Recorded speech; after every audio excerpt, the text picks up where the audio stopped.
Hey guys. Here's a very fun fanfic called Vulpine. Summary.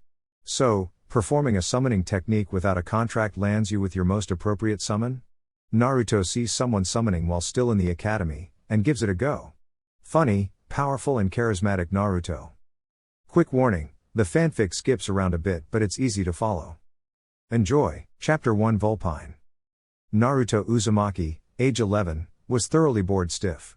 He'd been trying to practice the clone technique, the bunshine, and no matter how much chakra he put into it, nothing worked. His transformation was much better, really. That just worked. Apart from forming the picture of what he wanted, it was the easiest thing in the world. It was a good thing he'd kept his instruction sheet on that one. It really was easier with the ram seal than the reverse ram that everyone else used. And they still had to use the other two hand seals. Pity the clone didn't work the same way. Taijutsu training. No, thanks. It always hurt performing his stances, the positions involved were too awkward. Oh well, if he wanted to be a Kage, the thing he needed wasn't silly little clone techniques, or something. It was big, flashy attacks that beat anything. Just like the fourth did to all the stone ninja back in the last war. Man, but the fourth was cool. Suddenly, his ears pricked. He'd heard a slight rustling. Carefully moving as quietly as he could, he saw some old guy in the top of a tree. The guy was looking away from him, and Naruto admitted to himself that was probably for the best. He was pretty great at hiding, but anyone old who was still a ninja could probably spot his flashy orange jumpsuit in a second. Deciding to see what old guy was going to do, Naruto stayed as still as he could manage.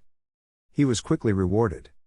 Old guy bit his thumb, made a series of hand seals, a real technique. Naruto paid attention like he never had in class, memorizing the seal sequence, and slapped his hand on the ground, producing a puff of smoke, and a toad the size of a small room. Awesome. Old guy spoke to the toad for a minute, then vanished off towards the wall. The toad hopped off in a different direction, seeming to be headed for the Hokage Tower. Wait a second, the old guy summoned a toad. That must mean he was one of the awesome ninja that Iruka talked about a few months ago, the ones that could summon animals. And if old guy could summon toads, then he was like the fourth. All the pictures of the fourth's final battle were of him on the back of a huge toad. Naruto grinned. Now he knew the secret to summoning toads too. He was another step closer to being awesome like the fourth. No time like the present. Naruto focused his chakra as hard as he could, bringing an aura of blue light up around his body. He was going to get this right. Bite thumb. 5 hand seals, and Naruto Uzumaki vanished in a puff of smoke. Kane, a fox roughly the size of a large wolf, bounced through the underbrush to where his senses led him.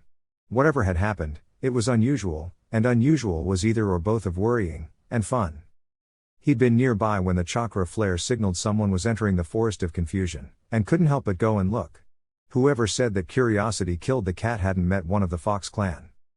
Bounding lively over a fallen tree, he skidded to a halt a few feet short of what appeared to be a human, though it was a little smaller than the old stories and a great deal better dressed.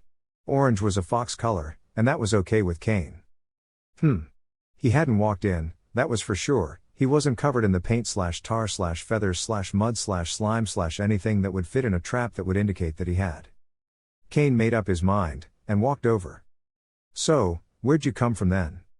And so then, it looked awesome, and I tried it, and there was a poof but not the normal poof of a normal jutsu, and then I felt kinda weird and I was here, Naruto babbled. Interesting. It occasionally happens, someone tries to perform a summon without actually having a contract, and they end up in a summon realm themselves. Kane mused. This was interesting. Tell you what, could you channel as much chakra as you did to bring yourself here? Naruto nodded silently, and formed the ram seal. After a moment, a blue current of visible chakra formed around him, before being joined by 2 others. Stop. Stop. Kane called, and the swirling wind that had begun subsided. The fox shook his head wryly. Imagine. You have more chakra right now than most full-grown ninja. At least, you channeled more than most probably could, so you may have yet more in reserve. You said that this was the first technique that really worked for you? The boy nodded. Not surprised, with that much. Bad points for that, you'll always have trouble with controlling that amount of power, and probably it would be best if you got to training to correct that control problem right away. That clone technique you mentioned having trouble with might be forever beyond you. Good news, though, is that by the time you're fully mature you'll probably have more chakra than you could possibly use up. And, of course, it means you're one of the rare ninja who could use the full potential of a contract. Already. He grinned heartily. Might also explain why you seem to have ADHD on the order of a young Fox clan member, at that. Kane broke off, and looked up. When did you climb that tree? Just now. Felt like it. Yep, thought so. Well, let's go and meet the older and wiser foxes. Naruto clambered down the tree. You mean talking foxes have an old man Hokage as well? Perhaps, depends on who this old man Hokage is. Turned up here, you say? A small, clearly elderly Arctic fox that was apparently, at least for short, called Mandias asked. Kane nodded. Accidental reverse summon, I think. Remarkable. That means his closest affinity for animals is with foxes, which could well be a good thing for us. Mandias cracked some joints and walked over to Naruto. Mind if I have a little of your blood? I could tell a lot about you from it. Okay, sure. I heal kinda fast anyway, so it's not a problem. The boy offered his hand, and Mandias delicately drew a thin cut along the ball of the thumb before licking up some of the resultant blood. He smacked his tongue. Lots of chakra, this blood feels like it should be flammable, there's so much. Wind affinity, nice. Secondary in earth. Traces of unnatural heritage, nothing special, not much power in it, and a tint of. Mandias looked up, and met eyes with Kane. Yokai. Red. I think we found where the boss ended up since last time she got summoned. What you mean, boss, old fox guy? Mandias sighed. Ever heard of a spirit called the Kyubi no Kitsune? Yeah. The awesome 4th Hokage beat it when it attacked my village, about 11 years ago. He's supposed to have killed it or something, but it killed him as well. Naruto looked unhappy for a moment, but then, I guess it's not all bad, because it means he really was the best ninja in the world if he beat the Kyubi. The Arctic fox looked incredulous for a moment, then bashed his head against a tree. Stupid. I should have known something was wrong. Alright. Naruto.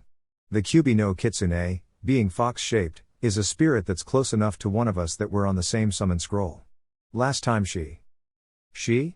Naruto frowned. You've never met an annoyed female, I take it? Naruto considered for a moment. Thinking about it, actually, Sakura was the scariest person he knew. Okay, you win. Thank you. Now, she was summoned last almost 60 years ago, and wouldn't you know it, but she hasn't been seen since. Now, I don't know what happened between then and the time she attacked your village, but I think I know what happened since. When were you born? October 10th, the same day the Kyubi attacked. Right. I think you're being used as a prison for her. Naruto blinked. What? You've got to be kidding. I mean, I'm not evil, and I said a prison. You're not the Kyubi. If you were, your chakra would be pure red. Your system's tinted with red, but it's also got just a hint of the gold of a celestially touched. You're human as I am fox. But, Naruto stuttered. If that's true, then wouldn't you want to let her out? Mandias smiled gently. I have no intention of doing so. Either she was being controlled in some way, in which case we need to stop it before finding some way to let her out again safely, or she actually tried to destroy your village, in which case she thoroughly deserves her time out. Naruto giggled, partly in shock but mostly because the idea of the most powerful spirit of pure destruction the world knew of in a timeout was hilarious. I would like you to meet Kuda, the pipe fox, and our scroll guardian Lanny. Evening. Kuda muttered, seeming half asleep. Lanny looked over on hearing Mandia's voice. Oh, a human? How did he get here? Mandia smiled. Accidental reverse summon. I think he probably needs to get our contract, it's the only way he's getting home. That and he's a natural fox summoner. Do you know he actually manages to regularly prank his village's elite troops? Lanny let out a barking laugh. Sounds just like you were. Or I was. Or, indeed, any of us. But he did it wearing that orange suit, against some humans? Nod. Huh. Must be pretty good at hiding his color, then. Lanny reached into a storage space and pulled out a huge scroll. Right, then. Sign with your fingerprints and name, in blood. Hello, that's strange. She looked closely at the scroll. Last summoner's still on here, so he's alive, but the contract's broken. That's not supposed to happen, especially as the person in question would be about 100 by now. Ever heard of an Uchiha Madara? If he's still alive he'd be someone famous. Nope. I know an Uchiha guy, but nobody else like that. Strange. Lanny repeated. Ah well, If you would? Splendid. Mandias flicked his tail for a moment.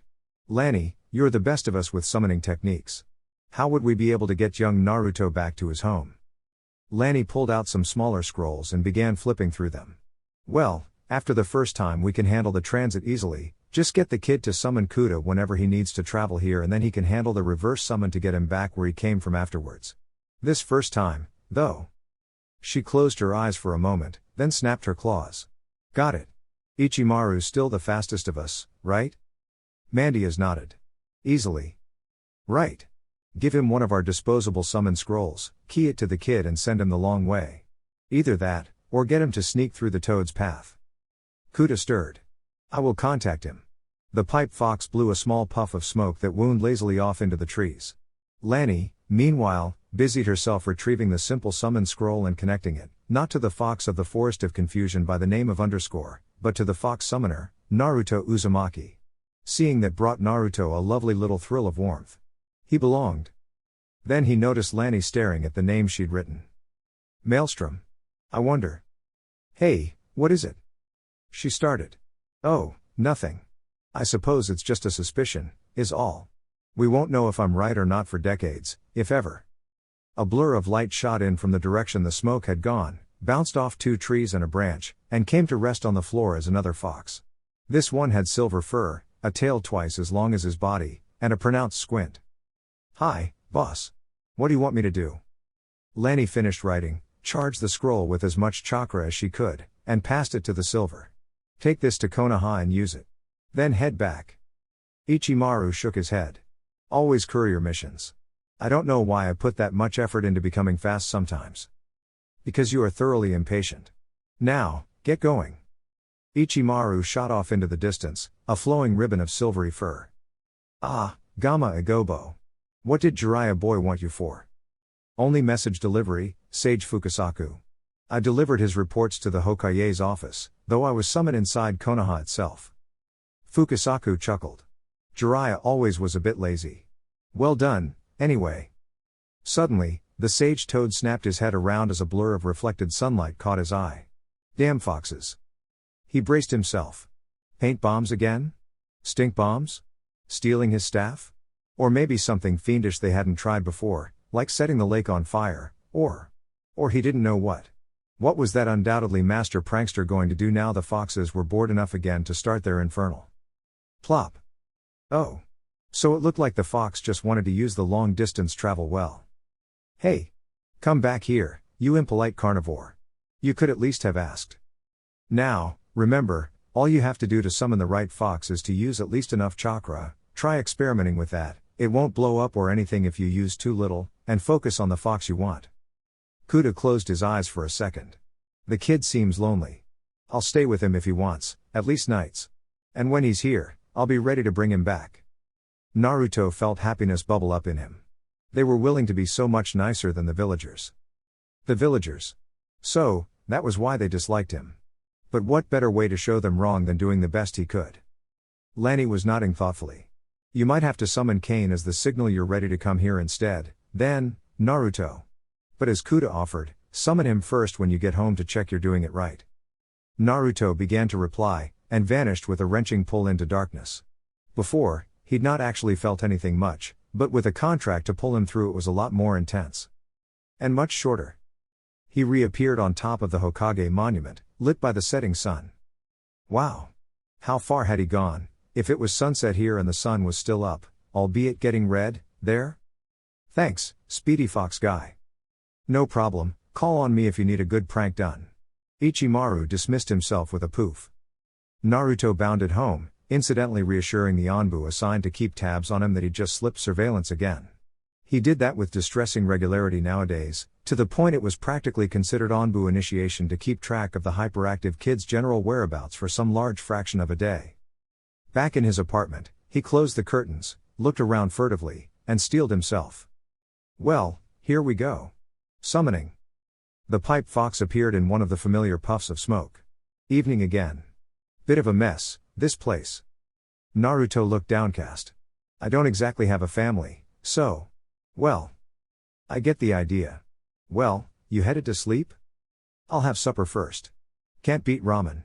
Naruto pulled out a pair of instant ramen cups, frowned, and got out another. Then he looked to his guest. You want one? Kuta had drifted over to the table. How much of this stuff do you eat? Mostly 3 or 4 cups a meal. No, I meant in relation to other things. Naruto blinked. People willingly eat stuff that's not ramen? Night. Naruto muttered, already halfway to a sleep. Kuta watched over him from above, curled around the light hanging. He's so young. It doesn't feel right, that kids should have to fight like this, live like this. I can understand why the Kyuubi was so enraged, but not her methods. Naruto fidgeted in bed, moving in fits and starts. Probably having a nightmare, poor guy. Oh, screw it. Kuta drifted down and wrapped himself around Naruto's neck. The warmth seemed to comfort him, and he stopped moving as fiercely. A hand moved up to touch him, make sure he was there. Kuta settled in for the night. Naruto Uzumaki slept with another, making him feel safe, for the first time in his life. Morning, Kuta. And thanks. Not a problem. Now, isn't it time you were somewhere else? Your alarm went off, after all. Oh, yeah. Naruto went to have a quick shower, calling out as he turned the water on. You want to come? I might, yes. Though it would be best if you were to allow me to hide on your arm. Would that work? Naruto asked skeptically. I mean, is it more hide why than normal? I am a Kutagitsune. I can become a mere marking on the skin, while still able to hear all that is said and see all that I would normally be able to. Kuta remembered who he was talking to. Yes. Cool. And I was thinking that I should head over to the Fox place. The Forest of Mystery. Yeah, there, after the academy. I want to see what awesome things Mandias has for me. Hey, Naruto. Kiba called as the Uzumaki entered the class. Any reason you smell more like Fox than normal? Don't mention us, at least not yet. Dunno. Maybe I wanted to dress the part of the trickster more than normal and went overboard. Kiba laughed. Could be. What's today's prank, then? Naruto grinned from ear to ear. Wait and see. Hinata blushed. Naruto was so confident, so full of strength. And there was something moving on him that she hadn't seen before. She could only see that it was moving differently than him, though. His blaze of blue chakra obscured almost all the details. Iruka came in, accompanied by Mizuki. Now, class, today we'll look into the third of the Academy basic techniques, the replacement. Bang! Smoke bombs detonated in every pencil drawer in the teacher's desk. Iruka sighed. Naruto. Someone must have replaced the erasers. Kinda neat coincidence, huh? I would give you a detention if I weren't honestly impressed that you managed to prime smoke bombs for the exact time I spoke, a day in advance, without my noticing their presence. Instead, I'll make you take your own notes on this class, and they better be word perfect, or I will give you that detention. Naruto gulped. Good afternoon, Naruto. Now, there are several things we could work on for you, and I'd prefer it if you were to work hard enough to get them all done as soon as possible. Wow, old man Mandias. You're gonna teach me stuff? Of course. You're a rare individual, and in any case we haven't had a summoner willing to learn all this before. Our last just wanted to use the Kyuubi, not any of our other talents. Now, here's the list. Mandias unrolled a scroll.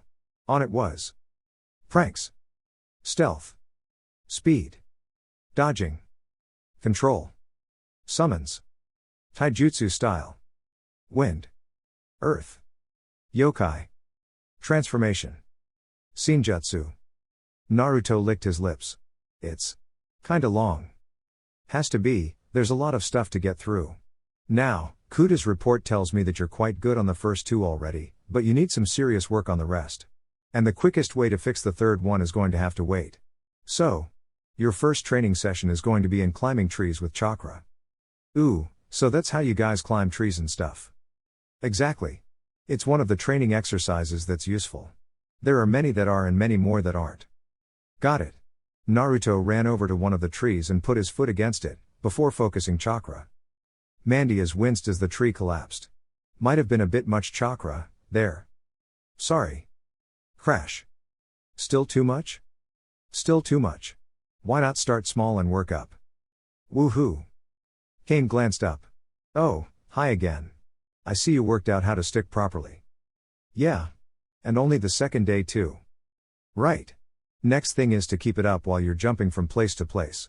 Start practicing at a low level, I'll make sure to catch you if you fall. Good. You have the kind of ability with tree climbing I wanted you to have. Not bad after only 4 days. Now, from now on you will be summoned outside the forest proper. Mandias gave a fox grin. This means, of course, that you will have to make it through the trapped perimeter. Watch out for mud, paint, small explosives. Well, I'm sure you can guess. You mean a kinda prank obstacle course. Sounds fun. Watch yourself, though, kid. Some of these traps are fiendish. I'll be fine. Well, Mandias? Lanny asked, joining the elderly fox at his scrying pool. It didn't have much range, but could cover at least the forest perimeter. Well, he made it past the fake tree made of collapsing paint, and he dodged the jam cannon.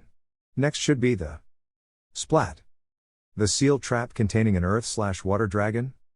Yep. And he only got splashed despite all the mud, not bad.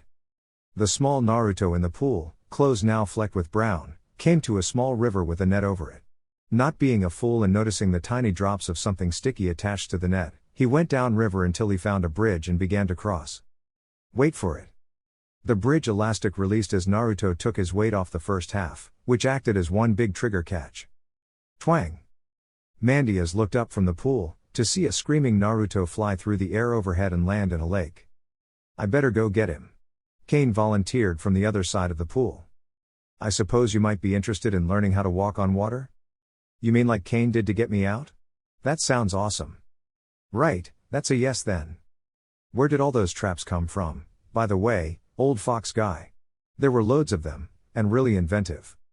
Mandias smirked slightly. Well, we are a mischief totem animal. We're very much into playing tricks, and if someone manages an especially good one it gets added to the perimeter defenses. That both preserves it for the future and makes it so any invader's probably going to be annoyed, tired, soaked and glowing in the dark from all the paint. Right.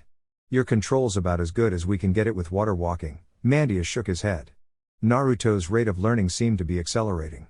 So we're going to try working with your other chakra source. Naruto flinched. You mean? Yes, and don't worry. Worst comes to worst, I can handle the QB. Okay. If you say so. How do I do this?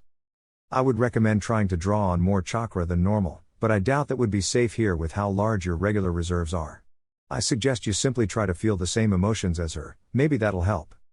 Naruto sat in the center of a small depression lit only by fox fire dancing in the trees, frowning in intense concentration. Kori, a fox with strangely translucent fur, stepped up beside his sage. How long has he been trying? It's been 4 hours today. I think there's only one thing to do. Kori flicked his tail. If you say so. He flicked it again, and a fine cloud of downy fur flew off the tip, spreading into a rippling, rainbow-hued mist. Naruto blinked. The world seemed to shimmer, then a puff of smoke surrounded him. So he'd been summoned back to Konoha already? Then the smoke cleared, and his heart leapt into his throat. Kudo was lying on the floor of his apartment, almost cut in half by an indistinct figure with a slim blade. Naru, too. The little pipe fox seemed to gasp, then fell silent. Naruto clenched his fists. Why did you have to do that, you monster? Monster? The figure chuckled. No, it's you who's the monster. And now your filthy familiar is killed, your power over the Hokage is broken and he'll celebrate like everyone else when I kill you. Naruto barely heard over the roaring in his ears. This could not be allowed to happen. Someone had decided to murder him, in his sleep at that as the hour was so late, and they'd killed his friend when he was helpless. A rush of strength rose up in him, and he lost himself in the sudden intense bloodlust. Mandias and Kori watched as a volcano of red yokai blasted from the form of their summoner. Kori shook his head. Well, that worked. Mandias wrapped his tail around the other fox and pulled him aside as Naruto suddenly charged forward, aiming for something only he could see. Dispel it, now. I already did, something's wrong. Mandias skidded to a halt, the old fox seeming to shed the weight of ages. Right, our suspicions are confirmed. Tell Lanny, trigger the emergency clause. The sage's form pulsed, and his eyes began to shine with a faint yellow light. Kori charged off into the distance, aiming for the home of the fox contract keeper. The Arctic fox smiled slightly. At least I can hold her off. Needle Jizo. His fur animated and elongated to several feet in length, and he lunged in an attempt to pin down the enraged form of his summoner. With a splash, Mandias abruptly appeared in a sewer-like water pipe. The water level was fairly low, but easily thigh-deep on the elderly fox. After a moment to refocus on where he was, such as no longer attempting to restrain a berserk Jinchuriki, Mandias floated to the top of the water and shook himself. So, Lanny activated the claws. I'm surprised, this isn't what I expected his mental landscape to be like. The Arctic fox began to trot towards a distant light. As he approached, he differentiated it as two lights, one blue, one red. The red was shifting uncomfortably. He broke into a run. He had his suspicions on why the QB was acting so different to when he last saw her, but there was only one way to find which was correct. Millicent Mhabatel Mud. What do you think you are doing? The great red beast looked suddenly puzzled. Ozzy? Then she gave a high, pained fox scream, and the flash of recognition faded. For a moment, Ozymandias, the oldest of foxes, saw a pattern in her eyes. 3 Tomoe, chasing one another. I should have known he was only after the contract for the Baijuu who shares it. He muttered, before lunging forward and taking a small fragment of fresh yokai. Retreating, he swirled it in his maw. 3 separate illusions at least. Emotional letterboxing, false surroundings and a big memory blocker. Oh, ouch, will suppression as well. But only for the purposes of implanting commands by the original caster of the illusion? I am so glad someone removed him from our contract for us. Individually the illusions were merely extremely powerful, but together they covered one another's weaknesses. The false surroundings prevented anything from snapping her out of the others, the memory blocker prevented her breaking it from within, and the emotional constraint made her easily predictable and unlikely to accidentally break the others. Too bad a sage now knew about them. Ozymandias focused his chakra, and began to lens it through his celestial gates. All his usable, sage-augmented chakra for the breaking of one illusion. A fair trade, as such things went. For my power to fight, given up for this task. Let the trap of the body, of twisted world, be broken, for I am not the target and yet I will resist it. Bend, crack, break. Instantly he was drained, his fur losing much of its luster and his legs giving out. The QB blinked. That fox definitely looked familiar, and unlike a moment ago it wasn't shouting abuse at her. What just happened? No matter, it deserved to die anyway. Everything had to burn, destroyed by the lovely flames and the collapsing ground and the waves that made everything so deliciously chaotic and... Millie. The QB frowned. Was that her name? It sounded familiar. The Buddha put out a hit on you. Without thinking, she replied, of course, I knew too little. Then pain crashed through her. Through the screaming headache she heard that maddeningly familiar voice. Your name is Millicent Mhabatel Mud. You were born of the yokai shed by the 10-tailed beast's destruction 1,000 years ago. I was your friend, in our childhood and beyond. Damn. This voice had to be causing her the pain.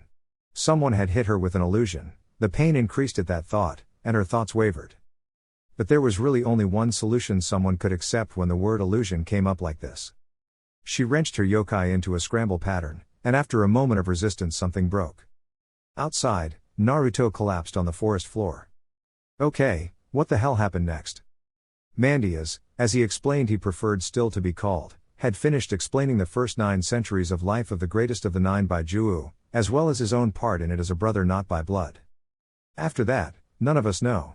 Uchiha Madara got the summon contract at only about age 25, and he was a great deal of fun at that time, but after a short time he stopped calling us, only bringing out Millie when he needed something broken.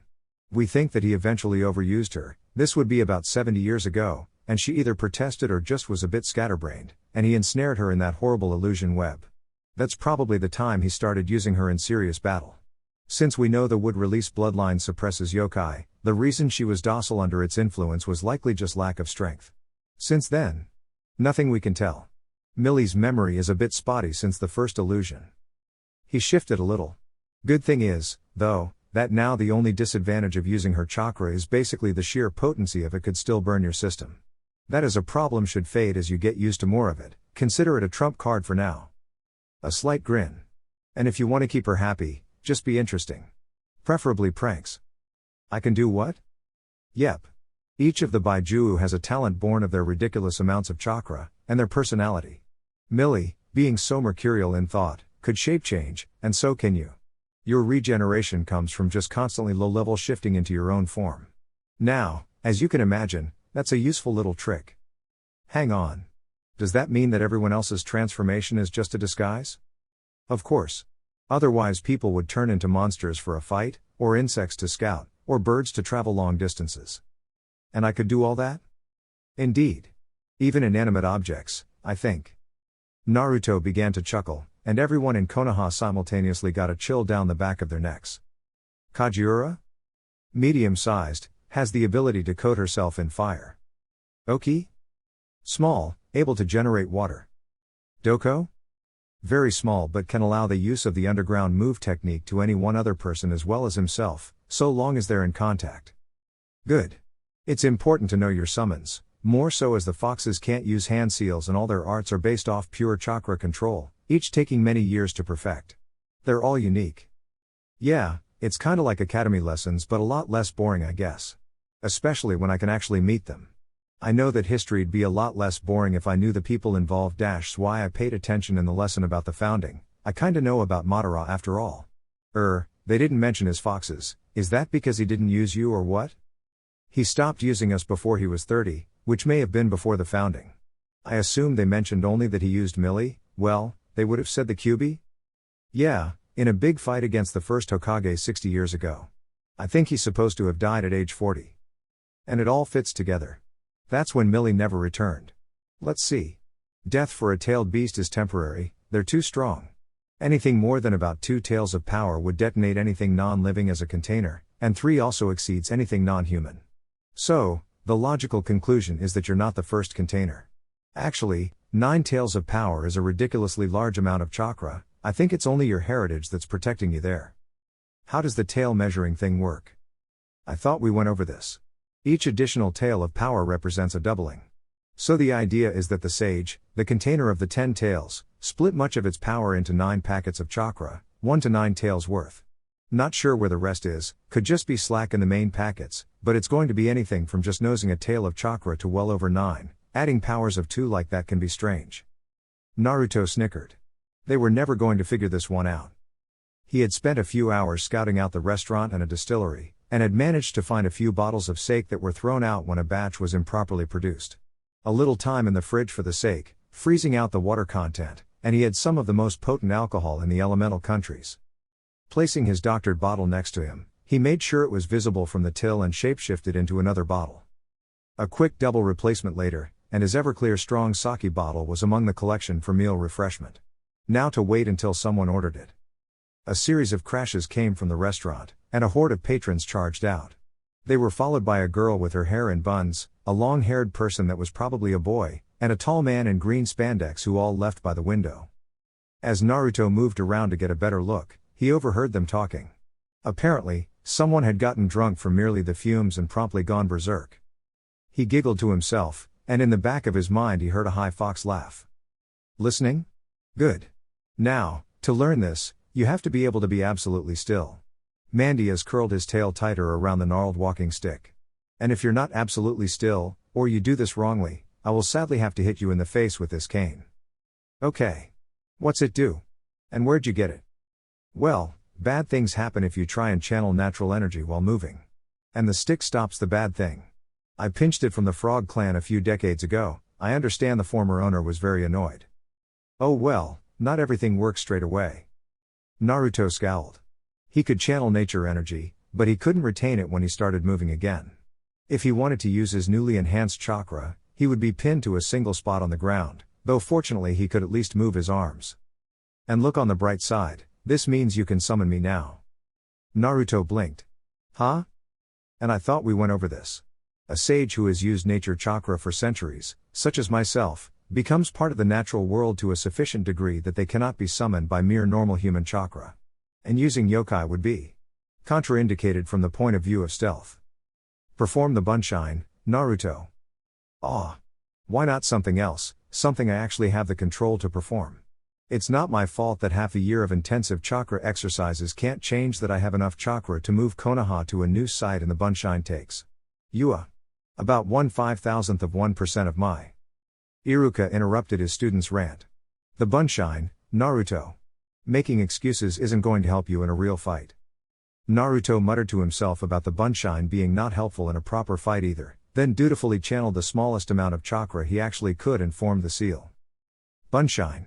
3 half-dead replicas appeared, each on about 5 times the normal chakra requirement. That was completely amazing as far as he was concerned, as that pegged his relative control as being able to actually perform anything, not a flimsy little illusion only useful against civilians. Naruto Uzumaki, fail. I'm sorry, Naruto, but there's a reason they're the basics. Maybe try again next year? Mizuki tried to argue for him, but Iruka cut him off. He is probably afraid of showing favoritism, especially since others might conclude you are influencing him to allow you to pass. Kuda was probably right. Ah well. Nothing said he couldn't try again in another year, after all. But by that point he'd have done so much chakra control exercise he'd be spare. There is another way to pass, you know. Naruto listened. Steal the scroll of forbidden seals? Learn something from it? It sounded too good to be true. Surely there were some techniques on the scroll with no reason for being forbidden but massive chakra cost? It probably is too good to be true. He smells dishonest. But go along with it. Naruto crept through the nighttime Hokage tower, searching carefully for the scroll. Where was it? Trouble. The boy world. Ah, hello old man Hokage. I guess you caught me, huh? Well, no problem, I'll definitely have time to pass with this. Naruto scored his first victory over an enemy in a thoroughly unconventional manner, and with Kuda's laughter hissing in his ears he legged it with the scroll. First one. Ooh. Taiju Cage Bunshine? Shadow clones drain large amounts of chakra, and the multiple variant of the technique makes this drain all the more intense? Memory backlash? Solid clones? This means. Naruto pumped his fist. This is perfect. Goodbye, weak point. It's better than that. As of when you learn this, your clones are a strength. Right. Okay, seals. Only 3? Neat. Going to learn something else? Naruto sat back on the floor, a little tired but triumphant, and began to channel nature chakra, making him temporarily a sensor, as his early warning system. I'll have a look. Shiki Fujin? Nope. No. Nope. Why are there so many damn suicide techniques? A technique that just kills you? Wah. Aha. Spiral wind cannon. Massive drain, wind-natured obviously, takes a hell of a lot of control? Ah well, good to have something to shoot for. And with, of course. Kuda, can you memorize the page? I think we're nearly out of time.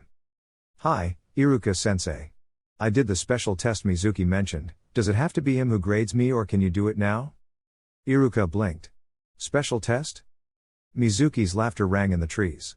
As he explained at great length how he'd managed to trick the boy who was really a demon in disguise. Honest, I mean just look at him, that shade of blonde can't be natural, and besides it was obvious because the boy had. Naruto tuned him out and bit his thumb. Summoning, death from above. A fox the size of a building appeared and flattened Mizuki. So, sensei, should we take the scroll back now? Iruka blinked. You just summon a fox. Yeah, I kinda found out that if you try and copy the summoning technique with no contract, strange stuff happens. Most interesting, Naruto. Why did you not inform me of this contract before? Well, I was kinda busy training. They're a lot better at teaching than the academy teachers, though I guess that if Mizuki's one of them it's not a surprise. Right. Well, I think that to fail someone with a contract who knows how to use it would just be silly. You've graduated, Naruto. And I'd be interested in hearing how these foxes differ from the other summons I've met. Wow. How many types have you seen? Well, not counting the ones I met across the battlefield, I have the monkey contract, appropriate, I suppose, and then there's the toads, the snakes and the slugs held by my 3 students, the Sanin.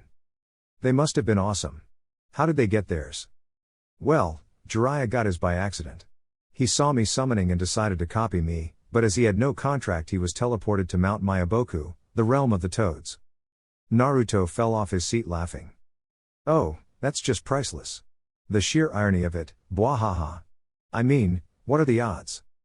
The Sandiame looked concerned. Naruto, are you okay? A voice spoke. He'll be okay once it's out of his system. Greetings, Hokage of Konoha. I am Kuda, Pipe Fox, and I inhabit his skin during the day as an animate tattoo. The reason he is laughing is that is exactly how he obtained us as summons. There aren't any shortcuts to being a ninja. I would recommend, though, that you ask your grandfather what is summons, the monkeys, think of the best path to strength. After all, they're gonna be yours one day, right? Konohamaru grinned. Yeah. That's right. I'll be a ninja in the monkey way, and that'll beat you any day. Naruto matched his grin. You want to say that again, Chimpy? Foxes are good too. We'll settle it when we fight over who gets to be Hokage. Ebisu stroked his chin. Well, that's one way to put it.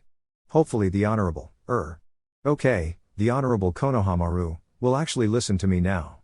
Better see the Hokage about that summons idea, though, it makes entirely too much sense to be ignored. Hey! While we're waiting, why don't I introduce you guys to my summons? Sasuke frowned. You have a summon? The person who only passed by an active god? Naruto scowled. I told you, the teacher was looking for a reason specifically to fail me. But anyway. He sat down cross-legged on the grass, and closed his eyes, feeling for the natural energy of the world. Naruto. You're not supposed to be going to sleep. That ought to be enough. He bit his thumb and flashed through the seals for his favorite technique. Summoning, old guy. Mandias appeared in a puff of smoke. Morning, Naruto. Are these your new pack, teammates, then? Yeah. That's Sasuke, he's pretty good and supposed to be from a clan, but an emo. And that's Sakura, who's really strong, but only when hitting me. Hey. Mandias frowned. Indeed? He turned to the other two Junon. Tell me, would you two mind if I were to have a taste of your blood? Sakura cringed. Ew. Why would you even ask something like that? Naruto, if your summons are all like this. Naruto waved his hands. No, it's not like that. It's really handy. When he did it with mine, he was able to tell what affinity I was, as well as anything else unusual. Sasuke wordlessly walked over, slit the ball of his thumb with a kunai, and passed it to the fox. Thanks. Lightning, and fire, interesting, a very strong attacking pair of elements. Pretty good chakra reserves, a tinge of black chakra, I wonder where blood limit, I based, active but trauma locked. What? Sasuke was glaring now. What do you mean, trauma locked? Mandias met his gaze. Your blood and the chakra in it has a slight taste of an active power, but it's not been used in years. Since you're not an idiot, that means it's traumatically locked. You might not even have noticed it activating. Now, as I was saying, you have a small amount of non-human chakra. It's not exactly rare, Naruto has it too, but since yours is black you might want to be careful as you'll be easier to mentally influence than normal. You can train to overcome that, but if I didn't mention it you wouldn't have known. Sasuke went over to a stump and sat on it in annoyance, thinking over what the fox had said. Well, there's an easy way to check if he's right. Get very late, sensei to give me a chakra affinity test. Sakura, meanwhile, had hesitantly walked over. Can I? Go ahead. The Arctic fox nodded regally. Sakura copied Sasuke, making a small incision in her thumb and passing the kunai to Mandias. The fox took it in his tail and licked the blade. His eyes widened. Saints. Naruto. Who put your team together? This is ridiculous. I was considered to have passed last because of the Mizuki thing. Sasuke's the best in the year and Sakura's the best kunoichi. Right, because if this were the weird chakra club it would be less strange. He turned to Sakura. What are your parents like as ninja?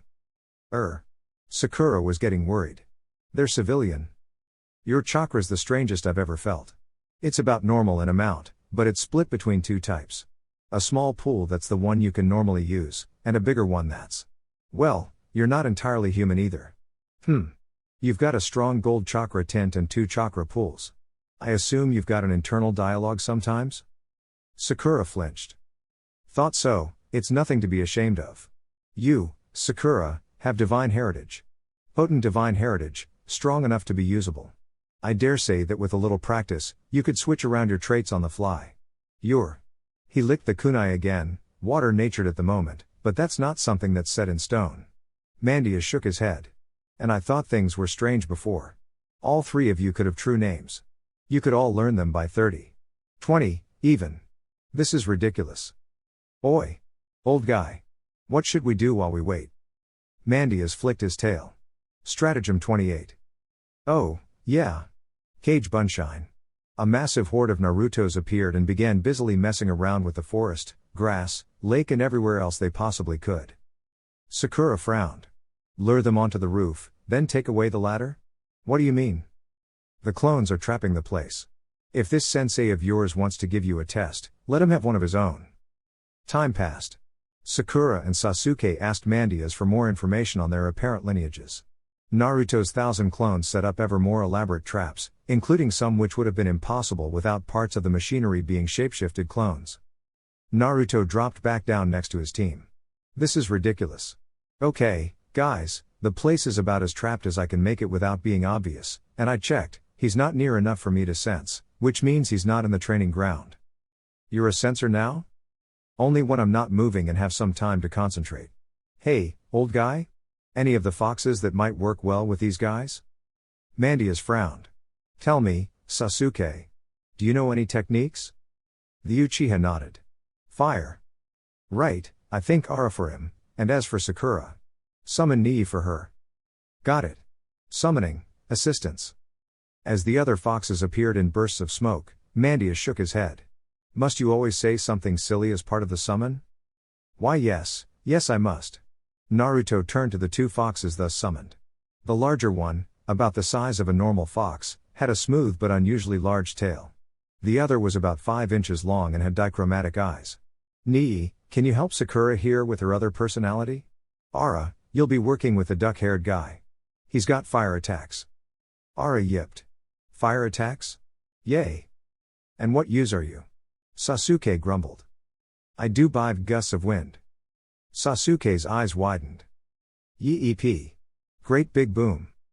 Nii trotted over to Sakura. So, you have another personality? Let's have a look. Sakura blinked, and was in a field of grass. Nii, beside her, barked softly to get her attention. Welcome to the inside of your mind. I'm impressed, by the way, it's a lovely place. Now, there should be another person here if you have 2 personalities. Sakura looked around, before a call came from the distance. Hey! Good to see you finally made it, other me. Sakura walked over, this one moving with more confidence and a jaunty spring in her step. Ah, good. Now, the 2 of you need to work out how to exchange places.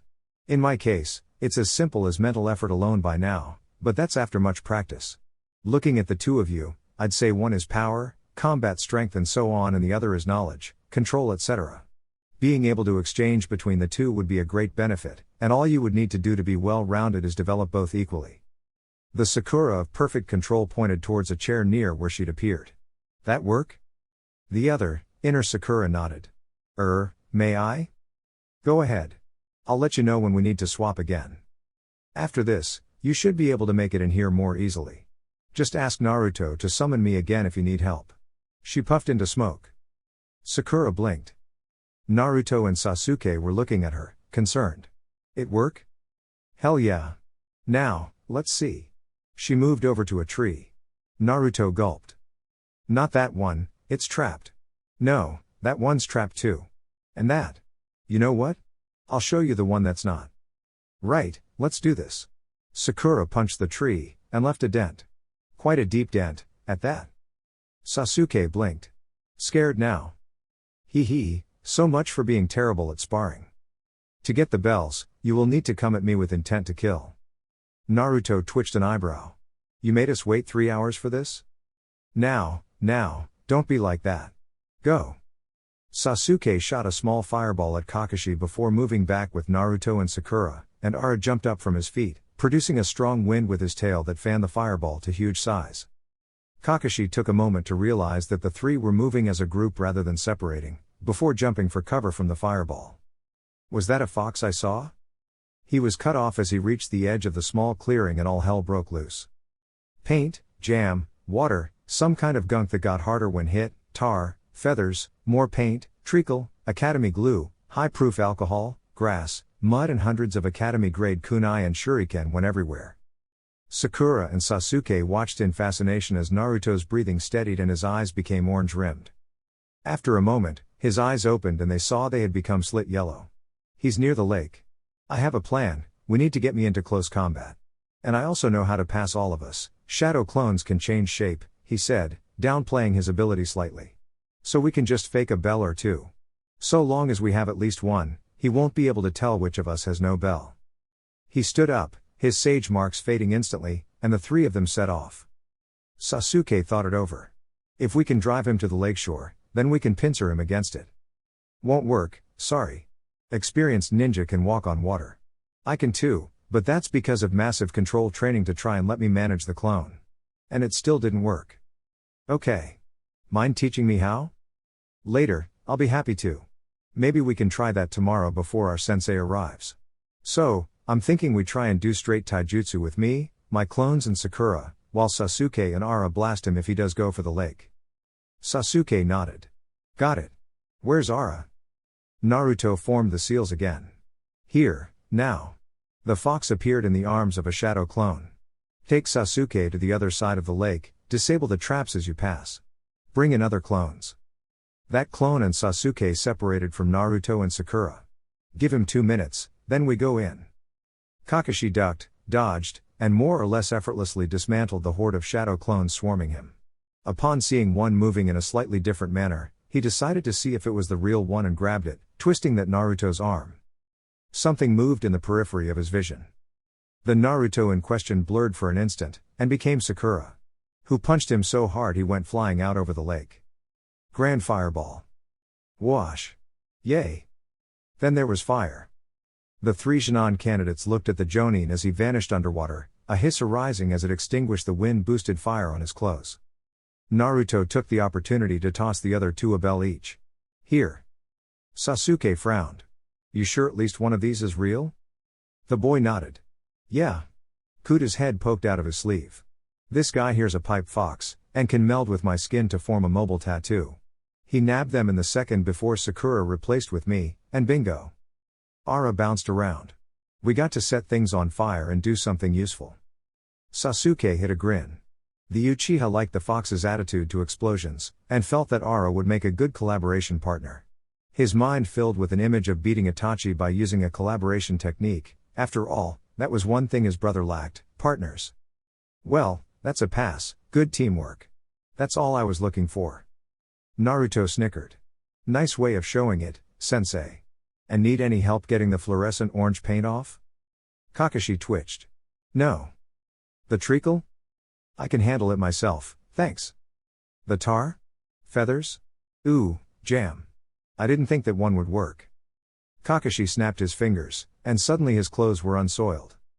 Wow. How did you do that? Naruto asked, fascinated. Kakashi gave an eye smile. Trade secret. One I don't think you 3 monsters are ready to learn. Sakura frowned, and blinked. Her form's posture changed from being poised for movement to a less active state, and she formed a seal. Kai. Kakashi's henge dispelled and revealed he was still splattered with the ammunition of a dozen traps. He twitched again. Monsters. Naruto gave a dazzling smile. Nice work on the switch, Sakura. That's going to be a real surprise for someone if they think they have us figured out. Kakashi coughed, henge back up. It wavered as Sakura fired another dispel, but remained the same. Sasuke frowned. You have more than one henge up, don't you? 17. The Jonin replied happily, before rounding on Naruto. Summons? Accident a year ago, according to the old man Hokage. It's the same way Jiraiya of the Sannin got his. They're fine, no destructive tendencies beyond an occasional love of explosions or such like. They also helped me deal with my ADHD somewhat, so be glad for that. The Hatake shuddered. Understood. Team 7 passed. Sorry, what? Asked another Jonin. You passed a team? They got me, Kakashi said, seeming unconcerned. This totally vindicates my testing method for the last 5 years. A team of 3 Shin'an can take on a Jonin and it's ludicrous to suggest otherwise. One of the Jonin in the room, a Hyuga, frowned, activated his bloodline and sniggered. This action from a Hyuga of all people caused almost as much shock as Kakashi's earlier announcement. How many traps did you get hit with? About 20 or so. That Uzumaki kid's horrible to deal with. Especially with that contract of his. He managed to give the Uchiha the assistance of a wind-focused summon and somehow turn Haruno into a taijutsu talent. Now the Hokage blinked. He's that good at catalyzing other ninja? Well, it appears you have a set of students who will test you. Okay, here guys, I spent last night working them out. Sakura looked over the small scroll she had been handed. There was a set of complex seals, then an empty line, then a pair of paw prints in blood and the name Nii. Is this a summon contract? He grinned. Sorta, it's a branch contract, I think is the name. It's like, you put your name down as a cadet summoner, and you can have some of the foxes signed to your name and hence summon them. And vice versa, which is the real gold. Sasuke's mind began working fast. Vice versa? Does that mean what I think it means? Naruto's grin became broad enough to light up the clearing. It means that with ease, all it takes is a couple minutes of planning and you can be summoned wherever you want. Sakura looked suddenly upset. But, I don't have the chakra too. Smart you doesn't, yet, but strong you does. She thought for a moment, then smiled too. That means that if things go horribly wrong, we could just be summoned straight to the hospital. Or we could be summoned out of a trap, or as reinforcements against an enemy who doesn't expect us, or... Naruto held up a hand. I've got a warning, though. The way I got my summon contract was by performing the summoning technique with a big splash of chakra and no contract myself. So I got sent to the realm of the most appropriate animal. If either of you want to try the same, it has to be before you sign this cadet contract. The old fox is fine with people holding a cadet fox contract as well as another, but he's only willing to extend that to a few people. You really impressed him with your potential. Sasuke considered. Right. I'll give it a go. Pass me the contract, and get Ara to summon me back if I take too long. Naruto passed over the scroll, then snapped his fingers. If you do end up somewhere, try and find out where you are in the summon lands. The toads of Mount Myaboku have a long distance travel well that leads here, so that's a good place to orient yourself on. The Uchiha, at Naruto's direction, took a soldier pill for a quick chakra boost in case he didn't have enough, went through the pattern of summoning, and dissolved in a puff of smoke. Naruto grinned. Well, that worked. At that moment Kakashi strolled in. Hi, sorry I'm late, I was doing my laundry and the machine clogged. Paint, perhaps, sensei? None of your lip, Naruto. Now, where's the other one? Sakura smiled. He's off getting a summon contract. Awesome, isn't he? Naruto sighed. Ah well, at least I get partial credit for showing him how to do that. Kakashi twitched. This Jinan team was starting to look like a potential 3 Sannin all over again, which would mean more work. Well, that's nice. Our first mission is going to be a rescue mission. Wow, that's awesome, Naruto shouted. Yes, we need to rescue a family from boredom by babysitting. I withdraw my awesome comment. Mandius sat on his haunches in the forest claimed by the fox summons. He was perfectly centered. He was communing with nature on a fundamental level. He was surprised to notice a large bird flying towards him. Opening his eyes, he saw the hawk, clearly a large summon clan member, flying gently down towards him. After a few more seconds in which he got up and stretched, it alighted on a branch. Sage of the Foxes. I am Tadui, messenger of the Hawk tribe. A young human bearing a cadet contract of your clan has appeared in our midst, seeking our might to join his own. Do you have an explanation? I do. The boy is an ally of our newest summoner, and performed the summon with no contract at all to discover what he might be best suited for. He would be a good choice, his chakra is strong, and while it bears a tint of black, that tint is something he is aware of and will likely seek to overcome. He bears fire and lightning, and his eyes will be sharp when he can fully use them. Understood. We will not look on his petition with disfavor. You have no problem in his possessing a cadet contract of yours and a true contract of ours? I do not. Then we will have no problem with the situation either. Tadui spread his wings. Live long and well, sage. Naruto sighed. D ranks. I hate D ranks. We know, Naruto. One of your clones mentions it every few minutes. He sighed, and picked out yet another weed from the ground. It wasn't bad as D ranks went, but it was incredibly boring. He hadn't managed to make time to see about what Mandius called the emergency strength training plan, and his sudden lack of progress felt horrible. Oh, he was improving, just nowhere near as fast as he had on the glorious night he learned the Shadow Clone. And as per the rules of the Foxes, he couldn't consider it mastered, couldn't move on to learning something else, unless he could do it, under stress, without more than at most one seal. Mandius had mentioned how, once the Shadow Clone was down, he could start learning several things at once using their memory return capacity. Sasuke had it slightly easier, his summons insisting instead that he make modifications to his techniques to improve their range and travel speed, even at the cost of power. Since that made it plausible he could rain down destruction from the heavens once he built his chakra enough to summon a hawk that could carry him, he wasn't arguing with them. Finally, His clones roared as the last dozen weeds were ripped out. With an effort of will, he dispersed them by groups and evaluated their memories. Wow, he would certainly be able to tell what a garden looked like if he ever needed to. He glanced between the grubby Sakura and the annoyed Sasuke. C rank? C rank. Well, I do have a mission to the Land of Wave. It's an escort mission. Naruto considered for a moment. This is just going to be an awful lot of walking, right? Sasuke snorted. We might have to fight, but more or less yeah. At least it's less boring. Kakashi raised an eyebrow. Boring, eh? Well, if boredom is your concern, then when we get back to D ranks I'll make them more interesting. You better keep to that. Okay, we'll take it. Tazuna walked in. Why, hick, are all ninjas so short? The third frowned. Short? Yeah. There's the three brats here, and then there's you, who's so old that the same thing applies. The only ninja I've seen are either really young or really old. That, Mr. Tazuna, is because the tall ones are too stealthy to see. Tazuna looked around. Who said that? Sakura bent over to the boys. How drunk is he? Naruto gave a sniff. I'd say 2.5 out of 3 sheets to the wind. Tazuna looked around at the half-dozen other images of him walking along the path. This feels creepy.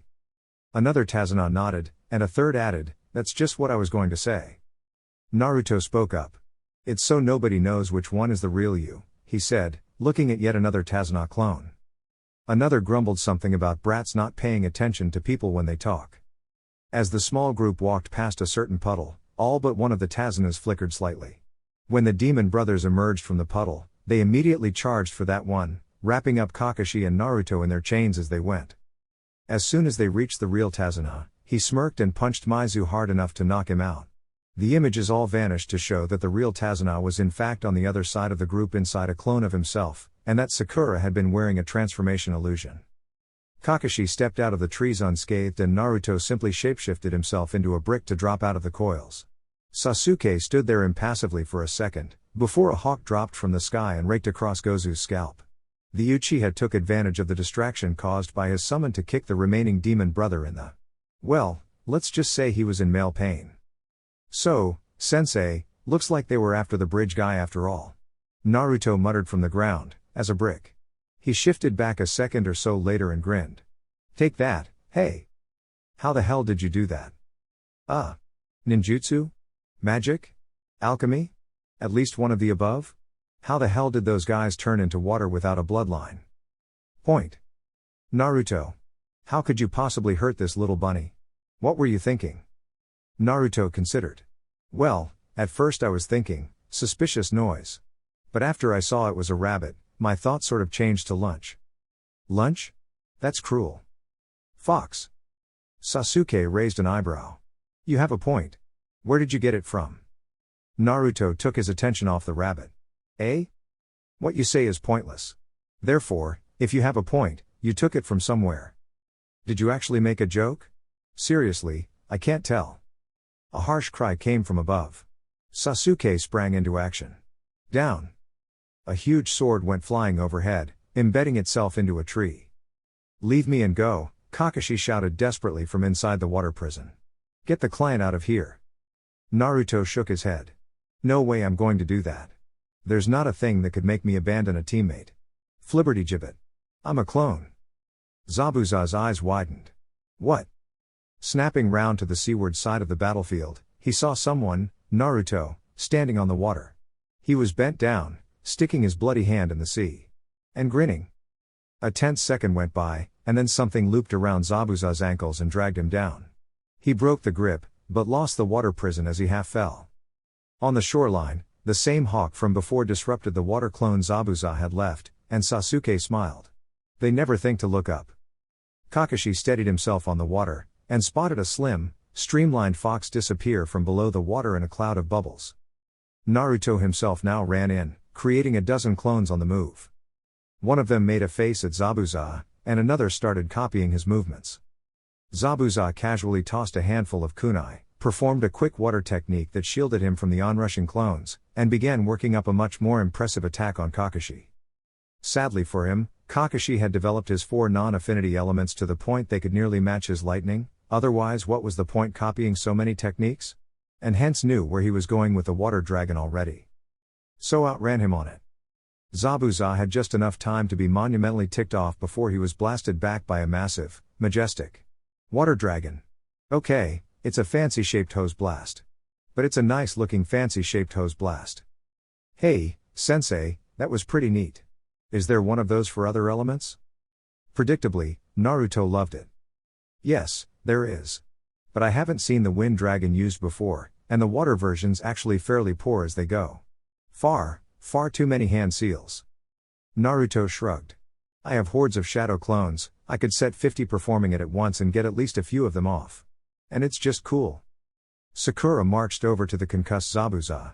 Right, now who are you working for? A pair of needles hit Zabuza on the neck, and he stopped moving completely.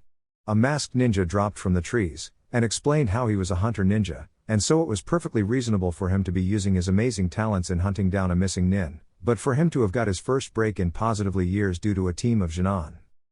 Naruto raised his hand from where he sat on the shore. Mr. Hunter Nin, if that's true, then why isn't he dead? The Hunter Nin looked down at Zabuza. He looks dead to me. Yeah, but his chakra's still here and stuff. Why did you use those little needles if they might not work properly? Haku bent down next to Zabuza. Okay, there's a very good explanation for that. With a flicker of speed, both swordsman and hunter vanished. Naruto stayed staring at where they'd vanished from as Kakashi started banging his head into a tree. Stupid. Sasuke noticed he hadn't moved for almost a minute. Naruto? SSSH, I might miss the explanation. Why bother fighting Gato? You'll lose. No one can beat Gato. Naruto pondered for a moment. Sensei? Do you have a bingo book with you? Anyone in there who fits the description of this Gato? Kakashi flipped through. Nobody by that name, but there are a few it might be. So, this Gato, a tall woman in her mid-20s with long blonde hair? Inari blinked. No, he's a short man with sunglasses. What's his signature ninjutsu? Does he use genjutsu? Is he a taijutsu master? He's got lots of men working for him. Naruto frowned. Now, see, I don't see how that really works as a credible threat. I mean, Sasuke can make massive blasts of fire, Sakura can practically level trees with a punch, and I can make an army with a single hand seal, and I don't know what Sensei can do when he's concentrating, but that's because he's never really had to. It doesn't matter, there's no such thing as heroes. Kakashi quirked an eyebrow. Over half the people I know count as heroes in some way or other. You'll just die, there's no point. Sasuke had had enough. Look, kid, you have a parent left. That makes you better off than 3/4 of our team, stop being so depressed. But Sakura turned to Tazuna, having had an idea. Mr. Tazuna, how old are you? I'm about 56, why? Did your parents ever tell you about the Great Plains of Fire Country? Come to think of it, yeah, though I don't know what they meant. It's always been forest there. Kakashi joined the conversation again. The forest's barely a year or two older than you. Hiroshima Senju made it himself, in one gargantuan technique. Then, to show off, he converted some of it into low-cost, high-quality housing for an entire village. The wave citizens could only gape. The Hokage you saw in Konoha was trained by Hiroshima Senju himself. We're in a time of legend still, kid. Naruto grinned. And we're going to join them. Sasuke blinked. His eyes shone red. Well, it worked. And now he had a whole other set of disturbing memories to work with, but time had dulled the ache. He could analyze those moments, burned into his memory with the Sharingan, and see things that were off. Wrong. Itachi had been upset, hiding it behind feigned madness for some reason. Some of the dead had been killed by Itachi's sword, but others, all the young, some of the old, and a few of the mature clan members, were dead by a different weapon. In fact, it looked like Akama had done it, as the cuts were wider and shallower. And finally, he was still alive. By any measure, a Sharingan activating at 8 was impressive, and more of a test of capacity than some 3-year-old child. But he had been left alive and had his memory of his Sharingan blocked. Why? If he was to be a greater challenge later, then why block the Sharingan? None of it made sense. Nii flicked her tail. That did it, then? The memory block is down? Sasuke nodded. Right. If you have any further problems with it, get Naruto or Sakura to summon me. The fox vanished in a puff of smoke. Ah, good, Kakashi said. Now, time for intensive training in how to use a Sharingan. Naruto, Sakura, keep up the intensive training in whatever you're doing. 10 hours a day, minimum. Naruto, that's per clone. Sakura moaned, and began the chakra capacity building exercise again. Remember when he was lazy? Naruto nodded, and summoned Mandias. Hey, old guy, I think we need to go for that red power source you mentioned. You sure? Isolated islands, 100 or more miles from any hidden village, total experienced ninja in the vicinity single digits. Hey, it might even scare them off. Fair enough. Send a clone to warn your sensei, though. Sakura carefully balanced on the side of the tree. She was having to balance a leaf at the same time, Kakashi's idea being that if she exerted her chakra in her finesse state for long enough to exhaust it, then switch to the other and back, she could manage constant chakra training.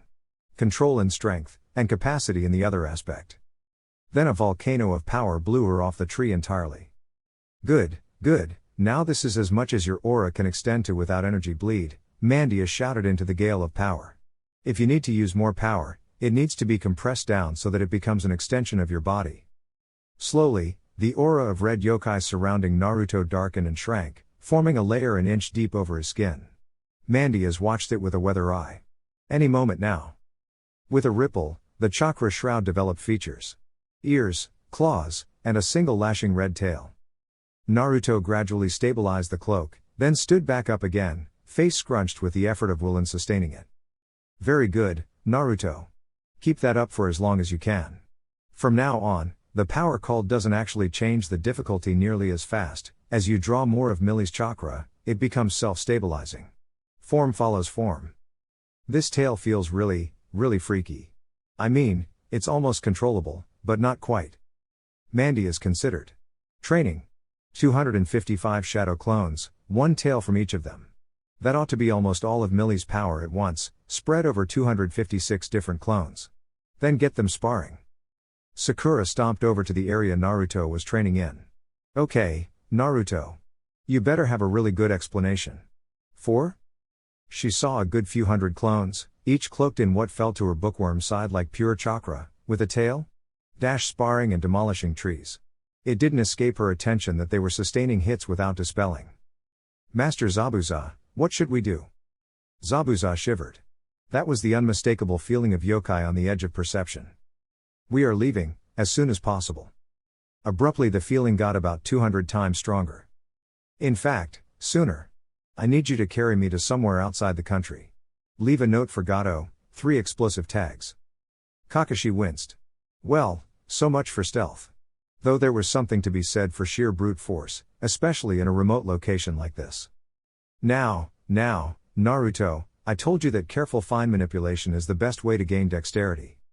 Somehow, using enough power to level a small country on building a bridge seems just wrong, though, old guy. A joist wobbled and almost fell, but the tail Naruto was using adjusted itself and stabilized the long beam of wood. The rest of the bridge workers tried to ignore the strangeness of their crane. Control is fundamental, and it's no good to you if you damage your allies as much as your enemies. Kiba, it might be a bad idea for you too, With a twang, a rope wrapped around Kiba's leg and sent him soaring into the air. Kurenai sighed. Was that a trap? And Hinata, you really should have warned poor Kiba sooner. I didn't want to impose, sensei. Shino dissolved into a cloud of bugs, revealing them to be a clone, as a spray of fluorescent pink paint jetted from what had seemed an innocuous bush. Kurenai pursed her lips. More than one, it seemed the area was risky. Hinata. Where are the closest traps? Byakugan. Maybe we should stop moving now, sensei. That many? Okay, point out the safest path. Hinata concentrated, then frowned. I can't see one. At all. Not even a way back. Kurenai spun in place. Does that even make sense? Shino shook his head. I do not understand it either. It seems Training Ground 7 has recently been used for something impressive. What do we do now? After a pause, Shino raised a hand. Call for help?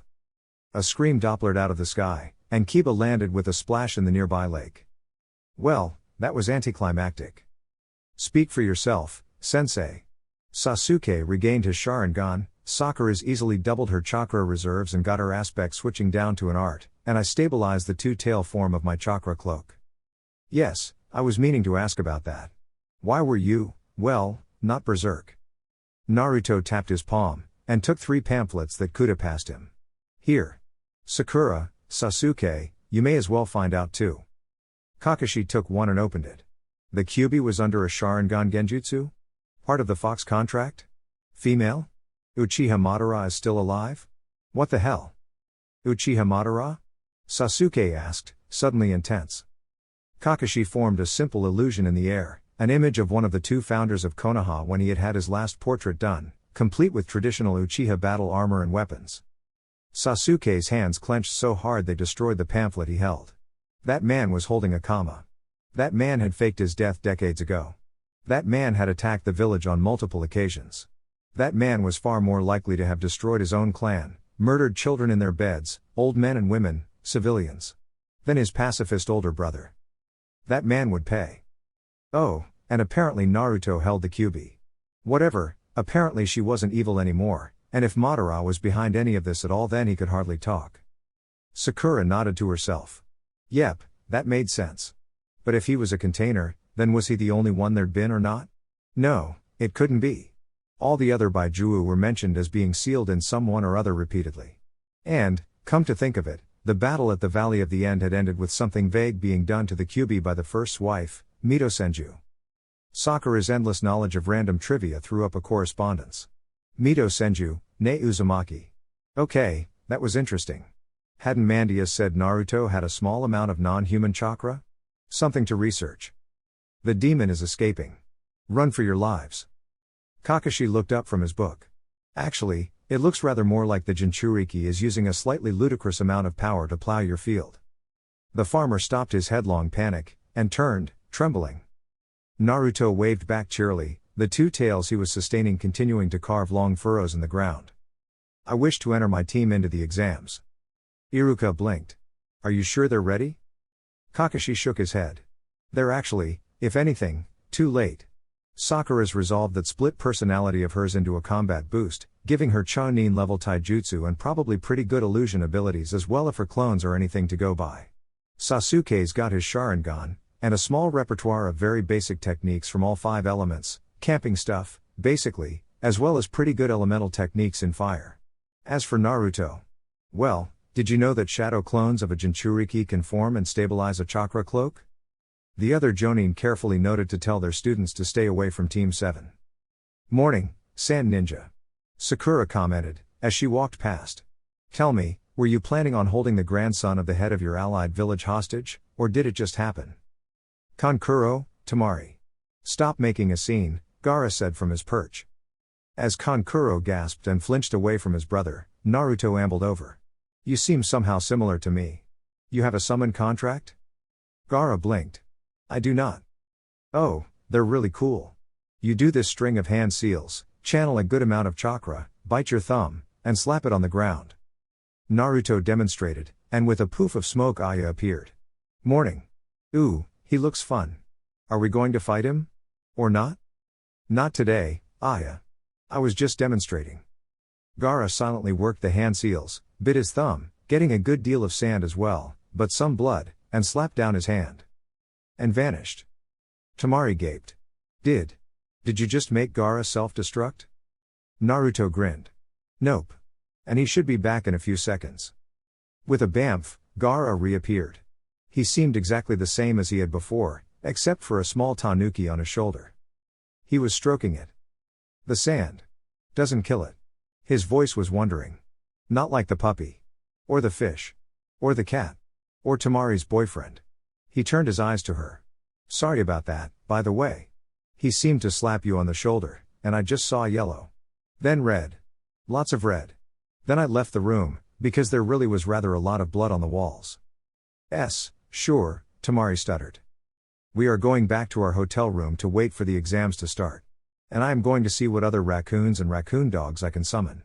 Thank you? Naruto grinned. Uzumaki Naruto, future Hokage. First test is if you can answer those questions, is it? Right.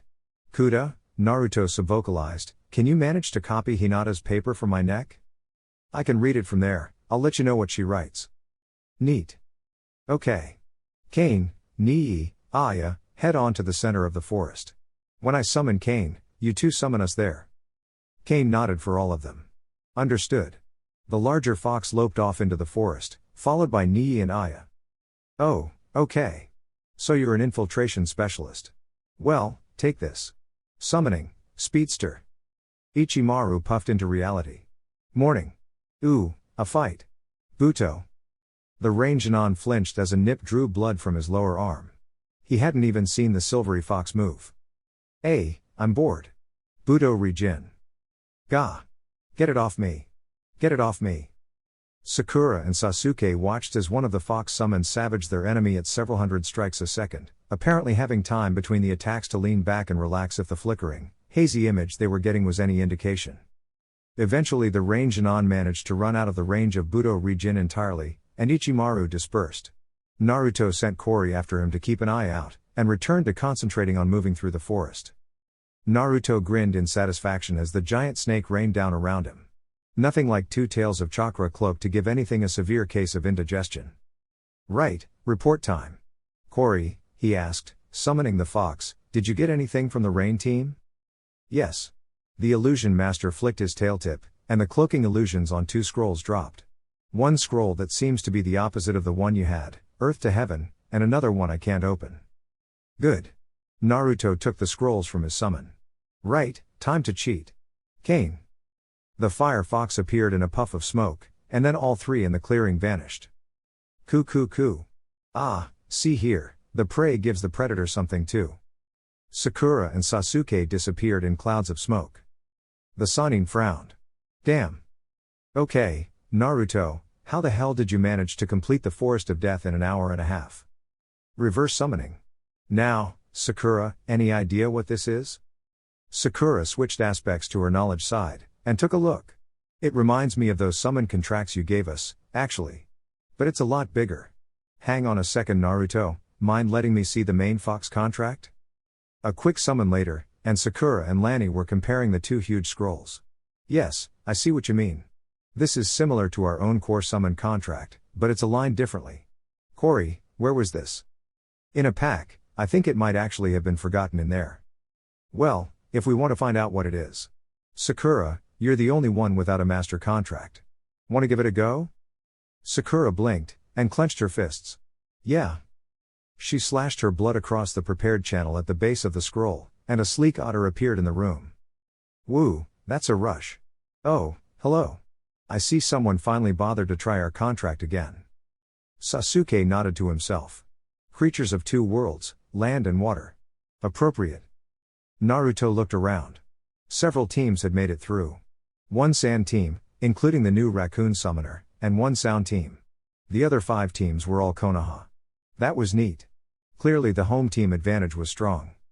Either that or Konoha's Jinan were freaky strong. Most of the ninja in the forest were equipped with fairly standard attacks, whereas every Konoha nin had something clan-based or personal that was hard to beat. Except for that Kabuto guy. Who just gave up. Again. Man, he sucked. Naruto vs Yoroi Akato. So. How much chakra can you drain? At least as much as a strong Jonin. Yoroi boasted, holding Naruto's arm. Right. Naruto snickered. And the more chakra the target's using, the faster it drains? Yes. I can shut down any technique you try to pull. Actually, I'm surprised you've not run out of chakra already. Naruto pulled on his initial Jinchuriki state, and Yoroi promptly collapsed to the floor twitching. Okay, that was just sad. Ino vs Kankuro. Ino threw the special hand seal for Yamanaka techniques, and sent a possession attack at her opponent. As soon as it hit, the bundle of bandages burst open, and Kankuro rolled out. Ha! You only possessed my puppet. My combat puppet. With all my weapons. Help? Tamari glanced at the slumped body of Ino. Can you even possess a puppet? Apparently. Gaara muttered. Sasuke vs Shikamaru. Sasuke blinked to rest his watering eyes. Shikamaru was just annoying. He barely moved, yet the Uchiha was being strained keeping track of the shadow possession that was flicking all over the place. Then he had an idea, and began working on one of his new camping techniques. Among the most minor of jutsu, this was a simple lightning technique that allowed you to read at night. But Sasuke decided to take a leaf out of Naruto's book, and overloaded it 30 or so times. The resultant flare of light was bright enough to banish most of the shadows in the arena, and weaken the Nara's own mutable shadow, so Sasuke began to push the advantage thus granted. The end came quickly. By summoning a pair of wind-aligned hawks, drawing the eye of everyone in the room, and using their powerful wings to augment his phoenix flower, Sasuke managed to catch Shikamaru in a ring of fire. Since his shadow couldn't cross the flames themselves, Shikamaru found himself checkmated, and gave up gracefully. Gaara vs. Shino. The two stared at one another. Gaara spoke first, after a good few minutes of silence. I use sand. It acts as an ultimate defense and has essentially never been breached. Shino considered. I use insects. They allow me to use clones extremely hard to distinguish from the normal me, and let me drain chakra at range. Gaara nodded. I have more chakra than most ninja below cage, so draining me would be an exercise in futility. In addition, were I to catch a clone in my sand, I could crush it and destroy the insects. Eventually you would run out of them, leaving you vulnerable. Shino took a windmill shuriken from a coat pocket, and threw it with a flourish. It hit the sand defense and bounced away. Shino nodded to himself. Then this will be a battle of wills. The two continued staring. 15 minutes after their match started, Shino turned away. I concede. Misumi vs. Hinata. The older Konoha nin pounced as soon as the battle began, wrapping himself around Hinata. Got you now. Give up or... He trailed off. Hinata's eyes flashed into the Byakugan. You are completely within the range of my divination. Hinata performed the only stage of the Kaiden she had learned thus far, blasting Misumi with chakra from every part of her body at once and locking him up completely. She pulled at her bonds for a moment. Proctor. Does this mean I win? He's sort of unconscious. Yeah, we'll go with that. Hinata wins. Hey, guy. Can you come down and...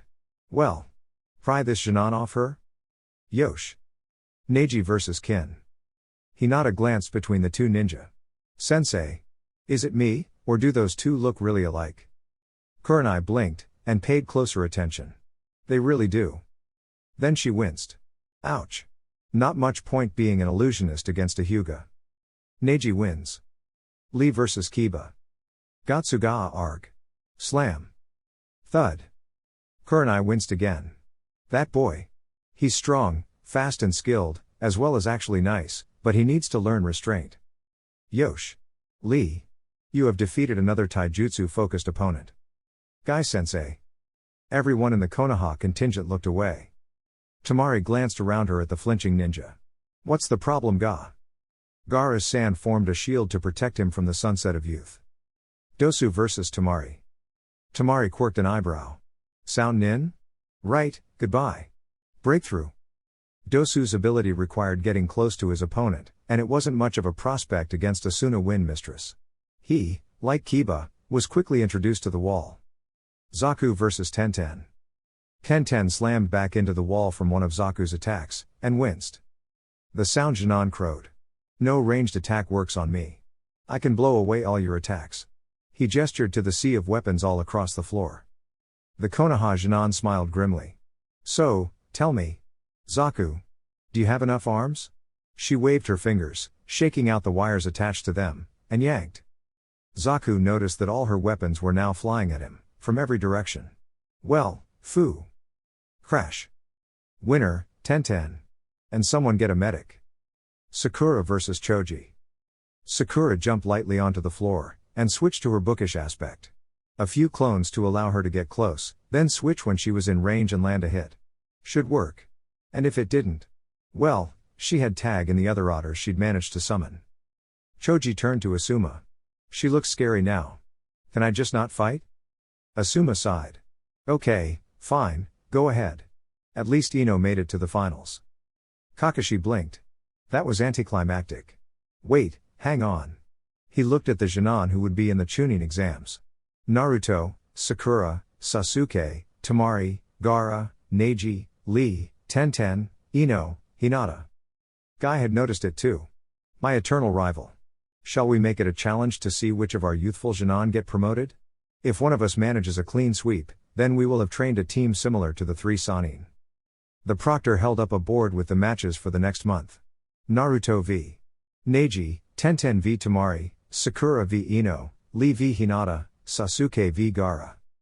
Then the winners of the first 2 matches would fight, as would the winners of the last 2, then the winner of the first block and of the third first round match, then the final. Sasuke, I'll train you. Sakura, it might be better if you worked with Ebisu here to refine your low and mid-level techniques, to better use your great control. Naruto. Sorry, but everyone I could find is occupied except Kurenai, and I don't think you're cut out to be an illusionist. Nah, that's fine, I'll just ask Mandy as if I can't find anyone else. So you're the QB container, huh? How about I teach you something really impressive?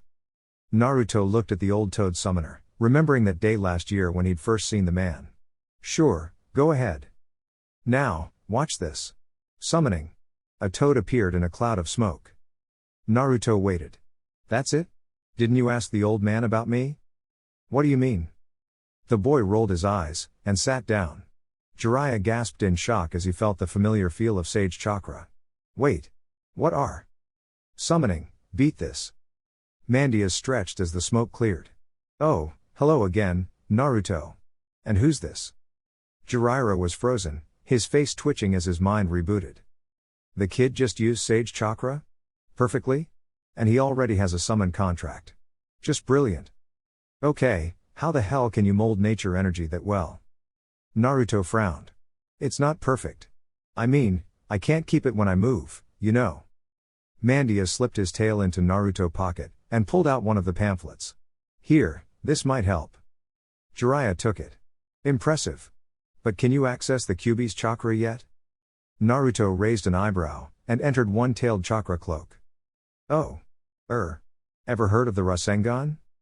Oh, wow, something actually new. Teach me.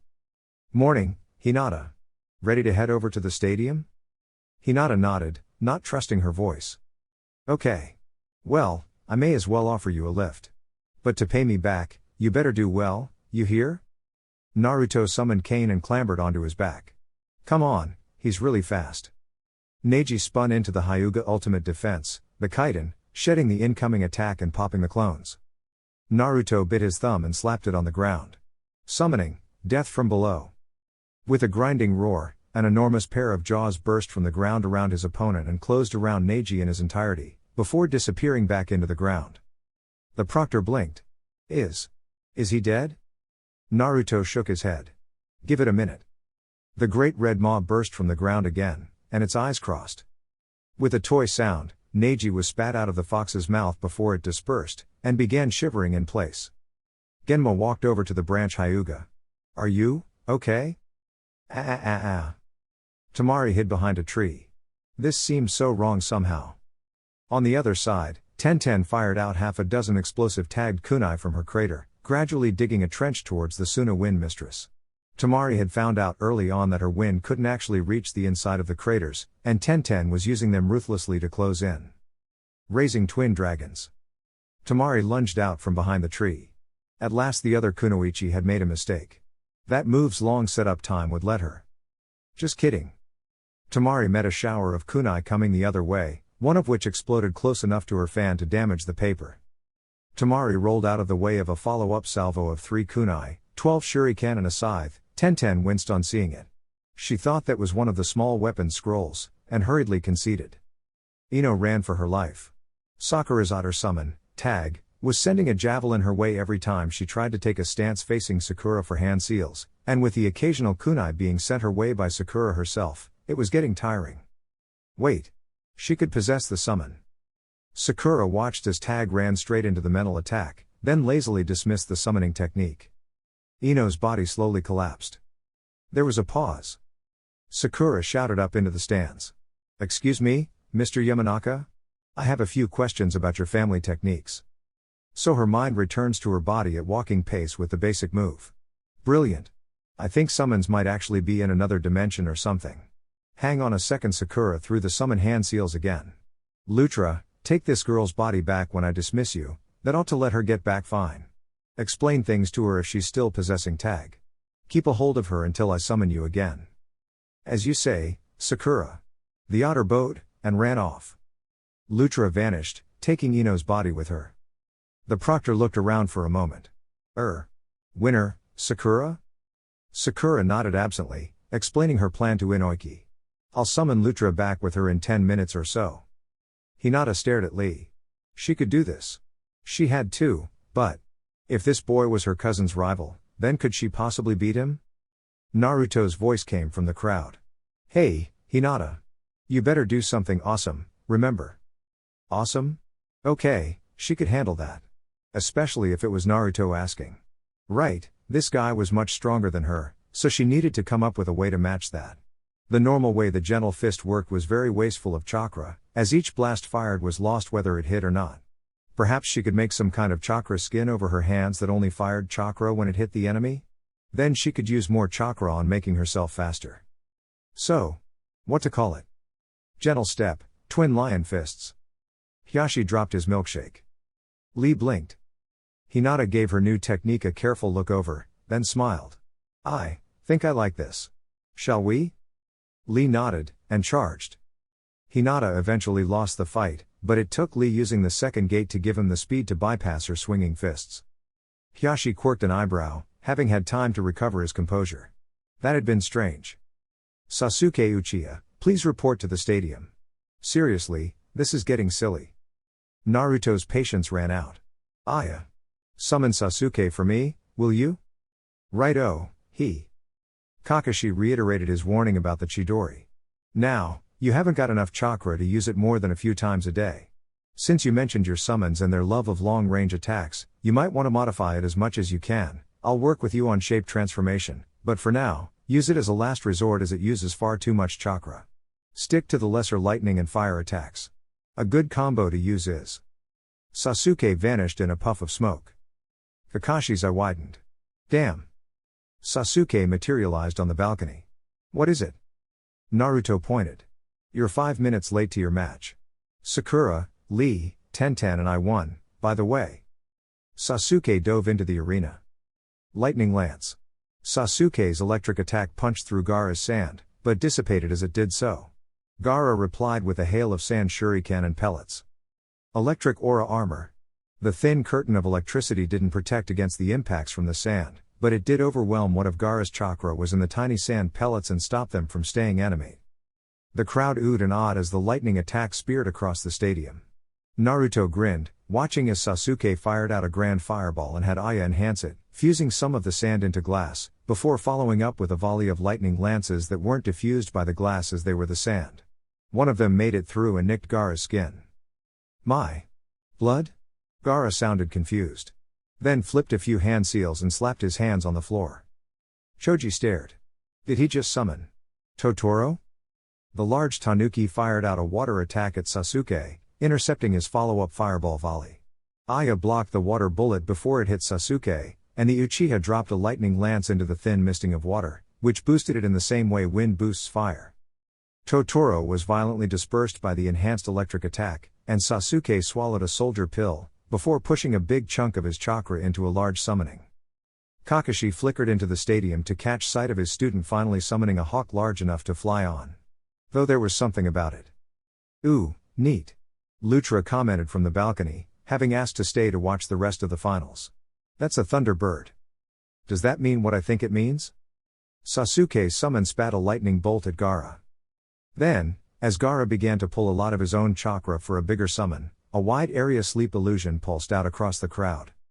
Sakura rushed over to Naruto, checking he was still awake, and glanced around for trouble. I think we're being invaded. They're using the exam as a cover. Naruto nodded. Makes sense. Hey, Sasuke. Head over somewhere safe and draw Gaara off, then get a good look for me, and I'll see what I can do. Sasuke banked overhead on his Thunderbird, and headed off to the side of the arena furthest from the center of Konoha. Pausing to send a pair of lightning lances at the Tsunogen Churiki, he flew further off as a sand protrusion approached. Gaara demolished part of the stadium wall and followed, clearly intent only on continuing their fight. Naruto extended his senses, and drank deep of the natural energy of Konoha. Performing the now practiced merger into the three-phase chakra of Sage Mode, he bit his thumb and worked a longer than usual string of hand seals. Summoning, Army of Foxes. Naruto was one of the first summoners in history to have sufficient chakra for this. He summoned every single fox on his contract, from the largest, 3 the size of large buildings, to the smallest, a tiny fox, called Mo, that was too small to actually fight and mainly used because of weapons grade cute. That latter fox was sent after Temari, managing to completely immobilize her in about a quarter of a second. Naruto panted for a second. "Hey, Sasuke. What are the main problem areas?" Sasuke's voice called from above. "Gaara's going bonkers off in the forest below me, there's a giant snake headed for the south wall, and the Kazekage has turned into some kind of snake demon trying to kill the Hokage." Every sand nin on the battlefield snapped their heads round to stare at the cage box. Naruto nodded. "Right. Let's see. Shadow clones." Over 100 Naruto clones appeared next to him. "You know the drill, everyone. 2 tails." A wave of yokai bleed off lashed the forest, and the small horde of clones shot off to their assigned areas. Baki quietly stabbed the sound nin next to him in the jugular. "All sand ninja. Change of plan, kill the sound shinobi." Gaara, by now starting to descend into the sand cloak, began forcing out his raccoon summons in the hope one of them would let him continue his fight with Sasuke. One of the attempts he made, his chakra flared, and he promptly summoned the boss of his contract. "Shukaku." Gaara blinked. No more voice whispering in his head. The thing in front of him that sounded like his mother was clearly an enormous sand tanuki, and hence it was unlikely to be his mother in truth. And he was still surrounded in sand, but it wasn't being demonic. Then the Shukaku tried to crush him. A lightning bolt hit the limb of sand stretching out towards him and cut it off, buying him time to scramble out of the way, and half a dozen copies of Naruto wrapped in red-orange chakra began trying to contain the one-tails. An Arctic fox skidded to a halt next to him. "You're the container, right? Tell me, is your Baijuu completely insane?" Gaara nodded. "Yes. It tried to make me into a mass-murdering psychopath. I think it more or less succeeded." "Right." Mandias lunged forward and snapped up some of the sand raining off the tanuki, tasting it before spitting it out. "Blay. Yep, that's Sharingan work all right. I think Madara got to all the Baijuu if this is any indication. Naruto. One of you over here, please. Nii, you too." The Shukaku roared as 10 tails of waving red chakra pinned it down, and Sasuke blasted any part of it that began to extend past the cage. Sakura swapped to her warrior aspect, summoned the biggest otter she could, and had him begin hosing down the sand demon with water to slow it. Mandias, Nii and the clone of Naruto landed lightly on hard, cracked mud. Mandias looked around. "There's desert all around us. So what's this? Some kind of dried up oasis?" "Hey, where's the Baijuu?" Naruto asked. "Shouldn't it be here?" "Perhaps. But we're inside the mind of the beast, not the container. So it might not be expected to have a form. Sakura's a special case, most people's minds don't normally have such real personifications of themselves." Nii lectured. She glanced around. "Though I have to admit, this is quite appropriate." A gentle breeze blew across the area, then strengthened abruptly into a gale as a sandstorm appeared on the horizon. The 2 foxes covered their muzzles with their tails, and Naruto dropped back into his chakra cloak to protect him from the flying sand. "Is it me, or has the sun got a lot stronger?" Mandias squinted up. The sun, though high in the sky, was red. And there were 3 tomoe. "Oh, that can't be good. It's the core of the genjutsu. Right, Naruto, listen carefully. I need you to draw on your complete allocation of Millie's chakra and spread your aura as far as you can go." Naruto complied, his blue-streaked red aura of power expanding to form a tenuous globe several feet across. The 2-tail cloak he had up dropped to a single tail, and began to waver. "I can't push it any further out, or I lose the solidity of the cloak and dispel in the sandstorm. That'll be enough. Now, force your chakra into a random pattern. Think, say, swirls or something. On it." Naruto applied his first stage Rasengan principle to his entire extended aura of power, and a full tail of chakra in a scramble pattern broke the illusion on the Shukaku like it was sugar glass. Jiraiya watched as about 62 tail Naruto clones rampaged through the battle lines, 3 of them tearing a giant snake apart before it hit the wall and the rest seeking out and capturing sound ninja as well as those sand ninja who hadn't heard Baki's order. The Sannin shook his head ruefully. "I sort of feel redundant." Naruto and 5 clones leapt onto the roof of the stadium, where the Hokage was fighting Orochimaru. 3 of the clones leapt for the barrier and were violently torn to shreds, the barrier barely managing to break through even the 2-tail aura of chakra. One of the remaining clones tried to pull more than 2 tails of chakra, now some was free, but ended up dispersing as the unstable cloak forced a destructive transformation on him. A nearby Anbu looked over at him. Uzumaki. Please, you can't help here. Go and lend your weight to the other battles in the village. Oh, I'm there as well. In fact, I think one of my clones just made the Shukaku sane again. And when the clone dispersed, it was apologizing constantly. Yeah, seems to have worked. But do you have any idea how strong this barrier is? Yamato gave the barrier a careful look. It's being fueled by 4 ninja, so it can't be too powerful. Your clones nearly made it. Right. Naruto forcibly yanked out a 3rd tail of chakra, then grimaced as his skin started to tear and lunged for the barrier. With an explosion of clashing chakra, he passed through and out into the space Orochimaru had made to fight his teacher. The 3rd reacted in shock, and the snake Sanin took the opportunity to use his impure world resurrection without being interrupted. 3 coffins rose from the ground, and opened to reveal all the former Hokages of Konoha. Orochimaru wasted no time in syncing their control seals, a slightly different form than the one he'd originally planned on. Allowing the spirits of his teachers to talk normally would help to demoralize the 3rd, and after all that was the whole point of using them. The 4th, on the other hand, well, taunting him would be fun. Minato blinked. I'm not quite alive. I see. Then he spotted the boy staring at him, ignoring the 1st and 2nd talking to the 3rd. Can it be Naruto? The boy blinked. How do you know my name? Wasn't I just some random kid you sealed Millie into? No, I knew exactly who you were, I chose your name. Then the 4th's train of thought fell off a cliff. Millie? Naruto absently passed over a pamphlet. The foxes say thanks for breaking Madara's contract with them, by the way. And how did you get involved with choosing my name? Minato flipped through the pamphlet. I'm your father. Don't you know that yet? Saru, what the hell?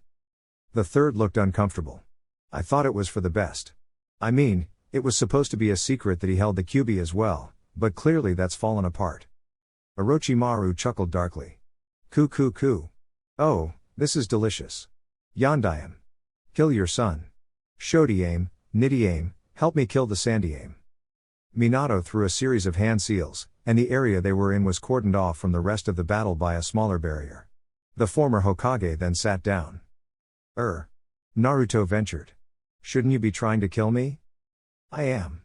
By my estimate, I have as much chance of killing you sitting here waiting for you to die of old age as I do going all out against you. If he'd said to try, then I'd have to make an effort. But keep up that chakra cloak, will you? It's what's giving me the loophole. Minato smiled. So, tell me, how's your life been so far? I'll tell you the story of my own life while we're at it. Do these people not understand the concept of gratitude? The Namikaze raged. I mean, come on. Last wish of a dying hero, and I didn't see them being like this to Mita Uzumaki, or for that matter your mother. The 4th calmed slightly. Okay, I don't think we have much longer, so I'll say this. There's a soul fragment of me as a failsafe in the seal for if it collapses completely, and then if you break it completely a 2nd time your mother's there to help. Not that it'll be needed, of course. And since she can look out, she knows exactly how you're doing. I'll just say this. I'm certain she's as proud of you as I am. I could not ask for a better son. Live long. Live well, and get Jiraiya and Tsunade to help you on your dream. They're your godparents, not that I imagine they've told you that.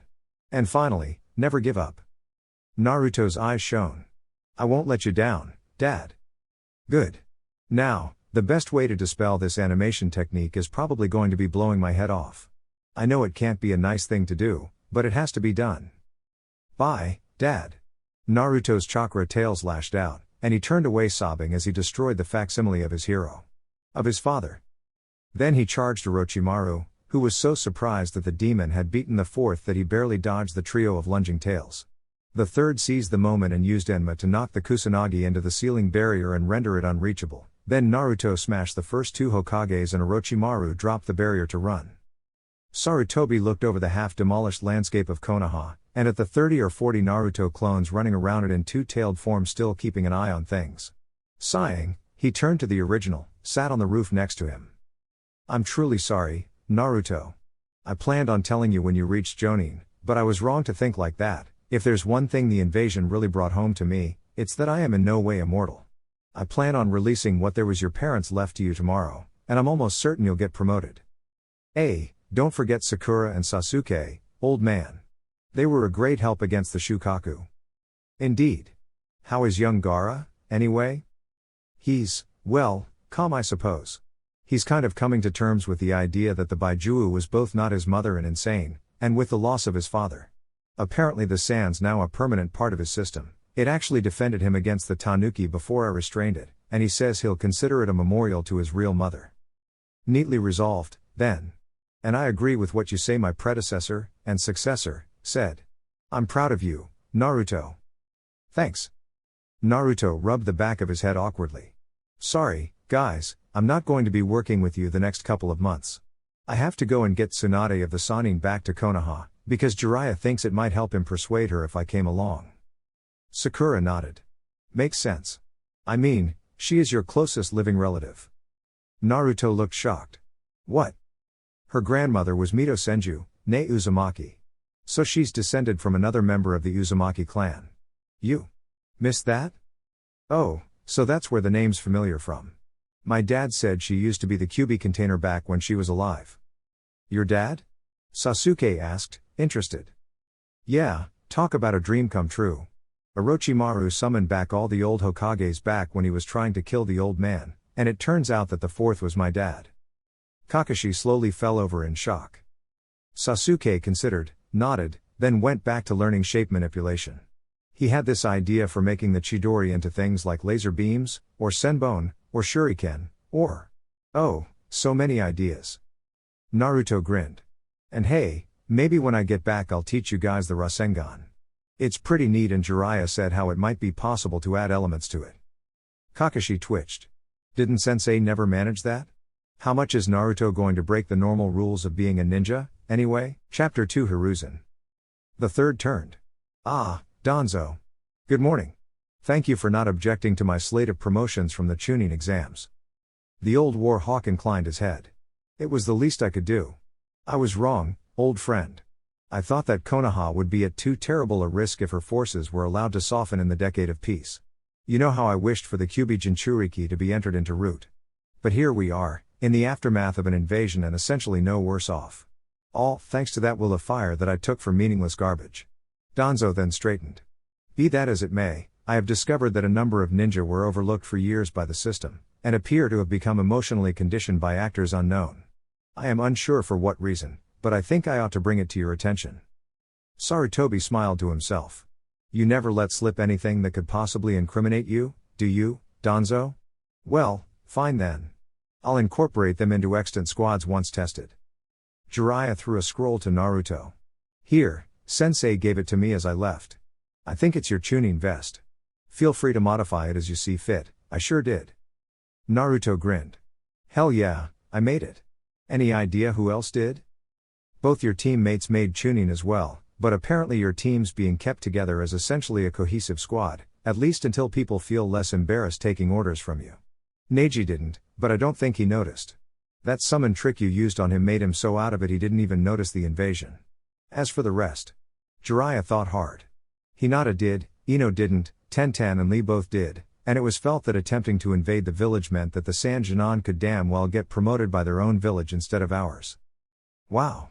Not bad, then. Actually, that reminds me. I think your friend, Gaara, is being considered as the next Kazekage. Naruto blinked. Wait, he's the same age as me. How can they be fine with a 12-year-old in charge of a village?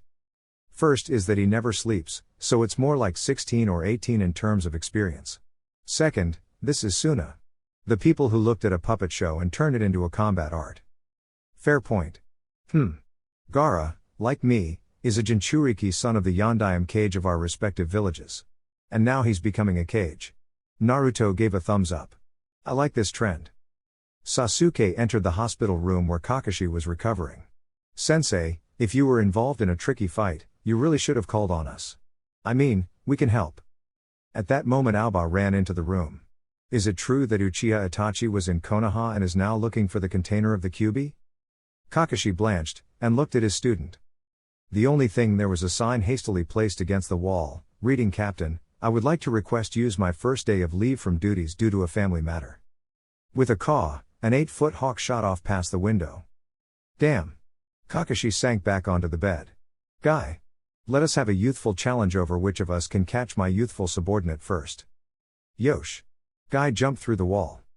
Asuma looked over Kakashi. Aren't you basically bedridden? Kakashi nodded, and took out a book. I suppose that means he's going to win then. Good thing I speak youth. Naruto blearily opened the hotel door. Yeah, what is it? Itachi glared at him. You are the Nine Tails container?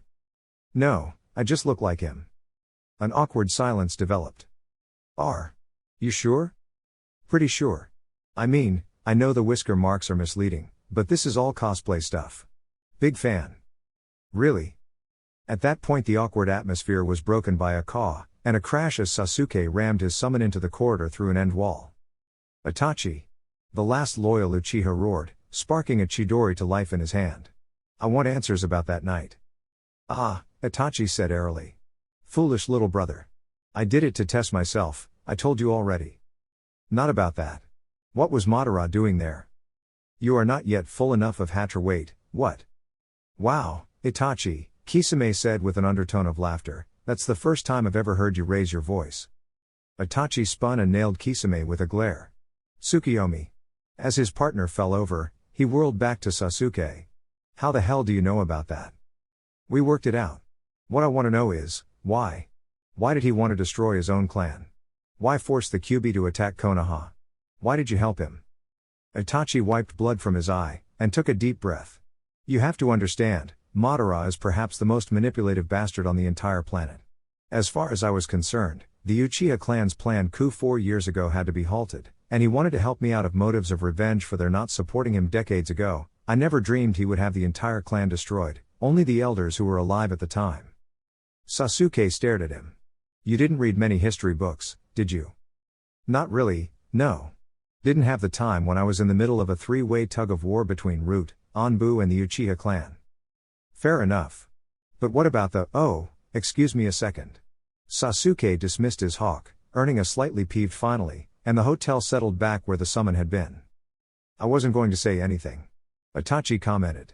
Anyway, I now believe he had the entire clan wiped out because he wanted to ensure that he was the only person left who could manipulate tailed beasts. Naruto added his own angle. The tailed beasts are normally just kind of jerks at worst. Madara's the reason they all went nuts about 10 years before the Valley of the End battle. I think that ties in, he's trying to isolate them. Itachi nodded. Makes sense. I mean, if the Baiju'u have been around for almost 1,000 years before now and there's still some semblance of a civilization, then they'd have to be. Kisame groaned in the corner. Itachi broke off for a moment, and carefully peeled up his eyelid. Tsukiyomi again. Now, where was I? Ah, yes. Akatsuki's plan is to capture and extract the 9 Baiju'u for an unknown purpose. There are several it could be, make new hosts, super weapon, whatever, but the leader wishes to bring peace. Somehow. Naruto frowned. He wants to commit murder repeatedly to bring peace? That makes no sense. No offense. None taken. Now, my plan was to essentially be really exaggeratedly evil, so that when Sasuke was old enough and came to kill me he could be seen as redeeming the clan. Since that would leave Madara around, it won't be the end, but it has to be done. Sasuke clenched his fists. Why? If you're still loyal, then why do I have to kill you? Itachi smiled gently. I'm dying anyway. Cancer, I think, made worse by the Mangekyo Sharingan. I'll be lucky to last another 4 years. And perhaps it's best that way. Madara's someone you can't really fight without a Mangekyo of your own, and if you kill me you will almost certainly end up with it. If you do, take my eyes in place of yours, it will make it permanent and remove the corrosive effects. Sasuke nodded, angrily rubbing his eyes. I wish it didn't have to be this way. So do I, but then, we can't choose our lives, just what paths we make. Itachi took a set of pamphlets from his pocket. Here. Each of the current Akatsuki members, and what I know of them. Naruto took them. Thanks. Well, you better get going. Indeed. Goodbye. Brother. Oh, and if anyone asks, what I made Kisame believe was that I broke Sasuke's arm, hit him with the Tsukiyomi, then Jiraiya showed up just in time to save you too. All fiction, of course. Hey, Jiraiya shouted. I turned up easily in time. Only because I'm not the mass-murdering psychopath everyone believed me to be. Itachi hoisted Kisame onto a shoulder and ran off through the hole the hawk had left. You know. Naruto mused, that's possibly the most pleasant missing nin I ever met. Sasuke forced a chuckle. You've met 3. 4. Kisame counts. Jiraiya walked over. Well, that went well. What were you planning to do if it became a fight? Naruto considered. Probably just start making two-tail clones and never stop. Sasuke leafed through the pamphlets. According to this, Kisame's sword steals chakra. It's got to have an absorption limit eventually. Naruto then pointed to Sasuke. And what are you doing here? Taking leave for a family bereavement. I checked, and you get a day for every dead family member. I have almost a year stored up. Can you claim leave earned in the academy? They don't say. I feel confident that my case will stand up in court, though. It's a matter to be tried by the military police, as I am an Uchiha. Naruto's lips moved as he tried to process the chain of logic. That's fiendish. At that point, Guy jumped into the room and knocked Jiraiya out with a boot to the head. Well, Sasuke? Kakashi asked with a hint of sarcasm. Done with your little holiday? Yes, actually. Did you know that Itachi has a thing called the Mangekyo Sharingan, and can torture people mentally for days? Kakashi gave him a look. Why do you think I'm in hospital? He did it to me. Damn Uchiha and their broken bloodline limits. You can't talk, you have a Sharingan and are apparently so good with it that it's your nickname. Well, yes, but at least it's not the Mangekyo Sharingan now. Kakashi clutched his headband. That was surprisingly painful. And now I have a sinking feeling. He picked up a mirror, and moved his one-eye blindfold aside, to reveal a 3-petal design. Where the hell did that come from? Sasuke looked it over critically. It's different from Itachi's. Probably an individual thing. What I'm more surprised by is that I have it at all. Itachi said it came from the guilt of killing your best friend, though presumably it's just someone you care for significantly, and then made permanent by taking the eyes of your brother. You're the most teamwork-obsessed person in Konoha. Who the hell did you kill? Kakashi looked down. I didn't. But I feel responsible for his death. I used to be a punctual loner who hated teamwork, if that gives you an idea of how badly I took it. It was him who gave me this eye, as he died, to replace the one I lost. Sasuke looked mollified. Explains the scar, then. Who was it? Obito. Think Naruto, but an Uchiha, and not a demon container, obviously. I would rather not. Sasuke paused. Am I now the only person on the planet with an unevolved Sharingan? Looks like it. But I have no clue what mine does. Looks like after I get out of hospital I'll be staring at a target and saying every syllable chain in the language. Itachi's powers are named based on mythology, if that helps. Brat. I could take you out with one finger. Naruto hefted his fist. You're on. Jiraiya raised a hand. Can we perhaps do this a little out of town? I mean, this could get messy. Really? You been training the kid? I haven't really needed to. At that point a Naruto clone turned up. Hey, boss, I found a coin and decided to try gambling. And, well, I don't think we can actually lose at games of chance. Oh, neat. Grab a lottery ticket or something, perhaps? You got it. The clone vanished back into the crowd. Tsunade frowned. Impressive. Shadow clone? Yep. Okay, brat. Make your move. With a thump, Naruto materialized his two-tailed chakra cloak. Tsunade nodded absently to herself. Thought he looked familiar, that must be it. That or that I'm an Uzumaki, so technically your closest living relative. Naruto replied casually. Well? I'm waiting. Let's see you beat me with one finger. Okay, fine. I can't beat you with a finger. She tore up a piece of ground and compressed it into a dense ball, before flicking it at Naruto with a boom of tearing air. It hit his forehead and, while it didn't penetrate the cloak, still sent him sailing backwards from the sheer momentum of the impact. He eventually came back to earth with a thump, when his trajectory intercepted with a rock spire. Ow. See, kid? Tsunade strolled over, her former teammate and current apprentice behind her. Not so easy to beat a Sannin, is it? I got Orochimaru to go away. Blew his zombie Hokages up and stopped them from killing the old man. Naruto rubbed his forehead, his hand passing easily through the cloak. Geez. You hit worse than Sakura. Shizune stared. Are you okay? That much blunt force impact would at least concuss most people. Part of being the container is a pretty sweet passive regeneration. It's sort of necessary as going above about the 3-tail limit still means I begin to destabilize. She continued staring. How exactly are you unconcerned about that? I mean, if I knew my body would break down under the strain of anything, I'd panic over it. Name me an S-class ninja without something like that. Shizune thought. The fourth? Dad's last technique did kill him, though. And mine's sticking to living ninja? The third? Breaking out the same technique before I intervened. Jiraiya? Jiraiya shook his head. Sage mode's incomplete for me.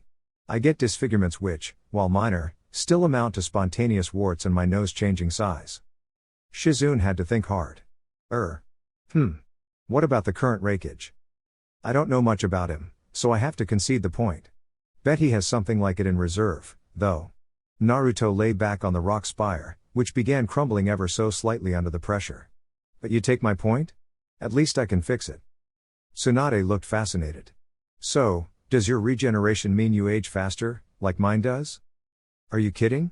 I'm short for 12, let alone 14 or whatever I'd be with that. It's related to shapeshifting, if that helps. She rubbed her chin. I'd love to study that. Well, if you would only come back to Konoha, then you'd have the chance. And it would be great for my teammate, too, she's a real fan of yours. Half the kunoichi in the elemental countries are fans of mine, brat. I'm one of the only cage rank female ninja. Though apparently there's someone in Mist who's getting there. Naruto dropped his cloak and pulled out the set of pamphlets Itachi had given him.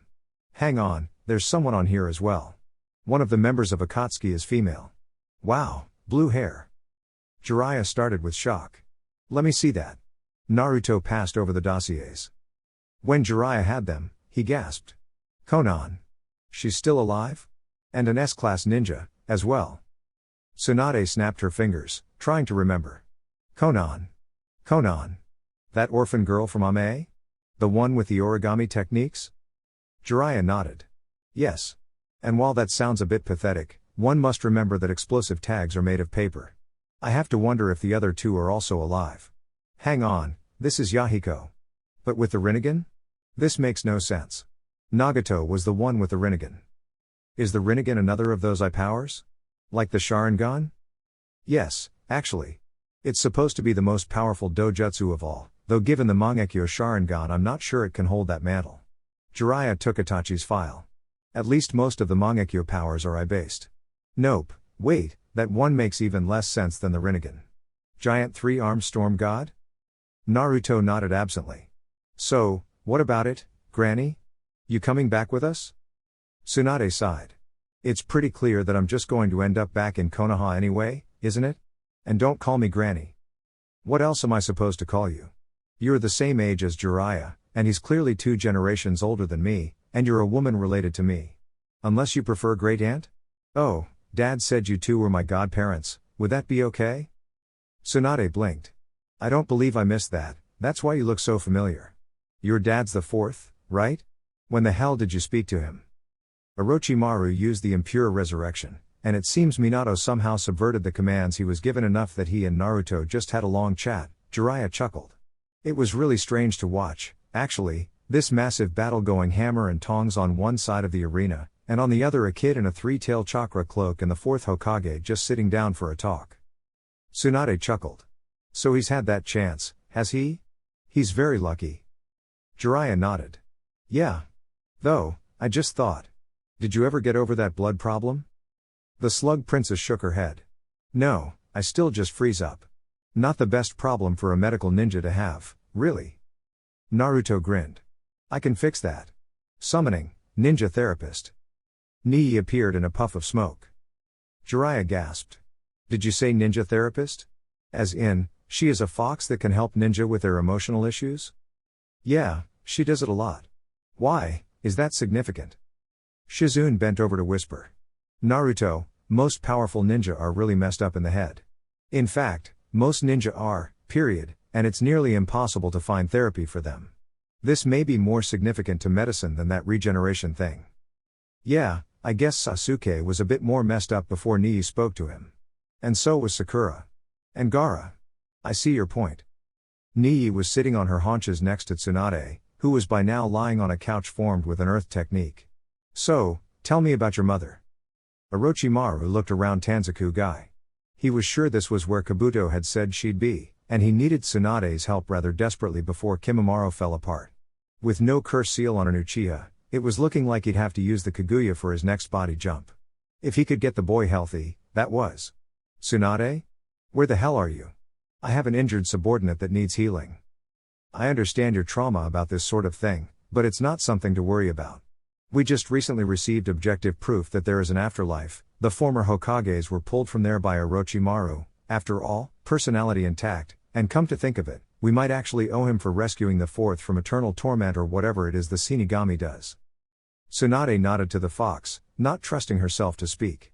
There was something in her throat. Nii's gentle voice continued. And as for blood, well, seeing blood doesn't mean someone's dead. It means they're hurt, but anyone who still bleeds is still alive and can be saved. You're not going to let something you understand in all particulars simply defeat you that easily, are you? The last Senju clenched her fists. Hell no. Blood is a conduit for power, a life-sustaining fluid, the representation of a person on a deep level. It's why it can be used for summoning. Above all, it is life, not death. Her patient gathered herself, and got up off the couch. Taking out a kunai and visibly steeling herself, she sliced her thumb and ran through the summoning technique. When she was able to finish without freezing up at the sight of her own blood, she looked at the resultant slug, a foot or so long, in wonder. I did it. Thank you, Miss Nii. That's what I'm here for. The dichromatic fox vanished in a smoke cloud. The slug looked around. You haven't summoned any of us in years, is something wrong? And when did Minato get younger? Naruto blinked. Is the resemblance that obvious? Sakura held the leaf in her hands.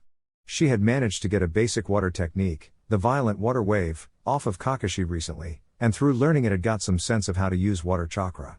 But the exercise of using the element without conversion seals was going poorly.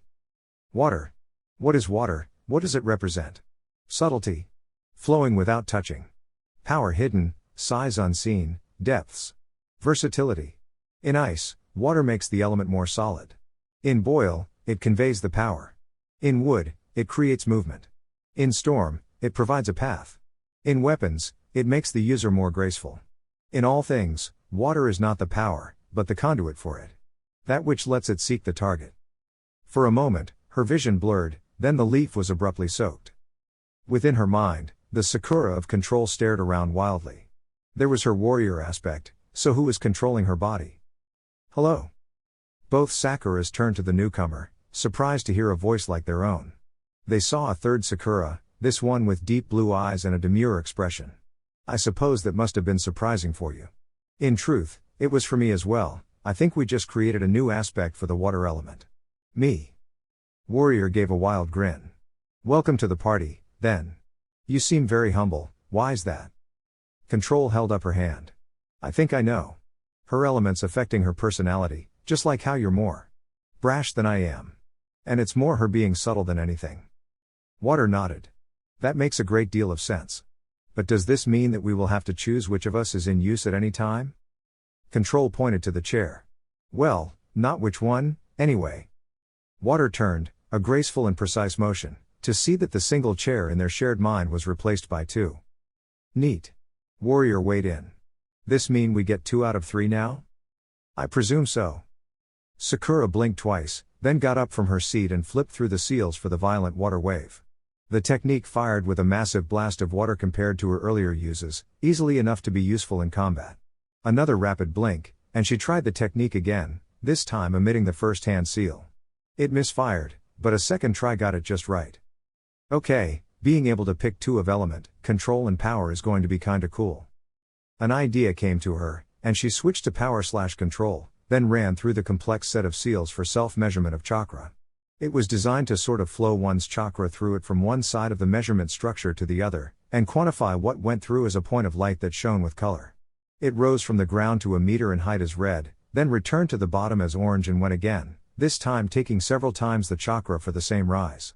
Naruto had tried once, and, after a few dozen false starts, gotten a point that blazed through the entire rainbow in a second, before passing out of the human visual range. Kakashi had told him to end the technique at that point as they couldn't learn anything else useful, but the upper end he'd passed was cage rank. Not that that hadn't been obvious from how he threw around a Jonin level force multiplier technique like confetti. Sakura's control alone was in the red, But her power alone was into the very low yellow. Now she got something about middling on the yellow, so her two aspects combined produced at least some more than both alone put together.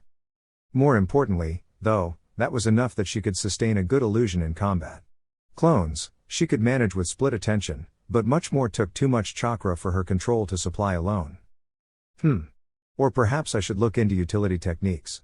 Body flicker is underused, as is replacement. Orochimaru stormed up the side of a mountain. Is this where you've gone, Tsunade? I was going to offer you a business proposition, some time with Nawaki and Dan in return for healing one of my subordinates, and... What's with the crater? Tsunade looked shifty. Nothing. What were you saying again? Jiraiya and Naruto legged it down the other side of the mountain. Naruto turned to his godfather. You sure this is going to work? Nope. But old Rochi always was one to go for known weaknesses, and if he tries to use her blood phobia on her he'll get a nasty shock. Anything else and Shizun'll have time to get us. This is just an excuse to perv out in a large civilian town for a week, right? The Toad Sage looked shifty. Partly. Right, Naruto sighed. Time for more Rasengan practice, then. I still haven't got the hang of actually using it without a clone. Kakashi sighed to himself, and looked down again at the list they'd prepared. Thus far, he'd named every kami in Shinto from major to minor, all the legendary weapons and most of the mortal heroes. This is ridiculous. It might not trigger like this at all. And I'll be on to mythical beasts soon, I don't see why I have to do this. Sasuke rolled his eyes. If you have a Mangekyo Sharingan, then you're one of the people who could actually fight or negate another. And I want to know what kind of restrictions there are on the powers, as Madara never set the first on black fire. Fine. But you better get the Ainu encyclopedia, because soon we'll be out of Kami entirely and on to Kamui. The list vanished into a wormhole. Kakashi looked at the result for a few seconds, then, very slowly, fell over. Sasuke nodded appreciatively. Not bad. How much chakra did that take? Medic.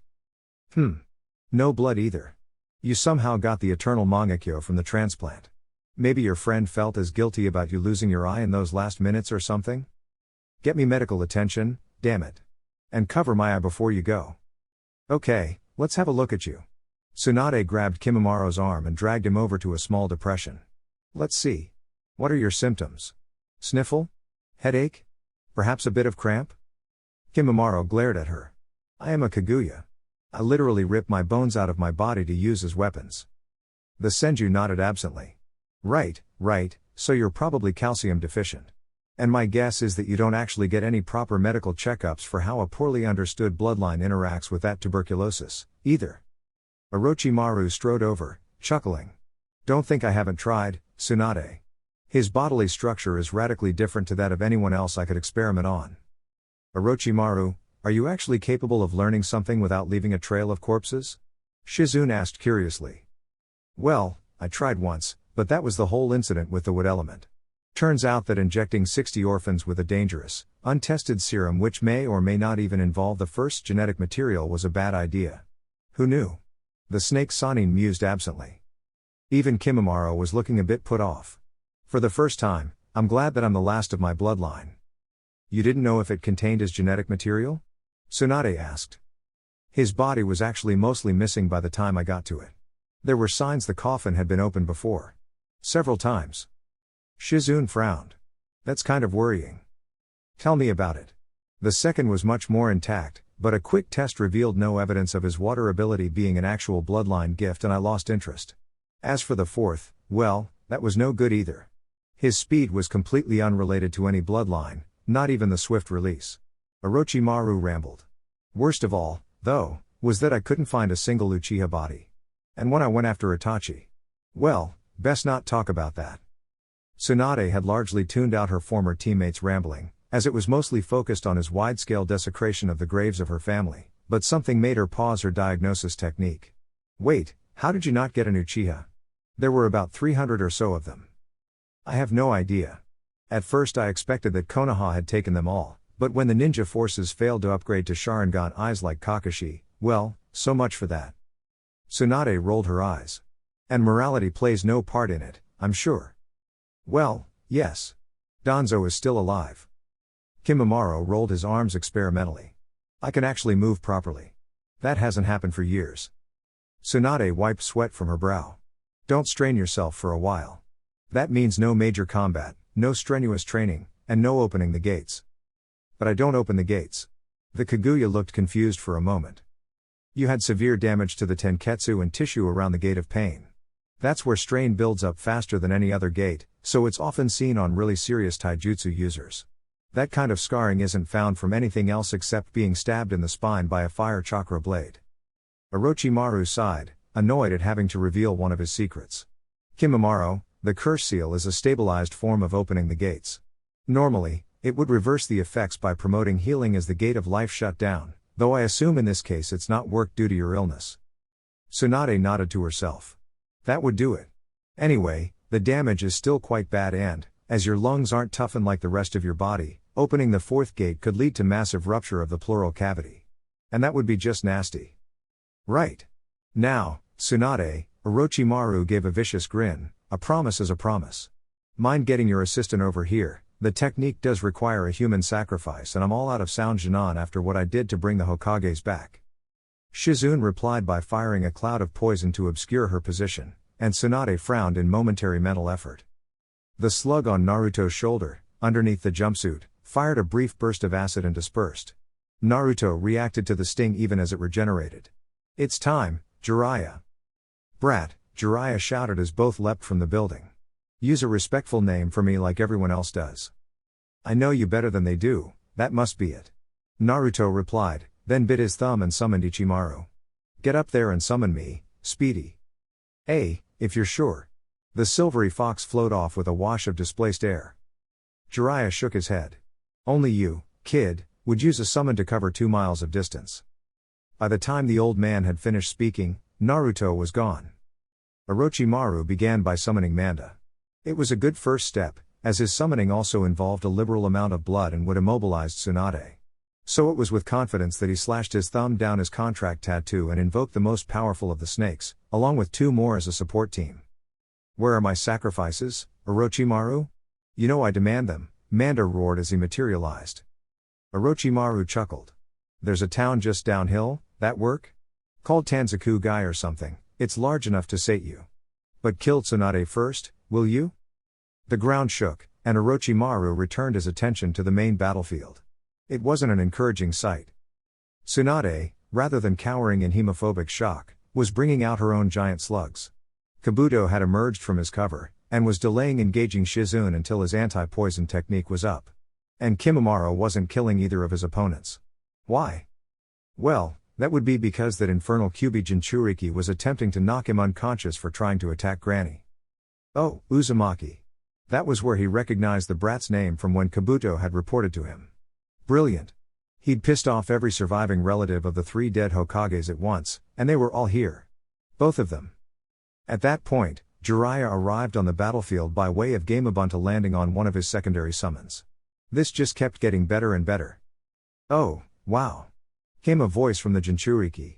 This is a big summon battle, right? I'll join in. Then a trio of foxes, not the size of his own large snakes, but nearly, appeared and began attempting seriously to fillet the other secondary snake summon. Orochimaru multiplied himself with clones and drew the Kusanagi. He hadn't planned on fighting both his former teammates, but he was confident he could make a good go of it. So, what's the deal with you, anyway? Naruto asked as a bone evaporated against his chakra cloak. Kimimaro frowned in annoyance and pulled out another. I mean, that bone thing you're doing is just gross. And I don't think it's healthy either. It is a bloodline, the dead bone pulse. Kimimaro replied, and tried making his bone sword harder than steel. A quick test showed it to simply evaporate slower, and the other boy's dodging meant that it couldn't hit him before being too degraded to be any good. It lets me manipulate the calcium in my bones. Wow, that's kinda cool, but still disgusting. Aren't bloodlines found in families? Where's yours? I was the only Kaguya in a generation with this bloodline, and used as a weapon against the people of Mist. I have heard that this was involved in strengthening the bloodline purges of the village. Bloodline purges? That makes no sense. People with bloodlines fight better because they get a chance to survive long enough to get some experience. Why would anyone just kill off all their best ninja? I do not know. But the 4th Mizukage was involved. In any case, I owe my lord Orochimaru a great debt for saving me from a life of loneliness and misery. Naruto considered this as a chakra-enhanced tail whipped around with barely a moment of mental effort and intercepted a barrage of finger bones. Seriously, that's not right. And I suppose if that's the way you think, then I can't gainsay you. The other tail from his current shroud smacked Kabuto in the face. And as for you, creepy glasses guy. Shove off and stop trying to hurt Shizune. A shower of senbone needles volleyed after the traitorous Konoha ninja and he was only able to block most of them, the remainder giving him quite an impressive set of piercings across the ears and cheeks. Lord Orochimaru. Came Kabuto's cry. We must retreat. Orochimaru turned as 3 mud clones, a water clone, a shadow clone and 2 summoned snakes launched another massive attack salvo that Jiraiya evaded with a summoned frog, 2 A-rank earth techniques, a Rasengan and by unsealing an A-rank fire technique in a scroll to torch the summons. For a moment he was thrown. What is leader from Akatsuki doing here? Oh, hang on, that's Kabuto under the piercings. What? Why, I have this totally under control. With a crash, Manda landed next to him. That Tsunade was struggling out of a large crater, cursing, on the other side of the field, explained where he'd come from. Tsunade on full boost was fully capable of beating up a Baijuo, but the main issue was finding somewhere to stand to use it. I'm leaving, Orochimaru. Next time, summon me to face Gamabunta or Katsuyu, not both. The great serpent vanished in a cloud of smoke. Orochimaru winced. Okay, maybe not totally. His clones had kept up their side of the battlefield, but when they launched 3 different elemental great dragon techniques at Jiraiya, the Toad Sage finally felt enough was enough and unleashed his own trump card. At the sight of Jiraiya entering Sage mode, the Kyuubi Jinchuriki not even fatigued from fighting Kimimaro for 5 minutes, the boy had in fact barely moved, his cloak protecting him, but Orochimaru hadn't been paying attention, and the enemy starting to win the summon war, he decided to cut his losses and preserve his gains. Making a quick signal to his subordinates, he vanished with them in a body flame technique. He was fond of it, it allowed much longer range jumps than the flicker. Plus it looked nice. Jiraiya released Sage mode, and sighed. Well, he's gone. Tsunade scowled. All that gaff about honored Sage mode, and you being a sealing master, and you forgot to ward the battlefield against long-range teleports. I don't know, Jiraiya, you seem to have lost your touch. The Toad Sage grinned, accepting the jab. And what about you, Tsunade? Who was it I saw forgetting to harden the ground under her when she punched Manda? He rounded on Naruto. And did I see you having a little chat with that Kaguya in the middle of the battlefield? What was all that supposed to be about? Naruto shrugged. He hadn't actually hurt anyone else, and he seemed more unsure about how he couldn't hurt me than anything. Not much can in 2 tails. Besides, remember Gaara? And Itachi? Most people tend to reveal useful things if I keep them talking. Tsunade shrugged. It's true, that seems to work with most people. Don't know if you heard, but old Snakey let slip that his curse seals are based on the inner gates, and that's gold. Is his old student still in Konoha? I think we might want to analyze the thing again with that titbit. Naruto jogged over to his 3 large summons. You guys okay? No, Joe, huh? The 3 foxes made rumbles of assent. Actually, where do your names come from anyway? Jiraiya pondered. Sounds like it's related to plays. No is a type of play in 3 acts. Joe, ha, Q. Naruto snickered. Nice one, guys. So the largest of you is Ha, and then the only larger fox on the contract completes the chain. Morning, sensei. Out of hospital? Kakashi nodded. That move gave me chakra exhaustion in seconds. I'm not sure if this Kamui. Kakashi's forehead protector vanished into a miniature wormhole and he collapsed. The medics caught him. Wow, that was perhaps the shortest time anyone's ever been admitted to hospital twice for the exact same problem. Tsunade laughed. You're kidding. So after you got your summon contract by total accident, the same way as this idiot, she punctuated her sentence by cuffing Jiraiya around the head as he began to reach for Shizune, and then the Uchiha on your team got his by a similar little reverse summoning. Your 3rd team member found a contract absolutely perfect for her in a backpack. Naruto nodded. Well, it was Kori who found it, but Sakura certainly took to the contract well. And we're all Chunin, so we seem to be following in the footsteps of your team. Granny. Brat, she shouted automatically. But go over the animals again? Why? Jiraiya rubbed his head. Ow. Lay off the super strength when you do that, Tsunade. You replaced half your yang chakra with spirit frog essence, you can bloody well take it. That's just mean. Jiraiya pouted. And as for what she was asking, the summons that our old team had shaped our relationship in, initially, subtle ways. Naruto thought for a second. Snake. Frog. Slug. Oh, I see. It's like Jan, Ken, Pawn. Exactly. Snake beats frog, frog beats slug, and slug beats snake, though interestingly when we were last a team our personal battles would have gone the other way. I could beat Orochimaru at the time and so on. But our summons don't really have any connection, do they? Fox, hawk, otter. Tsunade's lips moved for a moment. Got it. They're separate but equal, each the, small, but still valid, apex predator of a different environment. Land, air, water. Jiraiya looked contemplative. That could be encouraging. If their summons personify the theme of their team dynamic, then it's going to be stable rather than dynamically unstable like ours was. Hey, that, and we're all scared of Sakura. Hang on. Shizune was getting cross-eyed. You can form a Jinchuriki cloak and another person on your team is an Uchiha, the last loyal one if I recall, and you're scared of this Sakura? She has some sort of mental aspect thing going on. She can be a bookworm with perfect chakra control 1 second and a taijutsu specialist the next. She hits hard. Aspect? Tsunade considered. Kami blood? Probably. Yeah, the old fox mentioned that. He said she had potent divine heritage or something. Ah, Tsunade, good to see you. Sarutobi shuffled his paperwork to the side.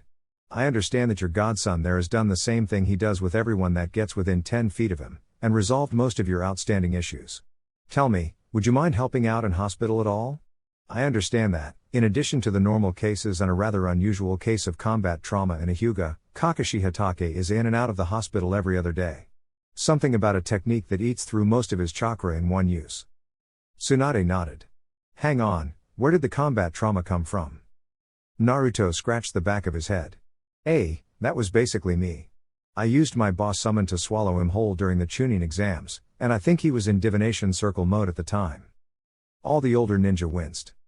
Lord Hokage, does that mean? Izumo asked from the mission desk. Yes, the Byakugan can provide 360-degree perception of an area of space. I don't really want to think about it. Okay, guys, I finally got this working so now I can teach you. The Rasengan, Naruto formed one in his hand, is one of my father's 2 signature techniques, an A-rank ninjutsu that can basically chew through rock. It is also incomplete.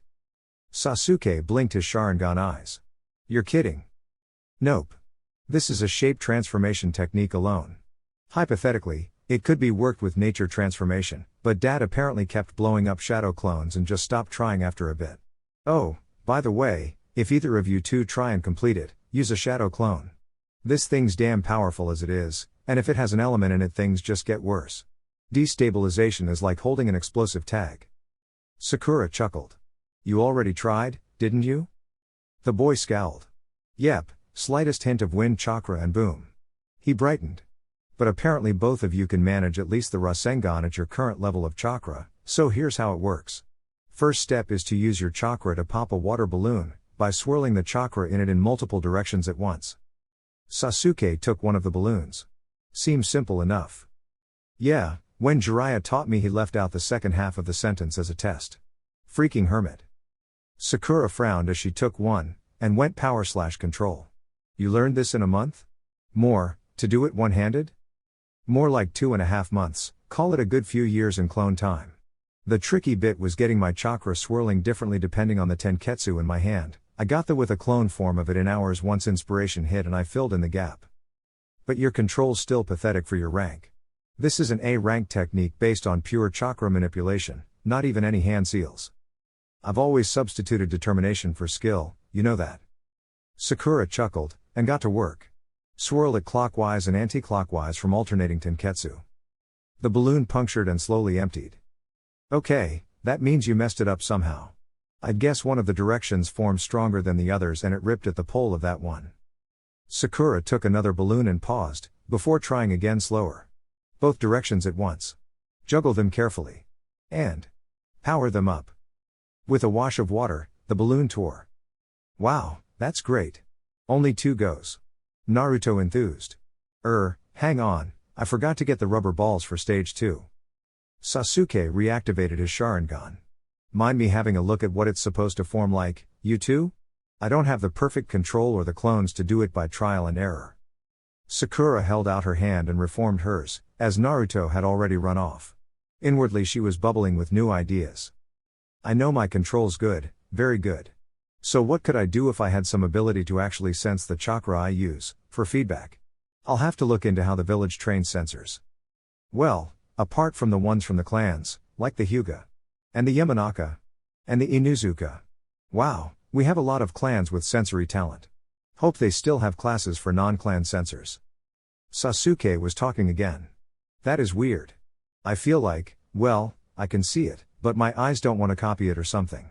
I think they can only copy complete seal sequences and sort of work around the mental aspect of the expressed chakra. Makes sense. And it explains why our sensei, is he out of the hospital yet, by the way? Dash hasn't got any copied techniques with less seals than normal. Sasuke nodded in agreement. He's still in hospital. Every time he gets out, I get him to practice his Kamui technique and he goes right back in again. Why? The Uchiha shrugged. Mostly revenge for his training philosophy and wave, really. If massive use of chakra makes it grow faster, then nearly killing himself with that hilariously costly technique should give him cage reserves inside a year. That's evil. I approve. Kakashi sneezed. His students were talking about him again. Damn Sasuke. I'll set guy on him if he's so enthusiastic about training. Sasuke shivered. Where did that sense of incredible foreboding come from? Okay, I got the rubber balls. Naruto called. This one's the same as the last one, but it's about making sure you can put enough chakra into the Rasengan to pop the ball without the water helping. This was the easiest step of the lot for me, I don't mind telling you. Let me guess, first ball just exploded hard enough to put shrapnel in the walls. Wrong, it was the second. The first was vaporized when I used yokai. Kakashi strolled over to his 3 Chunin. Good news. I'm out of the hospital again. Sasuke spun to look at his sensei, dropping his rubber ball. Sensei, what's the name of your Mangekyo technique again? Kakashi flinched. You're not getting me with that one again. I refuse, categorically, to train in using the, he noticed Sasuke looking eager. Unspecified and utterly not to be named technique anymore. Sasuke nodded. So it still activates whenever you say the name, then. Not my fault. Now, on to the point. You 3 have been hired, with me, probably due to the show you put on in the exams, for a mission in the Land of Snow.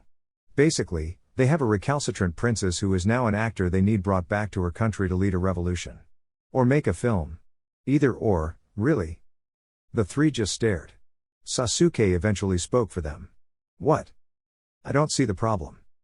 This is either a C rank or an A rank, Sakura said. I mean, remember what eventually happened in Wave?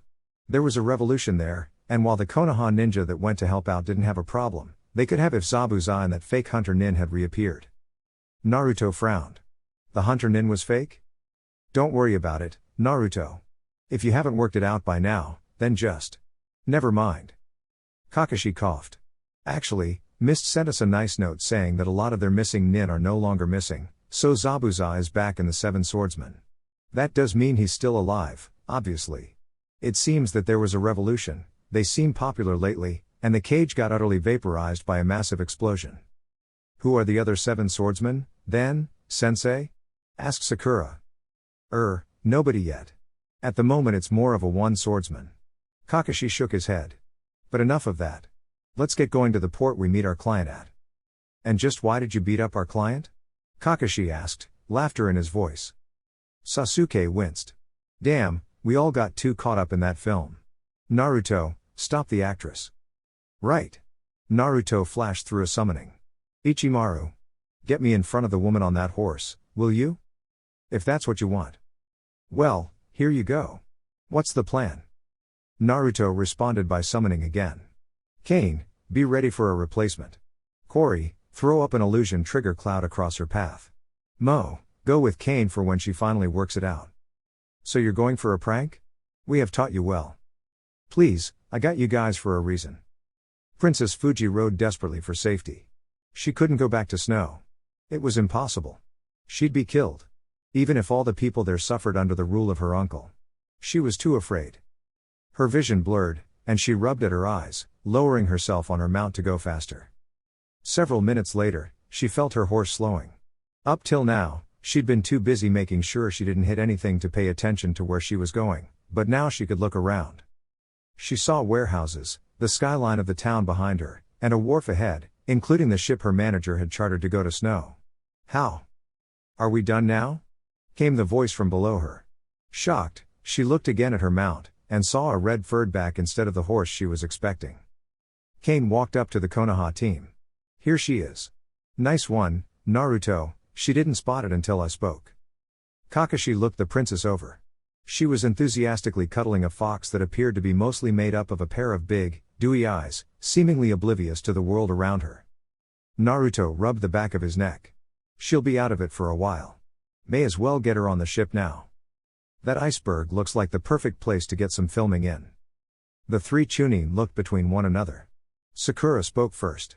I'll be close range, Sasuke be support. Naruto, do that sensor thing and have your fire summons ready.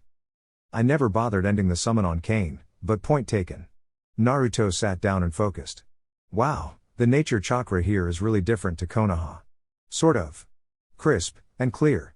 Still works fine though. He opened his eyes.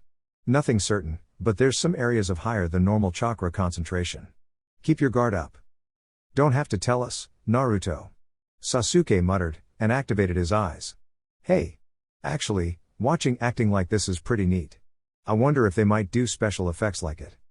What, some sort of time-slowing thing where you can see the flight of shuriken? Shuriken time? Yeah, could work. Catchy name. What the hell? Chakra shield? Sasuke fired off a phoenix flower to test that, producing a shimmer of chakra backlash and no other effect. That's right. It absorbs the chakra of attacks to provide a defense.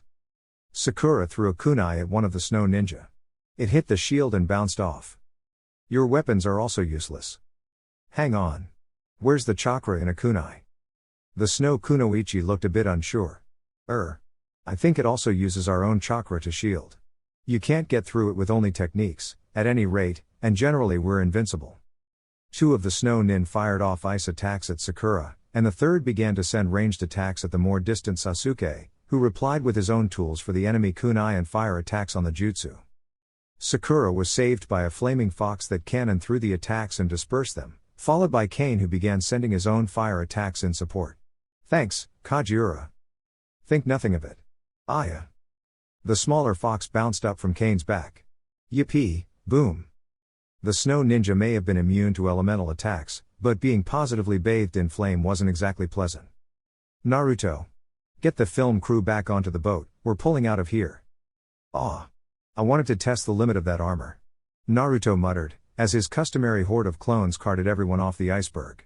Kakashi's contribution to the fight was to throw a copied ice technique at the snow ninja, something Sasuke quickly began to do as well from the back of a hawk summon. Naruto's foxes dismissed themselves as the ice finally collapsed, and Sakura hurriedly replaced herself with a somewhat startled Naruto clone to get on the boat. Hey, that was really cold, Sakura. Oh, cool off. Besides, if I hadn't I'd have been adrift and on ice, all at sea. Sasuke winced. Those puns might have broken the ice, but they're not much good otherwise. Kakashi gave a heartfelt groan. What the hell is that thing? It's a train. Isn't it? I have no idea what a train is supposed to be, or for that matter those colorful metal wagons from earlier. Come to think of it, who was the seal master who made the cinema? All of that is technology, Naruto. Keep up. I would, if I could. If we have technology that does all this sort of thing, then why does only Snow Country use it? Apart from things like fridges and TVs, which kind of seem more complicated to me. Kakashi blinked. Not sure. Hell, Dodo lost it. Pay attention to me, damn it. The train sides opened to reveal kunai launchers. Naruto formed a quick seal and continued talking. I'd rather not. Now, as I was saying. Hundreds of clones formed and began seals. Gusty barrier. Sakura watched as the walls of wind threw the kunai barrages everywhere but at the targets. Nice one, Naruto. When did you learn that one? One of my clones saw the sensei of Team 10 demonstrating, and it looked useful so I asked him about it. You know, he wasn't aware there was another wind affinity in Konoha? He was so pleased. Then I just put 50 clones on it for a week, and here we are. Sakura tried to track how much time Naruto had spent on the technique. That's what, a year's training? Not really. All it means is that I get the absolute top percent training day, 7 days in a row. I've always learned kinda fast. Tell me about it. Hang on, is Asuma Sarutobi the only other wind affinity in Konoha? Seriously? Kakashi nodded. Wind in general is pretty rare, and we live in the land of fire, so elementally wind is at a disadvantage. Arg, Doton shouted. Retreat and get the airship, you fools. Sasuke shook his head. Why Naruto let himself get captured, I have no idea. One of the remaining clones on the ground snickered. Easy. This way, the boss gets taken to the castle, and then he can bring you guys along. But will he be able to break out? Or summon? Sakura thought for a moment.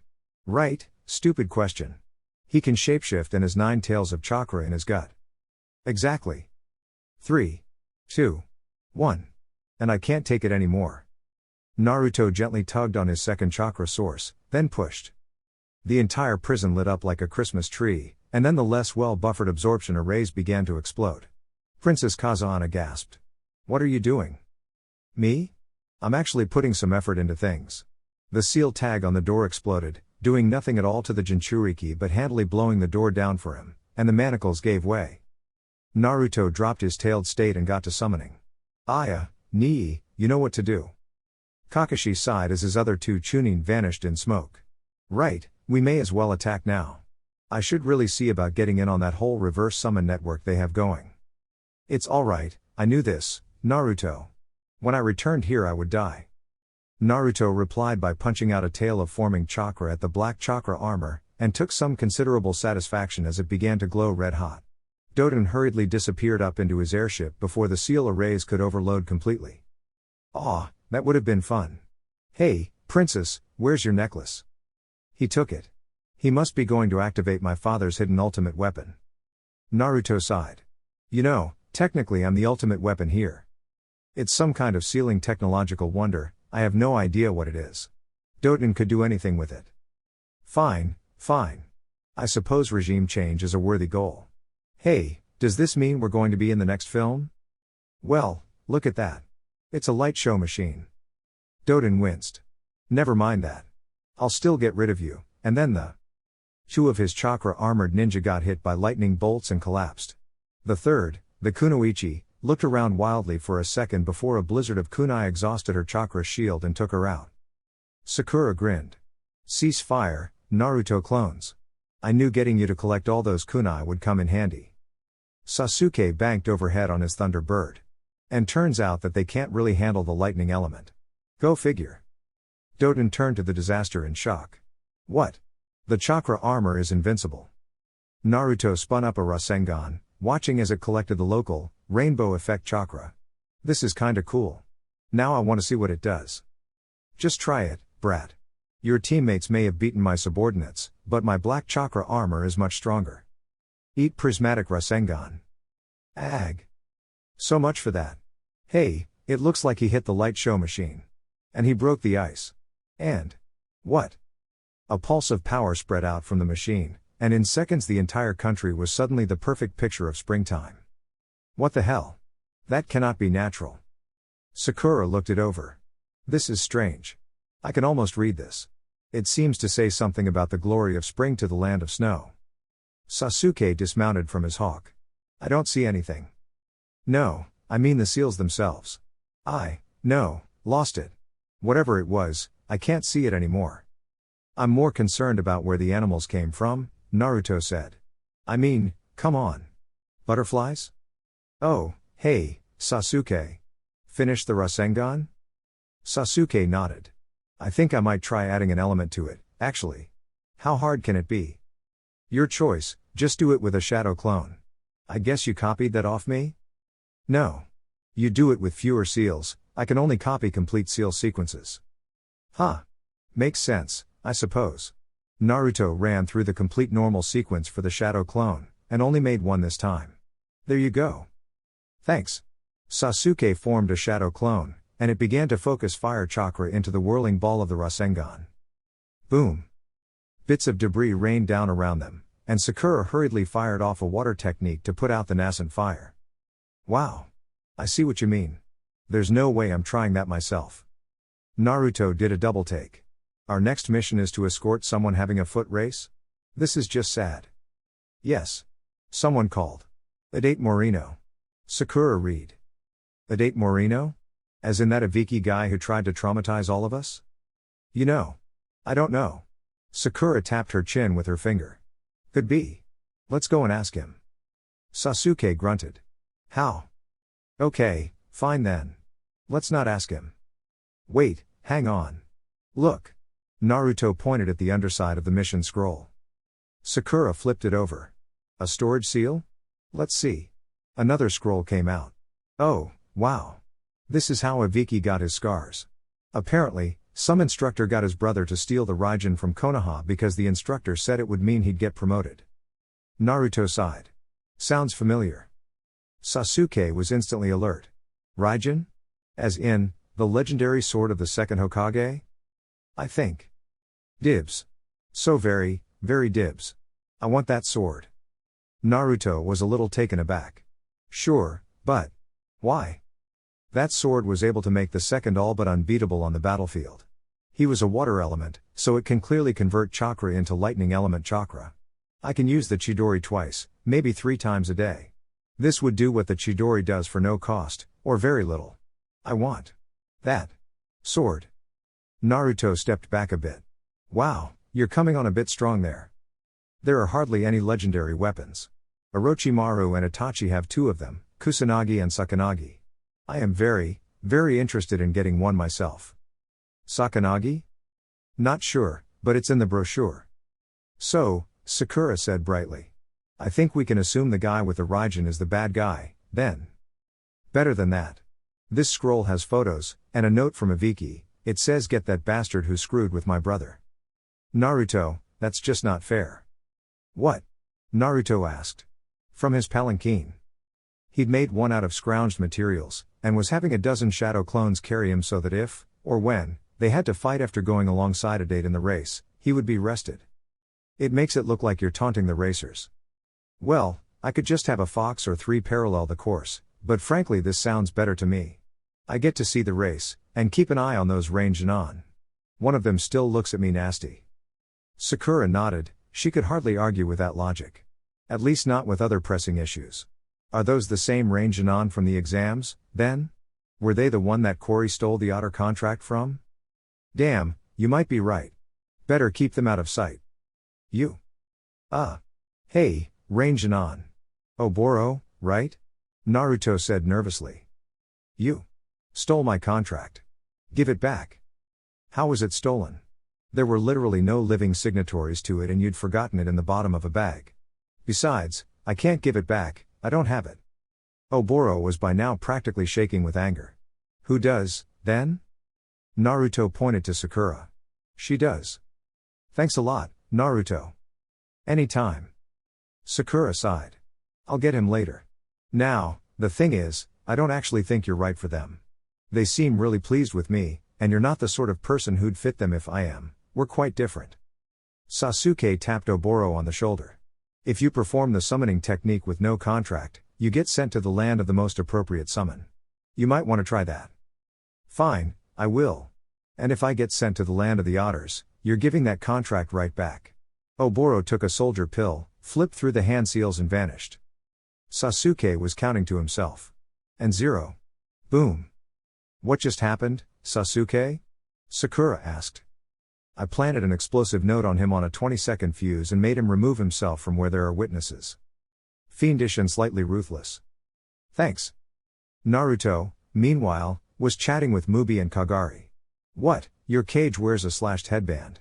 That doesn't make sense. He's God, he and his angel can do as they like. I thought most people were polytheist, you know, the gods descended from Izanami and Izanagi, that sort of thing? I myself am rather partial to Inari. Most are. But we are not anymore, for Pain our God and his angel have shown us the error of our ways by killing the false gods, and their foul servant the salamander.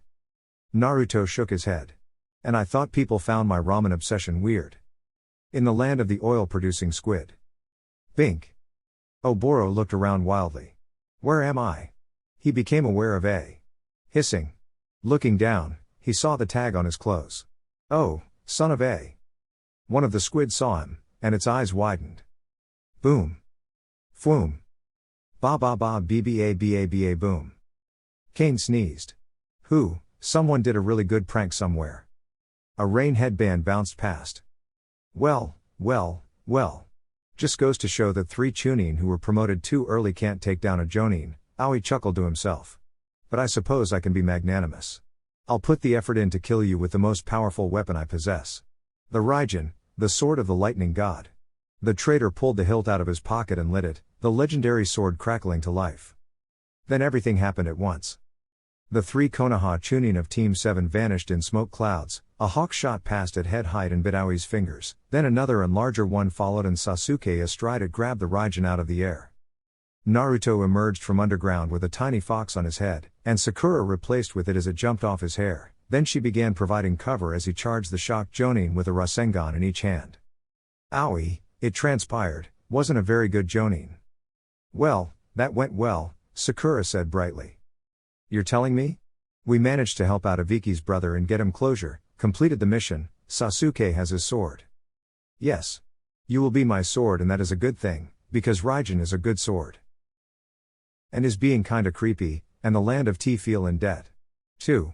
Wait a second, a date couldn't become a Chunin because he failed the Chunin exams? Sakura shrugged. Yeah, so? When? At what point in the exams can you fail permanently? That question from Iviki perhaps? No, if you took it you passed. Huh. Don't know then. Ah, good. Team 7, I have an urgent request for you. Apparently, spies of Orochimaru's broke into the village and stole the still traumatized Neji Hyuga.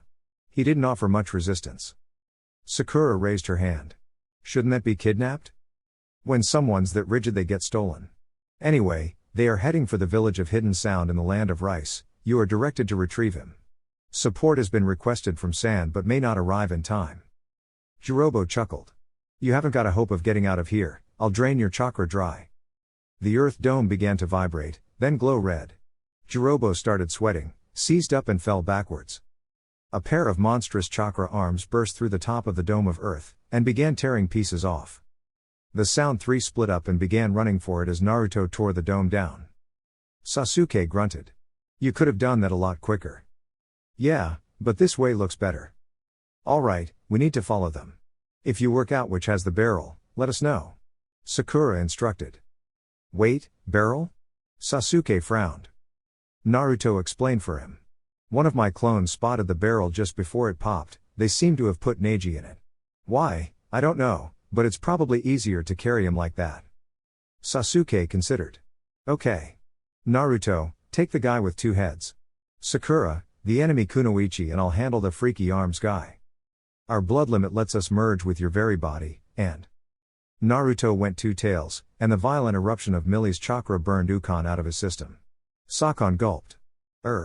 What happened to brother? Not sure, but it looked unpleasant. I'll just be going then. The remaining brother sidled off, and was barely out of sight when he screamed abruptly and fell silent. Kankuro walked into the clearing with his 2 puppets, one of them reassembling itself after a nasty little finisher. Wait. Are you the reinforcements? Naruto asked. Yes. Konoha's allies. Naruto waited. That's all you're saying? Basically, yeah. Oh, that reminds me. My siblings are along as well. Temari headed off to the northeast and Gaara went north. How is Gaara doing, actually? I heard he was going for Kazekage. Yeah. His campaign slogan is "It makes sense, I can use the entire desert as a weapon." Also, all the other Kazekage have Ichibi-based powers too, I cut out the middleman. Neat. In our case, it seems like every Jinchuriki has been at the least married to a cage. Tuya chuckled. See? I use puppets made of pure chakra, which means there's nothing for you to destroy. And don't think you can sever the animation strings, there aren't any. She played a few notes, and the hulking monsters ponderously moved to attack Sakura. Sakura replied by blinking, forming a Rasengan and replacing with Tuya's flute. Temari Tree hopped into the clearing seconds later. The sand. Then she looked around. Ew. Oh, hi Temari. Did you make Chunin? Actually, I did. The council decided that my not fighting Konoha in the invasion was a sign of good forethought, and to be honest I think the prospect of fighting that weapon girl scared them too. Neat. Sakura blinked, performed a water camping technique and cleaned herself of the bits of sound nin. Oh, that's going to make me feel unpleasant for days. Sasuke swung the Raijin in desperate arcs. Kidomaru was making it rain spiders, spider-based weapons and the occasional arrow made of natural Kevlar. His lovely, lightning sword helped, as it could absorb anything that happened to be elemental and electrocute anything that wasn't, but even his 3.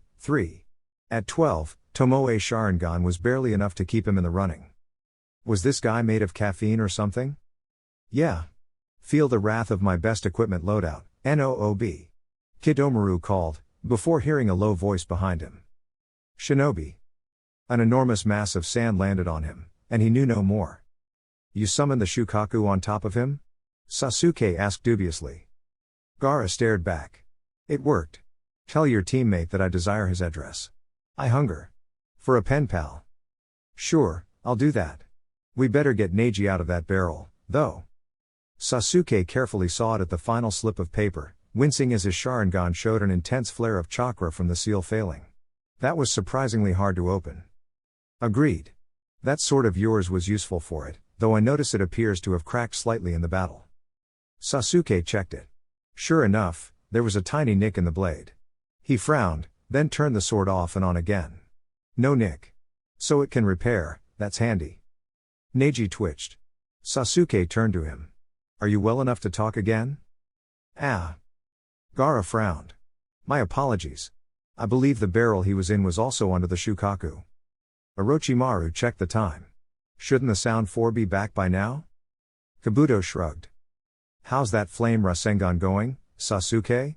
What about your Water 1, Sakura? Naruto asked as he strolled into the new training ground Team 7 had been assigned. Since they were working on technique experimentation and blowing things up alarmingly regularly, the third had directed them to one of the areas devastated in the invasion. Sasuke was messing with shape manipulation on the Raijin, trying to get at the source of chakra it represented. A moment's check by Naruto had found that it actually converted nature chakra, so it was as close to a free weapon as there was. A clone of his was staring at a Rasengan with an active Sharingan, occasionally twitching before sighing. The original Uchiha looked over. Hey Naruto. I'm having to use my eye's predictive capabilities to tell when this thing is about to explode. It wastes less shadow clones.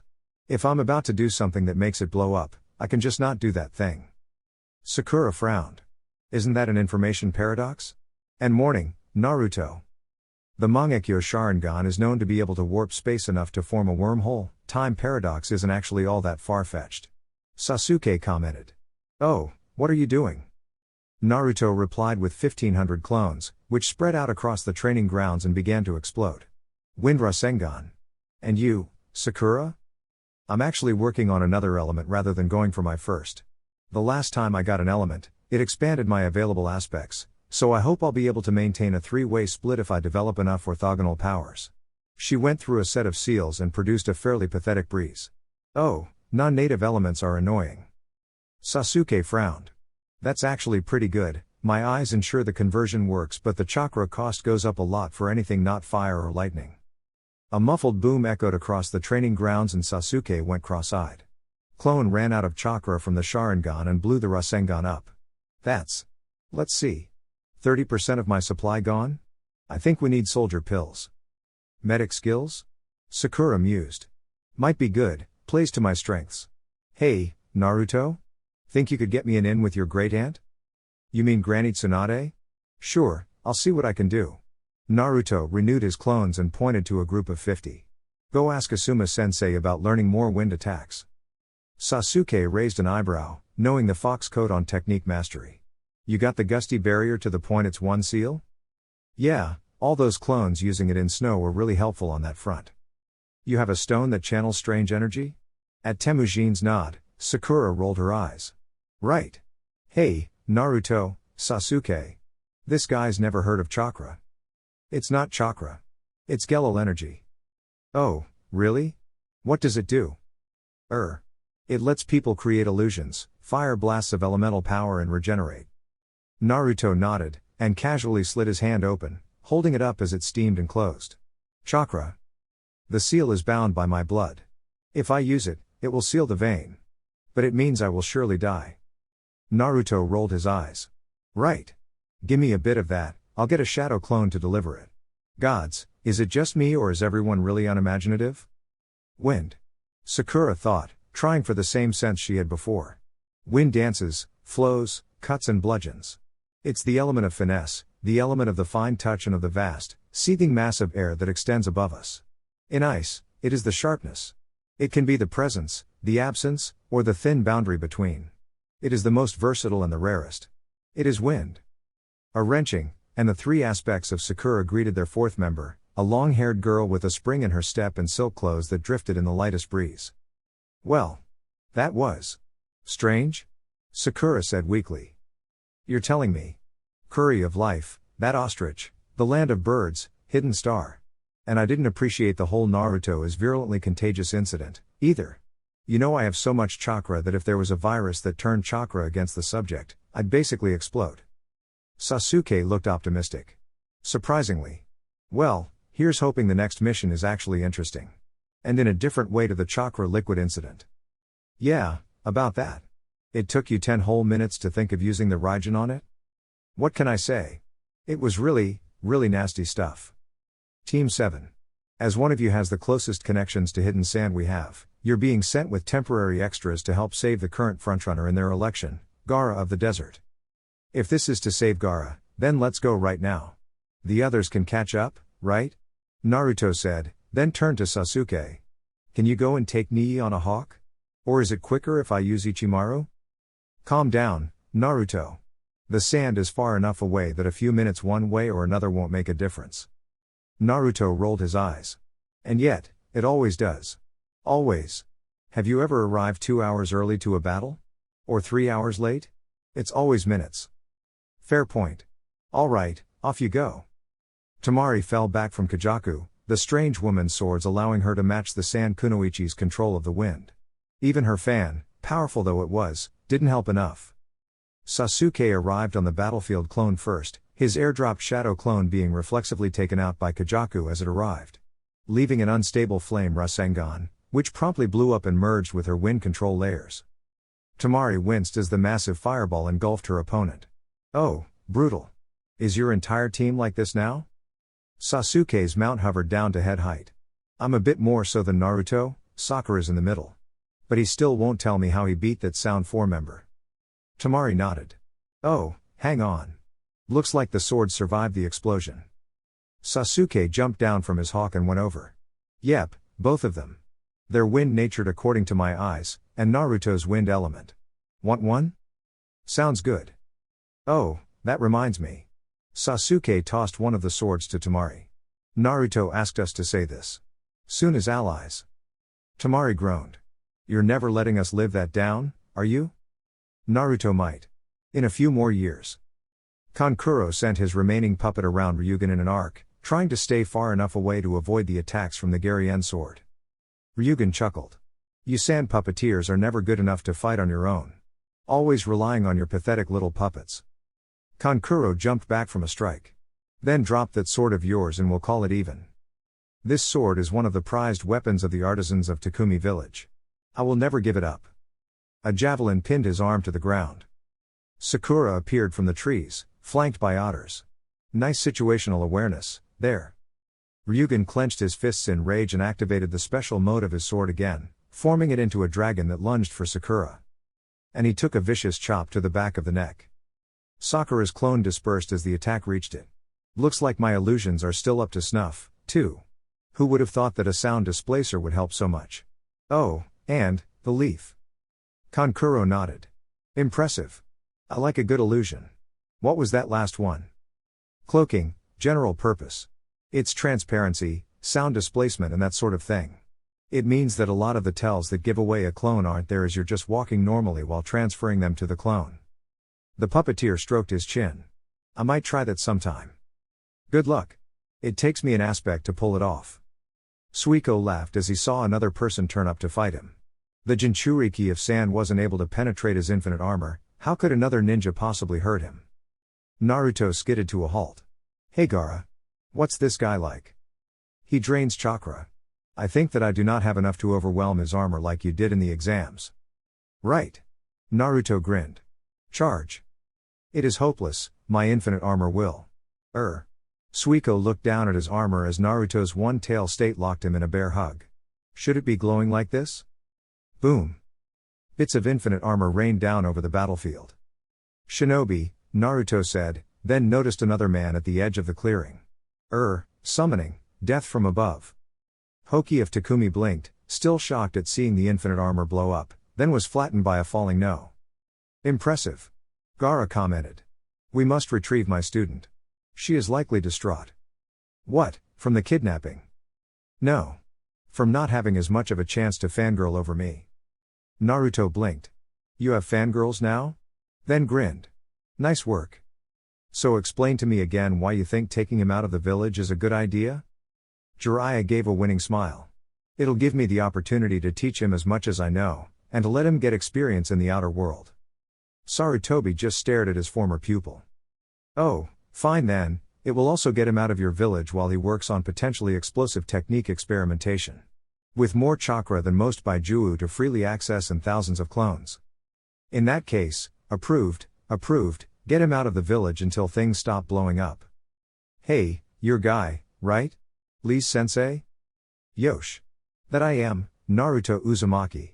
What is it you wish to talk with me about? Naruto nodded. Well, I'm off on a training trip soon, and I wondered if you'd be able to teach me how to open the first gate before I leave. Guy frowned. The gates are extremely damaging. Why do you want to learn? Well, I heal really fast, regenerate, that sort of thing, and my teacher, not Kakashi but my other one, pointed out that muscles grow by being torn and then healing. So if I use the strain of the gate to tear up my muscles a lot and then regenerate them a lot, I could make myself much stronger. The green beast rubbed his chin. I can't say I've thought of that one before, but it sounds like a plan. The first gate is the easiest to open, but I doubt you can learn it in a day. 500 Narutos appeared. I am serious about wanting to learn this, sensei. Hopefully having several hundred clones trying will be enough, as I just need to know how to perform the primary lotus. Very well. Let us allow your youth to explode. One of the shadow clones detonated. Naruto snickered at the shock on Guy's face. He'd been waiting for that line, and overloaded a Rasengan with wind just to mess with the Jonin. So, your time will be divided into several areas. Your own experimentation, of course, but also my specialty, covert operations and spying, and a better taijutsu style for your specialities and skills. Add to that some elemental techniques in earth and wind, you hit the jackpot on that one. By the way, only element you might have trouble with is fire, and finally see if we can get your Jinchuriki state stabilized above 3 tails. Ideally you should have the ability to maintain pure chakra cloak up to at least 6, the Nanabi Jinchuriki in the last big war managed that, and then also be able to manage the shift into secondary form as low as 2. Naruto nodded. I do have something of a style, the Fox one. It's mainly based on their body form, so not much good in human shape, but it does emphasize tactical thinking and ambush. Never actually get in the fight yourself when the enemy knows it, that sort of thing. Jiraiya accepted the comment, then replied. The frog style might fit you as well, if you ever stabilize Sage mode. It focuses on long-distance movement at high speed followed by single devastating attacks, could complement the Fox ambush specialization, actually. One for human form, one for not. Sounds good. Now, where are we going? Jiraiya frowned. Why not start with the land of water and go on from there? I hear their civil war is over. Chapter 3. It's good to be back. Barely had Naruto said this when a blur of speed arrived next to him, embracing him and leaning on his shoulder. I'm so glad you're back, Naruto. Naruto frowned. Wait. Is that Sasuke? You don't know what it's been like. The Hokage assigned someone called Sai to our team, it's been pure hell. He insults everyone and doesn't show a shred of emotion. He took my place as the stoic one. So, what have you been up to on that little training trip? Sakura asked, absently rolling a ball of water across the back of her palm. Apart from becoming about 8 inches taller. And developing muscles. Well, for starters, I met your brother again, Sasuke. He said that the core groups for Akatsuki were pretty much finalized, every ring they have is assigned to someone. The last member of the group is one Hidan, formerly of Hot Springs. This is supposed to be the guy who wiped the village out. He's a worshipper of some dark god called Jashin and can't properly die. Sakura winced. Ow. That name, the Dark God One, felt nasty. Foreboding. More of that flashes of insight thing you were getting before I left? Oh, yeah, Sakura snapped her fingers, and a shower of droplets flew through the air. It's developing really well, more of an actual sense now. I can sometimes get an idea of what a seal is meant to do before puzzling it out the long way. Tsunade suspects it's because my heritage helps me understand the celestial tongue, and I can see the chakra fields of active techniques. Still got to refine that some more, but Sasuke's annoyed that I can tell which of his attacks are illusions now. Hinata's actually been a real help on that one. We've been sparring with her team a lot if we need more complex tactical situations. Which reminds me, my aspects shifted a year or so ago. I'm now elementally divided with earth, water, wind, and fire, and medical chakra is a fifth. 2 at a go still seems to be the limit. Sakura then frowned. But I keep hearing snatches of music, or song or something. I suppose it would be pretty maddening that I can't quite hear it, but it's pleasant to listen to anyway. She perked up. But I did manage to stabilize the water and fire Rasengans, and I'm working on earth, but if you have a good wind I'll grab that off you first. Neat. Anyway, I got down a good library of mid-level stuff in my 2 primary elements, but as you know the important bit for me is always going to be the big booms. Specifically, attacks powerful enough to beat an Akatsuki member without giving up the kind of tactical flexibility a tail cloak doesn't often allow. Sasuke nodded slowly. They're fully aware what tailed beasts and their containers are like, so they'll be ready to fight enemies that are all power, strength and maybe straight line speed. Not mobility and so on. Add to that the way they all have something that lets them take on an entire village and you approach the truth, Naruto sighed. You know one of them is so old he actually fought the first? Well, besides Madara, and this guy seems to have come out of it without the massive and crippling damage Madara suffered. Sakura glanced again at the Akatsuki dossiers. Some of them clearly have weak spots, but they're going to be heavily guarded. Not much we can do to exploit the predominantly earth nature of Datara Clay if he blows us up from a kilometer distance, after all. Naruto shrugged. We'll consider that later. Now, I was mentioning things I did. Most of the big ones are Rasengan based, of course, like how I managed to work with changing the size of it so I can hold one as big as a fridge, or how I finally stabilized the wind Rasengan. It's throwable, too, you just split the wind chakra against your hand to separate it and it goes flying. But something interesting happened when I combined the 2, watch. The Rasen Shuriken. It was beautiful. Sakura and Sasuke watched in awe as a shadow clone rammed it into the enormous stone target in the experimentation area. The impact broke the stability of the technique, and it detonated. The 2 were using their enhanced perception abilities to get a proper handle on what was happening, and it was just astonishing.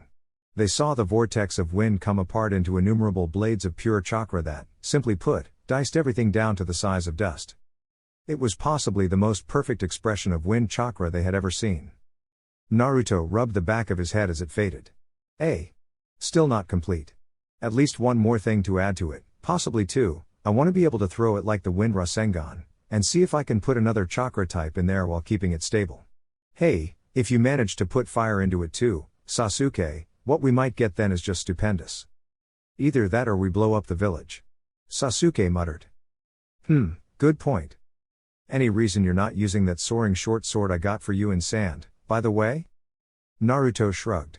I'm not one for swords really anyway, not to mention that. Well, I kinda blew it up. Sakura sighed. How? It converts chakra. So I channeled chakra into it. Lots and lots of chakra. Right, say no more. I did find these though. Naruto revealed a pair of tri-pronged kunai from his pouch. Jiraiya wasn't a help, the Thunder God seals on this are the most ludicrously complex I've ever seen. Where did you get them? Sasuke asked, interested. We went all over the place. Visited the site of Dad's great battles and found a couple left. I think one of them is from stone and the other is left over from a battle on the outskirts of the village proper, that one must be from his engagement with Madara. He never bothered to clean them up much. Sakura took a look, and winced. You're not kidding on the complexity. I feel like a book tried to get into my head through my retina all at once. Give me one of them in a month, and I might get something useful out of it. Naruto nodded. No problem. Not as if they're exactly secret, he made thousands. So, same team layout as normal? Naruto shrugged. Either of you made Jonin, by the way? Because that could be important. Otherwise, yeah, whoever has the best plan calls the shots. Sakura shook her head. We're still tuning, They want everyone that highly ranked to at least have hit 16. They hope it'll prevent us being as screwed up as Kakashi or Guy. Not much chance there. Naruto muttered. That said, Tenten is tipped for it at the next slate of promotions, and Hinata has the skills. Shika might be considered, but it was enough effort to get him to accept the first promotion. I swear he only went to the finals because they didn't have a prelim. Naruto grinned. Sounds like him. How's Hinata doing, again? Few confidence issues, but they're nothing to what she used to have. That promotion before you left really helped out, and she's been experimenting with the gentle fist loads. Remember the Kaiden? Naruto nodded. She made a version of it that cuts whatever is inside to bits. She's even working on projectile mode with that gentle step thing of hers, and get this. She got a hair animation technique off Tsunade last year, and she's actually worked out how to project a gentle fist strike with her hair. Sasuke sighed. And I thought long hair was a sign of poor planning. Sakura sniggered. So did her dad. Said she wasn't quite skilled enough yet to allow the handicap of a long, free hairstyle. Then she disabled his entire arm in a single strike with it. Oh, but I forgot, you don't know how everyone else is doing. Everyone in the Konoha 12 made Chunin. Kiba's angling for his elements to qualify for Jonin, Shino's. Well, Shino. Team 10 are pretty much average members of their clans with the skills of someone 5 years older. Lee's still obsessive about his training, I swear he's breaking the sound barrier sometimes, and Neji seems to have recovered from that whole trauma thing. Naruto nodded. Wait, you said Tenten and Hinata are skilled enough for Jonin? Any idea what their elements are? Sakura nodded. Both of them have water, though Tenten tends to use it in blade channeling to let her use even more ludicrously big weapons, and Hinata as a chakra conduction medium for her more arcane stuff. Tenten also has fire, and Hinata developed her wind enough to make her Kaiden variants even worse. How? Let's just say some of them aren't defenses anymore. I still have the memories of being inside her heavenly razor whirlwind. Naruto thought about it, and winced. Kaiden with pure wind nature chakra? Yep. I know that almost anything gets a shadow clone, but that move powderized a log. Team Kakashi, you're needed along with Team Guy to render aid to Sand. Apparently some S-ranked missing nin attacked the village, kidnapped the Kazekage and poisoned one of their Jonin. Kankuro, it says. Naruto swore. Damn, I'm not back in Konoha a day and Gaara gets himself kidnapped again? If this is going to be a regular thing with me in Konoha, maybe we should go on another training trip. Sarutobi sighed. I'm only telling you what the message said. You better get going, knowing Guy he'll make it a race. Sakura blinked, and shifted her aspects to medic/water. Sasuke, get me some water, boil it. Naruto, I might need a chakra transfusion later, this poison is nasty. For now, make sure you have all my equipment to hand. Tenten, do you have any blood pills in your equipment stock? It'll be easier to purge this stuff if I can just get rid of some of the blood with it. Neji, let me know if his vitals change. The Sand Ninja watched with some awe as what had been a pair of ready combat ninja teams changed seamlessly into a makeshift hospital staff. Lee noticed their gaze, and gave a thumbs up. The training given to us by the most youthful Tsunade of the Sannin includes medical cross-education. I am a qualified trauma medic and always carry extra bandages. Tamari adjusted her weaponry. Well. Thanks. Oh, Naruto? Didn't your teammate give you the other one of these swords? Naruto shrugged. Yeah, but I have several times your other brother's chakra on tap. I pretty much blew it up. I do that a lot. Sakura wiped her forehead. Right, he's out of danger. This poison's vicious stuff, but I've inverted the nature of it with a medical technique. We have enough for about a dozen antidote doses. You actually managed to turn the poison into its own antidote? Tamari said, shocked. Yeah, it's a relatively simple concept. You analyze its effects and then, if it's a chakra-enhanced poison like this is, invert the chakra component. What you're left with is something that binds to the same receptors and serves to have the exact opposite effect. Too much of one or the other is of course still fatal, but match the doses and you're golden. Sasuke shook his head. And I'm supposed to be the one who finds complicated things simple. You seem a lot more social, Sasuke. Naruto commented absently as they disassembled the medical equipment. Blame Sai. I wanted to be different from him in as many ways as possible. Team 7 squinted at Itachi's feet. Naruto spoke up. Something I've always wondered. Why do you and the shark guy go around as part of the same team, anyway? Itachi barely moved. Kisame and myself form something of a double act. It's a Boka and Tsukiyomi routine. Sakura stifled a laugh, then realized that she'd happened to catch the reflection of Itachi's eyes as he said that. Exactly. He added, as she fell into darkness. Sakura looked at her surrounds, an illusion world formed from one of Itachi's stupendous techniques. She tried to dispel, to no avail, then her eyes widened as if in understanding. Taking heart somehow, she stared back down at her captor. So, Sharingan illusions are the strongest, right? Yes. Itachi nodded gravely. This one has no counter, and disrupting your chakra does not work as the illusion takes place entirely in your mind. You cannot disrupt your chakra network from inside the illusion. Sakura smiled. Then I have no worries. This technique has a disadvantage. It's that it can only target one person at a time. So? You don't know much about me, Itachi Uchiha. I am Sakura Haruno, born to civilians of no import in the great interplay of the world. Yet I am of divine heritage, and I possess a form of true sight. I have the blood of gods on both sides. I am not one, but many. At that point, someone punched Itachi in the back. As he turned, the entrapment fell and released the girl from her illusory bonds. He was confronted with 4 near-identical copies of Sakura, each with different eyes. Aquamarine and sky blue, orange and deep brown. The 5th, with bright green eyes, cracked her knuckles. Aspects, Itachi. I have 5, and my soul is strong enough to support them in tandem. My mind is a fortress against invaders. Something came to her, and the next sentence was not spoken, but sung in a tongue that sounded like music, the meaning of the alien syllables somehow inherent in their very nature. I am the legacy of the gods. And you do not belong here. The world dissolved. Naruto turned to Sakura as she staggered. What happened? He caught me in his illusions. I broke it with my bloodline, watch out though. Naruto shrugged. I'm not as worried, Millie can break any illusion on me by scrambling her yokai. Point taken, though, with that one it might be hours of subjective time before she noticed. Sasuke hissed through his teeth. I just caught it, that's some kind of clone technique. Sakura channeled her gold chakra, activating her true sight. There we go, yeah, I wasn't looking deep enough. Some self-contained Jonin level chakra supply there, instead of Itachi proper. Right. With a pop, Naruto, clearly a shadow clone, disappeared. Kakashi glanced behind Itachi, and blanched. Everyone down. Itachi's copy barely had the time to turn in shock as a flurry of wind Rasengan flew in from every direction and shredded him. Sakura jogged over to the mess. Akatsuki robe, missing torso, face looks like a not Itachi person. Really, Naruto, 12 elemental Rasengan? Naruto shrugged. I didn't know how good he was at dodging. His eyes then flickered. And one of my clones reported that Team Guy are fighting Kisame, or a lookalike of him at least. I suggest you get ready for a reverse summon, I need you to check which it is. Does it matter? Seimata is a separate entity to Kisame, and if he can't block elemental attacks I can pull the same Rasengan Blizzard trick on him. Sakura nodded, and vanished. 3 clones stood in a neat row, holding the water prison technique on the tuning of Team Guy. Tenten was flailing around trying to reach a linen storage scroll that wouldn't fall apart in the water prison, Lee was trying to break out by evaporating the water off, and Neji was staying calm and running his Byakugan on high power, straining to see any potential opening.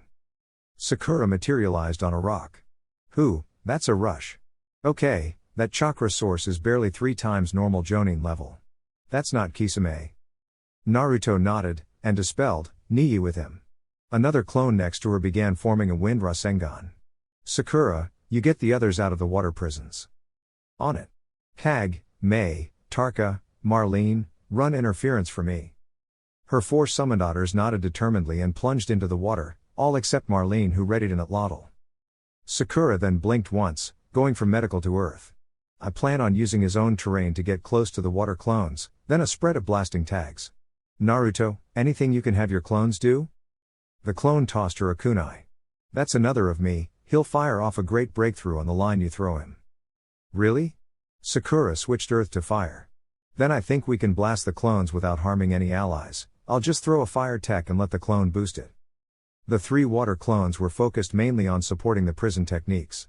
One of their captives was thrashing wildly and almost breaking the water bubble, another kept unsealing increasingly long polearms and the clone had to expand the prison to compensate, and the third was trying to use the gentle fist to break the enhanced surface tension and pop the bubble. Thus it was with a certain surprise that a clone noticed the javelin sticking out of his sternum. A hail of other weapons followed, the damaged clones still cohesive enough to dodge them along with the rest and maintain the prison, but the battle was abruptly over when a roaring blast of wind-boosted fire carved the water clones away from the prisons and dispersed them. Sakura skated across the water to a halt.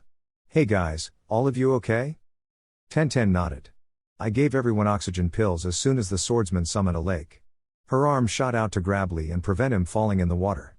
"How many times, Lee? Pure fighting spirit is admirable, but it does not allow you to defy physics quite so casually as chakra." Behind Sakura a massive blast of power erupted. She spun to look at it, and heard Tenten muttering behind her. 6 gates? Oh, come on, sensei. That's just overkill. 6 gates? Must be the inner gates of taijutsu fame. Sakura once more switched her non-water aspect to medical, strengthened her sight, and watched closely as Guy beat the foe Kisame to death. It was amazing. His body was moving so fast it set the air itself on fire. Huh. And it looked like the attacks were based off physical effect rather than chakra. That would be useful if she ever fought another chakra drainer. She hurried over to the site of the battle, forming off a clone to examine the non-Kisame, and scan Guy for any after effects of the use of the gates. "Guy, how has your body not imploded from that?" she asked absently. "Lee was badly strained last time he opened the third. My constant training is intended no longer to make me stronger," Guy explained. "It is to make it so I can withstand the immense strain of the 8 gates. My body has the experience of my age combined with the spirit and endurance of youth." She nodded. "Now, see, if I ever have to open the gates I just flood my body with healing chakra to minimize the damage." A most youthful approach. 3 Narutos appeared across the lake. "Aw, Guy, you got him first. Sakura, we're moving out. One of Kakashi's summons found the trail." "Guy's still capable of movement, don't ask me how, so lead on." Neji extended his senses. 4. There are 4 seals in addition to this one on the cavern wall. Sakura, meanwhile, had been examining said seal. "This thing is nasty. It's going on about punishment for the breaker and defeated by their own power. I hope it's not another damn chakra drainer." Naruto formed another set of clones. "I'll get a clone to take each of the seal tags off, and one of Team Guy can follow to make sure nothing too bad happens." Earth, water, rock or grass mounded up to form a copy of the Naruto clone who had taken the seal off. Guy and Lee's fists, Neji's palm and Tenten's ballistic cannonball destroyed the duplicates before they finished forming. Naruto shrugged. That was anticlimactic. Sakura nodded as the dust cleared, then the inside of the cave became apparent. A great, chained statue with a person on each finger but one. Glowing, blue dragons of chakra enveloping the Kazekage. And all but 2 Akatsuki members were transparent. Sasuke's eyes flicked across the assembled members. Itachi, Kisame, Konan, Yahiko, with Rinnegan, Deidara, Sasori, Zetsu, Hidan, Kakuzu. No Madara. His Sharingan activated. And apparently this is more than a normal illusion, it's still there to these eyes. Sakura gasped. That statue is just evil. Or maybe not evil, but alien. There's orange-yellow yokai draining into it from Gaara, it's extracting his Baijuu? But the statue also contains 2 other types. White and green, by the looks of it. Naruto threw a wind Rasengan at the statue, blowing a crater out of it, but it healed itself in moments. Before he could do any more, the last of Gaara's yokai entered the statue and the half-real phantom vanished, leaving behind 2 of the criminal gang and a dead Gaara. There was a whump of displaced air as Naruto dropped straight into his 2-tailed state. Deidara grinned. 3 times. "Oh, you want the Kazekage? Too bad, you'll have to catch it first." A clay bird erupted from the ground, engulfing Gaara and carrying Deidara out of the now open cave mouth. Naruto grimaced and gave chase, Sasuke after him summoning hawks.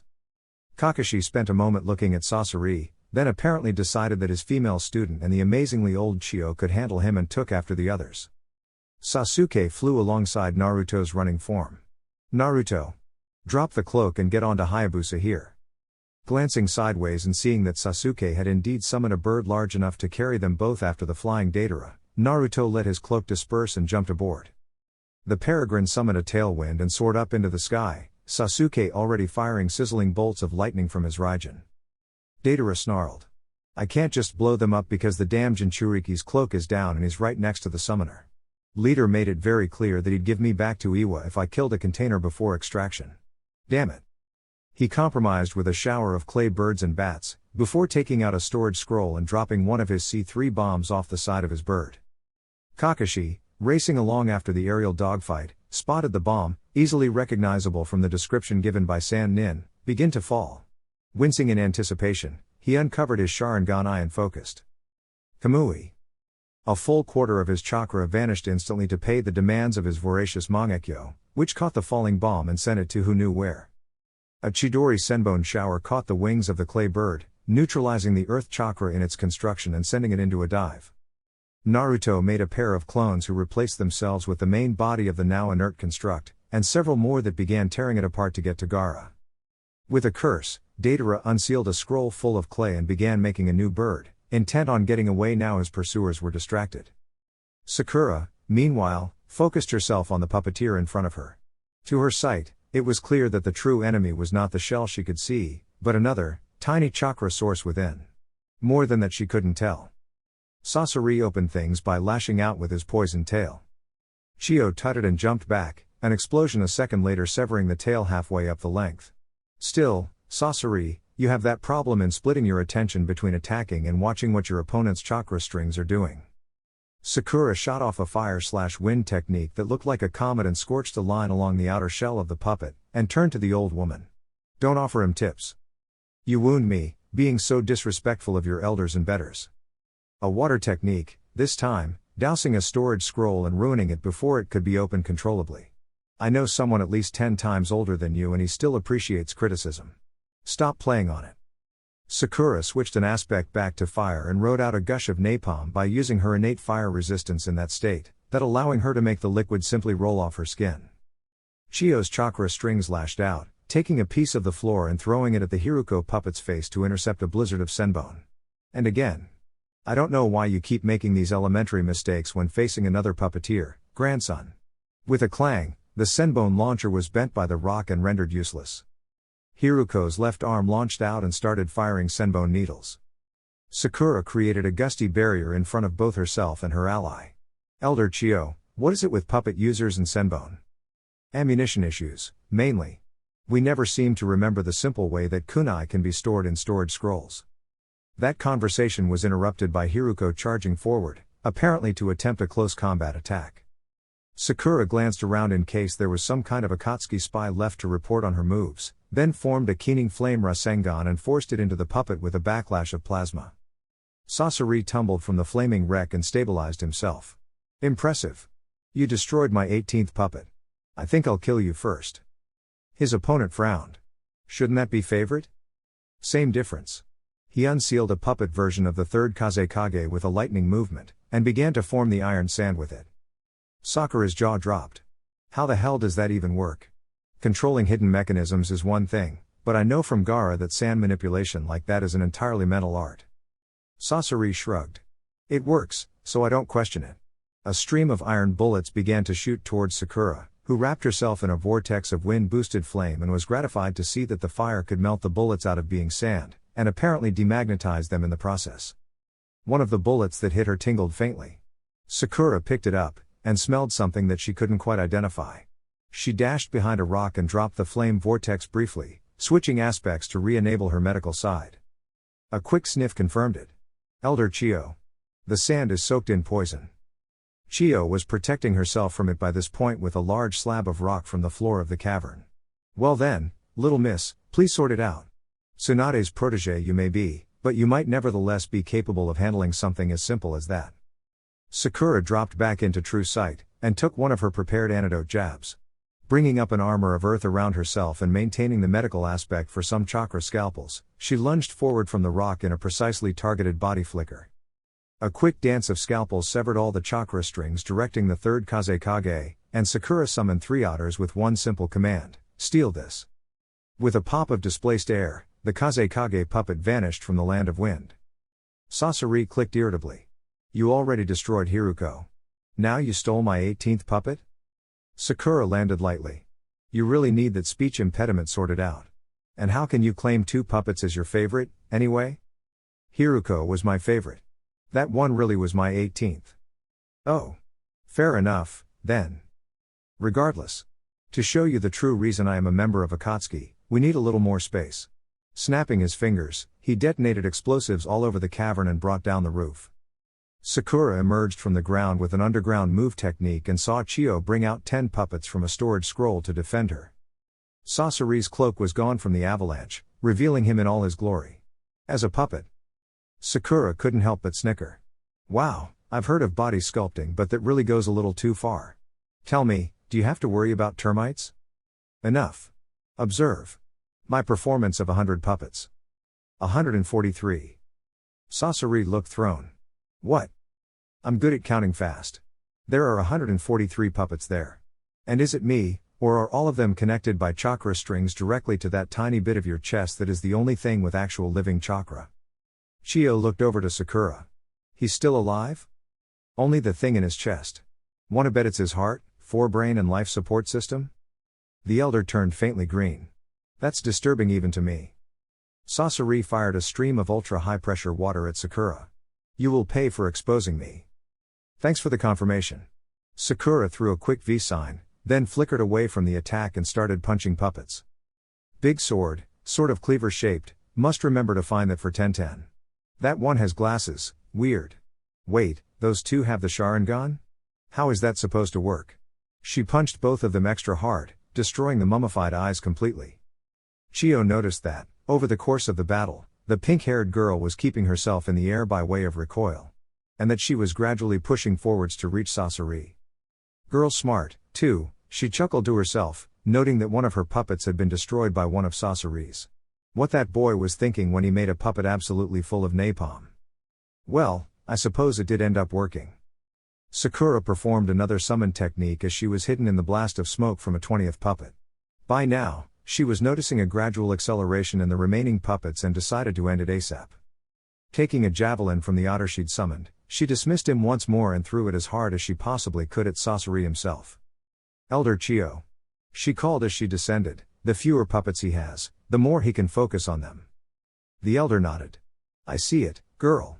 He'll be better than me if he dips below 60. Sasori cursed. The javelin had come in at a startling speed, and though he'd been moving to dodge, it still hit him in the leg and nailed him to the floor. It's over, Sakura yelled at him, bringing up a flame Rasengan and ramming it into his torso. She then replaced herself with a nearby puppet and let the Rasengan destabilize. Just to be thorough. Because just ramming a Rasengan into the opponent and expecting that to work was Naruto style. Chio panted, stumbling as the effort of the intense battle got to her. Sakura. Do you have any more of that antidote? I took a couple of senbone during the battle. Only one vial, but that should be.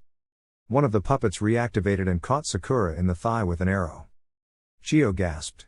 That's not the core puppet, what oh, no. Sakura. His heart capsule escaped.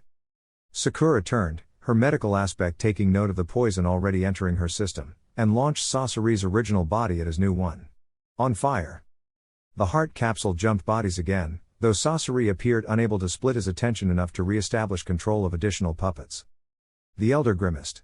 I had hoped I wouldn't have to use these. She took a storage scroll and stamped on it, unsealing the pair of puppets known as the mother and father. Sakura. Take out his unused puppet bodies. Stumbling slightly, Sakura formed Naruto's favorite hand seals and created 2 shadow clones. The drain left her gasping, but she could cope, it was mainly thanks to the way she'd overloaded the clones with chakra. Both of you go fire and wind, I'm splitting off my medic and water aspects from normal usage to concentrate on this damn poison.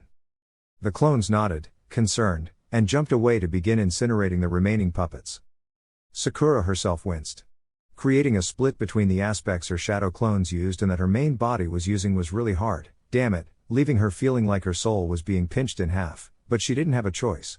She had got a massive dose of the poison and had to fix that, but Sasori's puppets weren't really destroyable from range short of firewind attacks.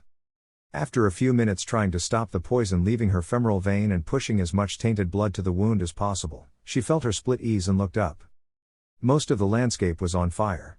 Sasori was in a backup copy of his original body, impaled by the mother and father. Chio left them in that tableau and hurried over. Sakura. Are you okay? Erg. Damn it, this really hurts. I think I could normally pull through, but I don't have the chakra left to fight the poison. I didn't realize how damn much there was when I made the clones.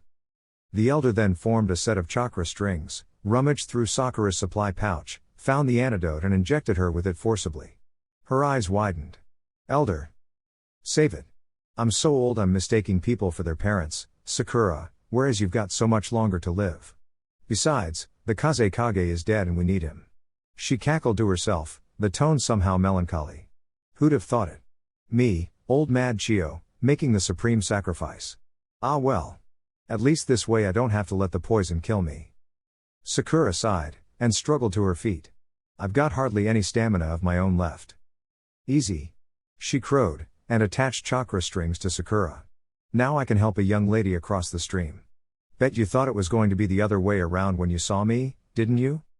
Chio captured another, large, puppet in her strings and animated it. Any idea where those teammates of yours are? Sakura sat back, full of deep fatigue, and opened her eyes to the world.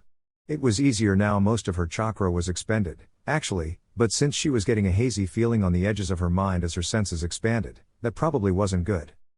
Then she saw the sunbright blaze of Naruto's chakra. North by east, 8 miles.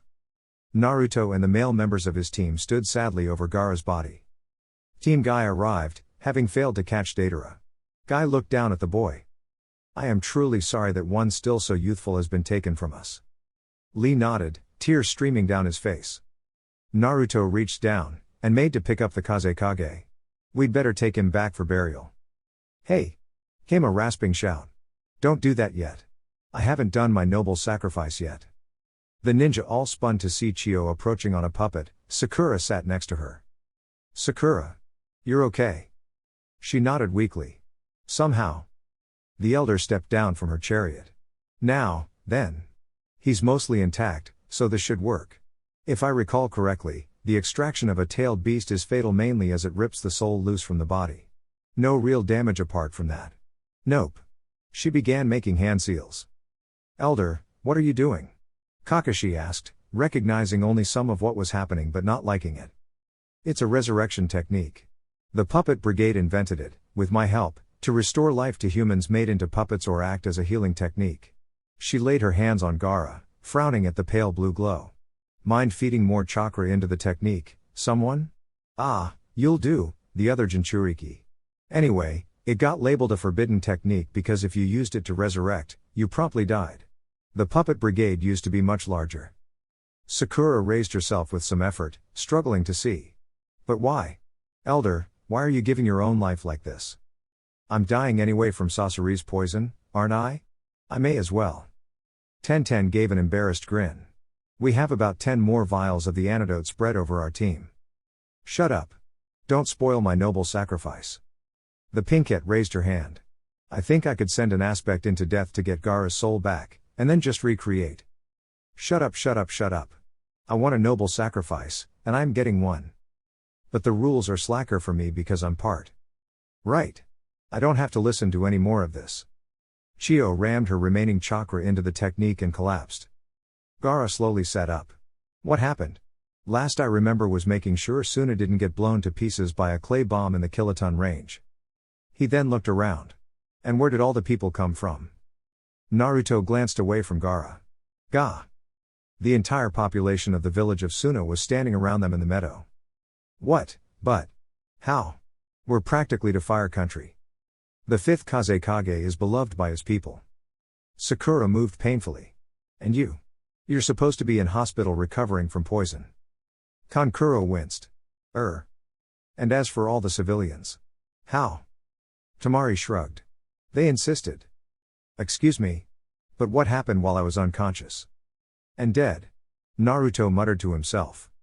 Well, basically, Akatsuki got you, stole your Baijuu and killed you in the process, then Team Kakashi, Team Guy and Elder Chio managed to save your body, kill Sasori of the Red Sands and the Elder resurrected you.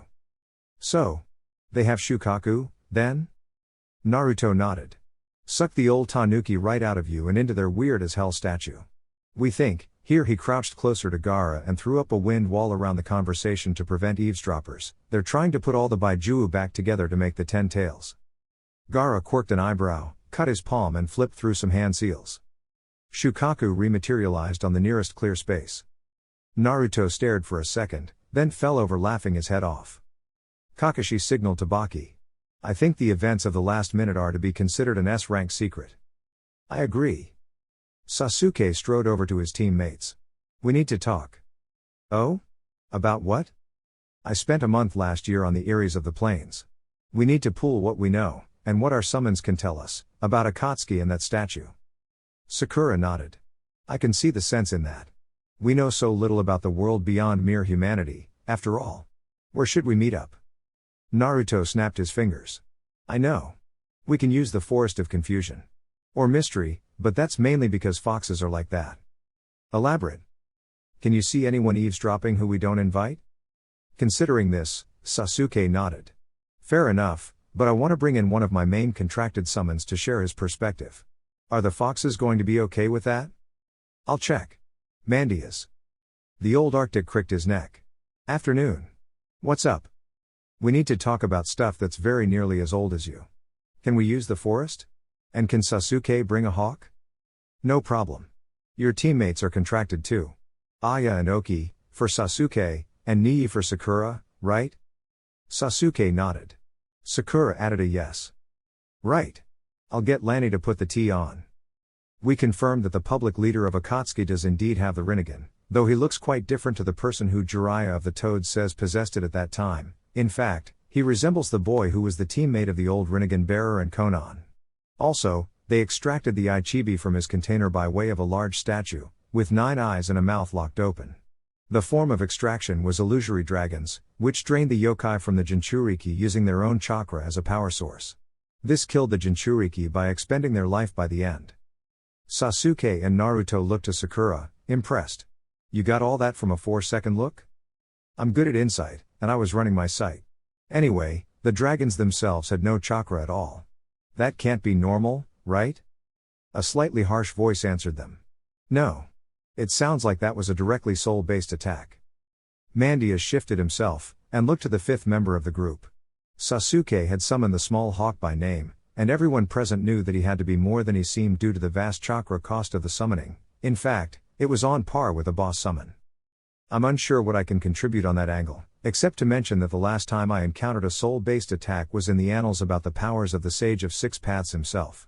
One of the 6 paths referred to involves delving the knowledge of any being by direct assault on the soul, another can exact fatal penalties for lying, soul destruction, while the treasured tools, artifacts from that era, can attack the word soul. So we may surmise that the statue is either an artifact from the time of the sage or created using formerly lost knowledge.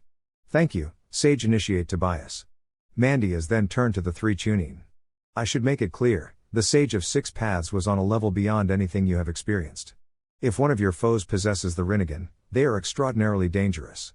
Allow me to put it into perspective. None of you are entirely human.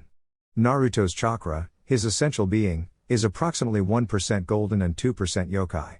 This is on the level of contamination normally, but grants him the power to transcend the limitations of the human form by shapeshifting, regenerate, live a longer life as with all his clan, and potentially other superhuman feats of chakra. The first 2 Uzumaki containers of Mili used their chakra to form solid, real-world objects, while the first Hokage, a distant relative of theirs, could use the wood release, in fact, could create life. Normally, the effect of mixing earth and water should be much more mundane, something like a facsimile of wood, or sterile wood, or generally speaking a more mobile form of earth. But as the great Forest of Fire country proves, he holds the power to create life and truth. Sasuke, meanwhile, has 1% black chakra. This is entirely bound up in his eyes, as with all Uchiha, and lets him break the normal rules of humanity in different ways. He can memorize things with no issues, make deductive leaps when it comes to kinesthetic learning on having just barely the information required, and predict the future by the barest second. He also holds the potential to unlock the Mangekyo like his brother, which can potentially create fire beyond normal fire, cause rips in space and time, form a solid object with chakra alone, the Susanoo, as well as attack the mind with a glance. I am sure you see the theme, all these powers go beyond what normal humans are capable of. Mandius then turned to Sakura. Sakura, here, is another example. Her divine heritage is not fixed, as both of you are, but fluid since her parents both possess the vestigial touch of a different deity. She has to mold it herself, but the effects are already becoming clear. Amazingly fast technique mastery, the ability to manifest contradictory powers, instinctive understanding of written celestial, and an aspected soul. Sakura raised her hand. I had a strange experience, actually. When I broke Itachi's illusion, words sort of came to me. A single short line, in another language. But I could still understand it. And now, the music I've heard in my head for quite a while, some of it makes sense. Oh? What was this other language like? Sung. Beautiful, musical, like every syllable was a world of meaning. Can you remember it now enough to repeat it? I'll try. Sakura closed her eyes and meditated on that exact moment, listening for the verses in her soul. She heard it every few minutes, so. There. I am the legacy of the gods. Mandia's jaw dropped. That. Well, that, young lady, was the spoken form of celestial. Hang on. Some of the words I understand are the same as the ones in later parts of that music. Mainly pronouns, but it means I can tell the cadence. There are 9 lines, 2 pairs of them shorter than the rest. Tobias clicked his beak. Soul aria. I agree. Mandias then sighed heavily. Sakura, you've just started down the path few ever even find. The route to your true name. They're always in celestial, and come at the end of a verse about the truth of your soul. That your entire verse is in celestial may be a result of your heritage. Is that good, or bad? Good. Very good. If someone else knows your true name and you don't, then you have quite a problem, but if you know your own. Oh, it's the basis to so many things. Naruto grinned. Do you know yours? Yes. My true name is Ozymandias. The word hung in the air, speaking of might and renown, of a glory in all things, and of remembrance and forgetting. Of age, dimming a light yet never letting it entirely go out. The Jinchuriki grinned. I remember the stories you told me last year. You were a hero all right, several hundred years ago. Indeed. But we went off topic. I have mentioned Sakura's many abilities, including the first line of her soul aria at quite a startlingly young age, to underscore a point. After 3 years of expanding the divinity of her soul by developing more and more aspects, her chakra is about 5% golden. This is frankly remarkable, and it is my estimate that she will ascend to some rank of divinity before dying of old age. The Sage of 6 Paths was at most 50% human. Silence filled the room. After a moment, Sasuke raised his voice. Did you say at most? Yes. Exactly. The sage invented chakra use, was able to fight and defeat the 10 tails, a beast more powerful by a factor of about 2 than Millie, seal it into himself and, upon his deathbed, split it into fragments, endowed them with sentience and created the moon to hide the 10 tails body. The 3 just sat there. After about a minute, Tobias let out a loud screech. Naruto pitched forward onto his nose. Ow! What was that for? You'd all stopped responding. I felt it was a good idea to check you could still think. What's with the chalkboard? Naruto finished setting it up in the training ground. We need to know what moves Akatsuki either do or could know we have. Those are ones they'll be expecting. Right, gotcha. Sakura went to the board and noted down her enhanced strength, medical skill and a number of complex elemental techs including the flame Rasengan, then added her aspects in the maybe column with most of the elemental techniques. What about your summons? Oops, forgot. I used them against Kisame and Sasori, but both were pretty quick. They might not know. Nah, anyone who saw the Chunin exams will have seen it. She put summons in the will know area. Sasuke? Sasuke put down the flame Rasengan in the maybe area, reasoning as he did so that his fire affinity was well known. Raijin went with it.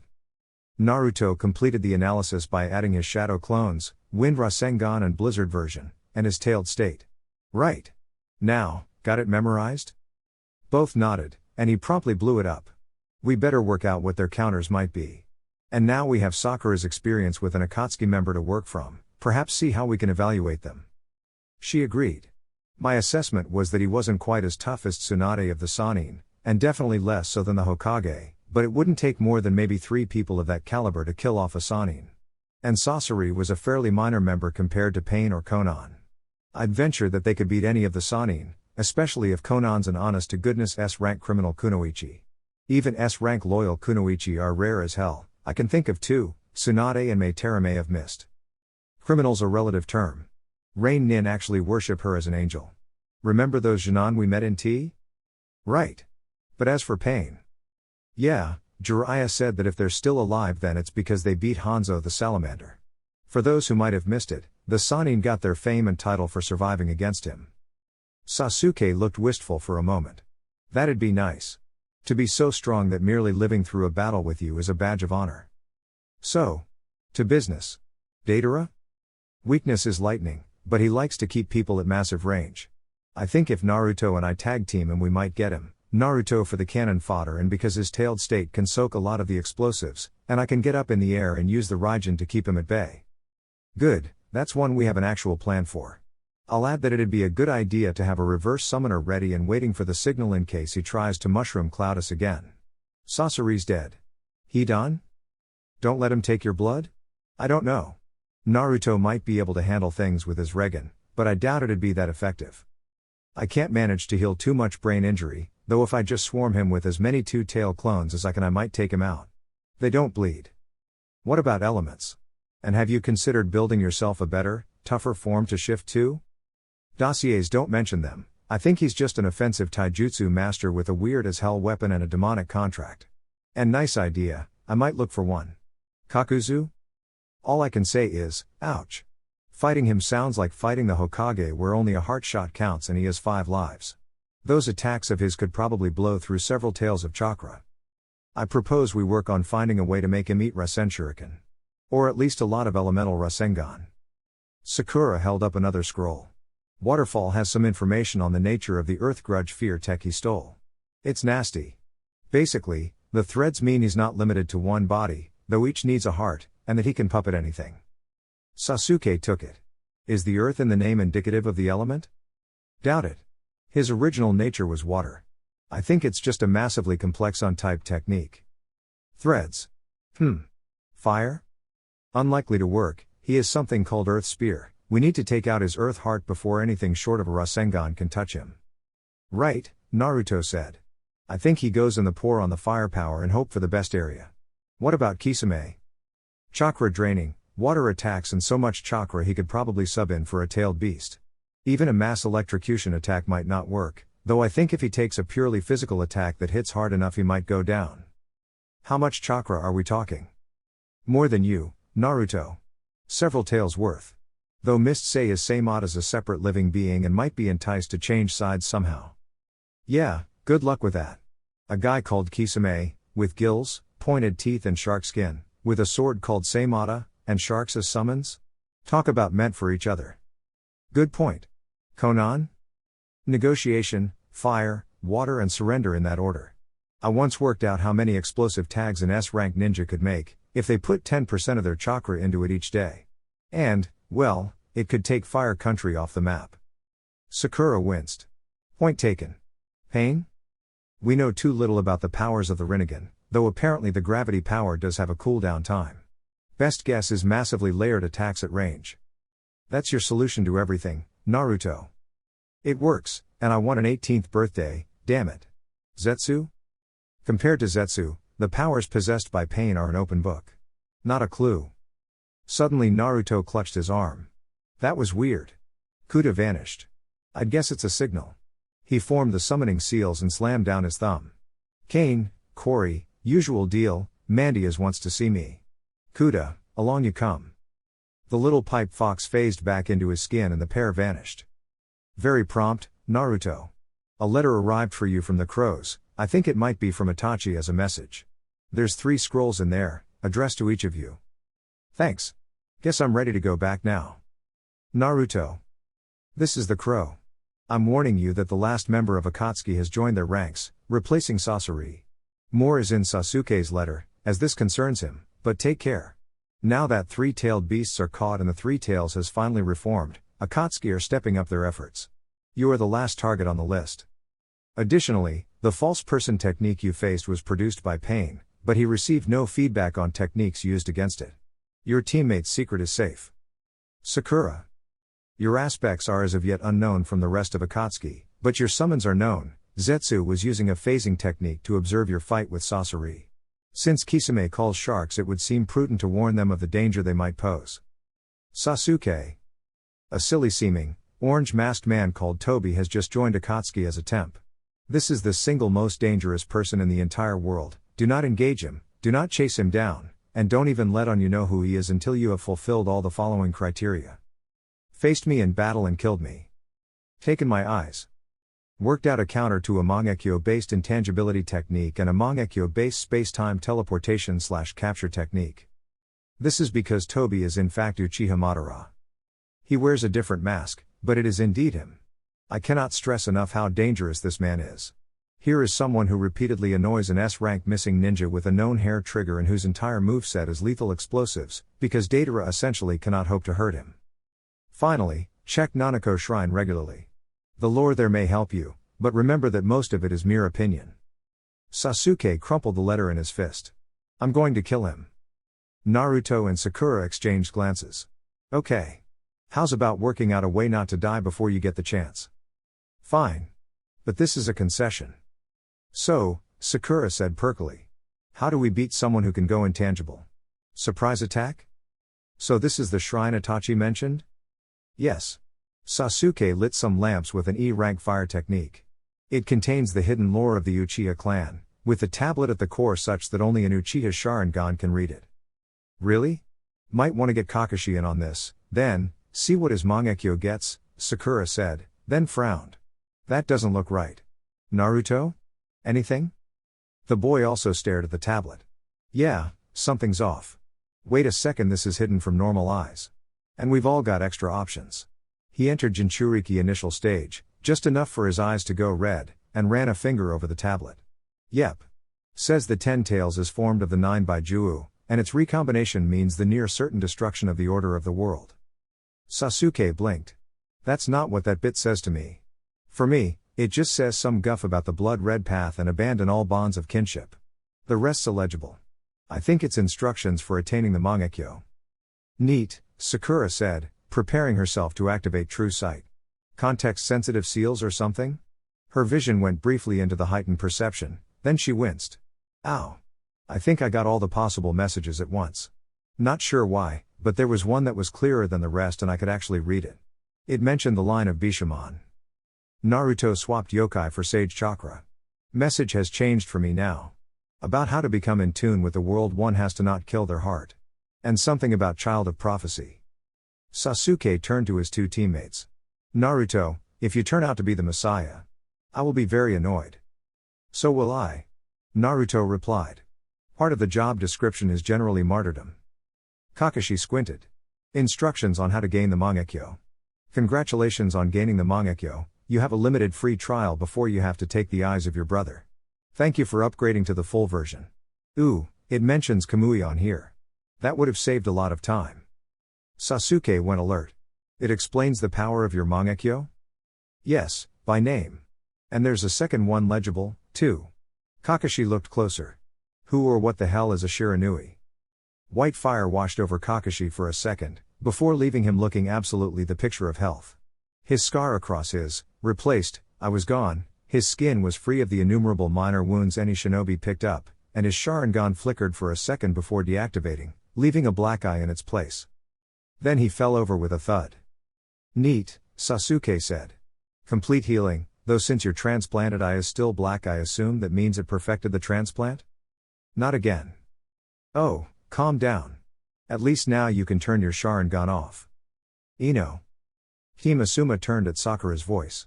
Oh, hi, Sakura. What is it? Early birthday present. Sakura handed over a scroll. The last guy I fought used loads of puppets, and this one's a puppet of the third Kazekage, complete with his ability to control iron sand. Since you can possess puppets, well. Ino's eyes lit up. Thanks, Sakura, this is brilliant. Shikamaru frowned in contemplation. Iron sand? As in, mutable opaque solid? I like the sound of that. If I catch someone in my shadow possession, then Ino could just crush them in an iron coffin. Not to mention how the sand itself could create a shadow. Sakura mirrored his frown. Why doesn't the Nara clan just use Kusarigama? Shika froze, staring off into space. Why did none of us ever think of that? Let the thunder god be the herald of the storm's flight. Sorry, Sakura? Sakura looked up. I just finished tracing the root seal of the entire array. Everything else is descriptions of how, amazing stuff, the reason for that little yellow flash is that the seals convert all the crazy radiation involved with light barrier breaking, space-time teleportation into that part of the visible spectrum, but the root of the entire array is an intent statement. Thunder God is the name the seal array has for itself, well, It also translates as lightning rod as celestial's nuance like that, but thunder god is the closest translation for the celestial term, but I don't know why storm is also in celestial as a name. I'll ask if Mandias knows anything. He's the best versed in celestial. Your next mission is in Rice Fields country, to investigate the bases of Orochimaru. Why bother going after Orochimaru? He's still a good few months from his next body transfer, and that assumes he's going to switch again rather than keeping the prepared body with the dead bone pulse. If he has anything, it's time. I doubt he's making many plans now. Okay, good point. But we still have to treat an S-rank missing nin as a legitimate threat, even if we do have about 9 others to deal with. Naruto sighed. Whatever. Hey, maybe we can at least level one of his bases. Team 7 stood atop a massif in the paradoxically arid rice country, gazing across the terrain. Well? Any ideas how we find a hidden village here? Naruto frowned. Does this country have a coastline? Yeah, to the north. Why? Naruto shrugged. Just thinking that if I were making a hidden village of sound, I'd play up the music and sonic attack angle, then make it under an ocean inlet, that is, a sound. Kakashi winced at the pun. That's distressingly possible. But we'd better have a look around here nevertheless. Sasuke's Sharingan flashed into life, and Sakura activated her true sight. The two scanned the area for several seconds, before Sasuke pointed. There. The ground doesn't fit properly with the rest of the area.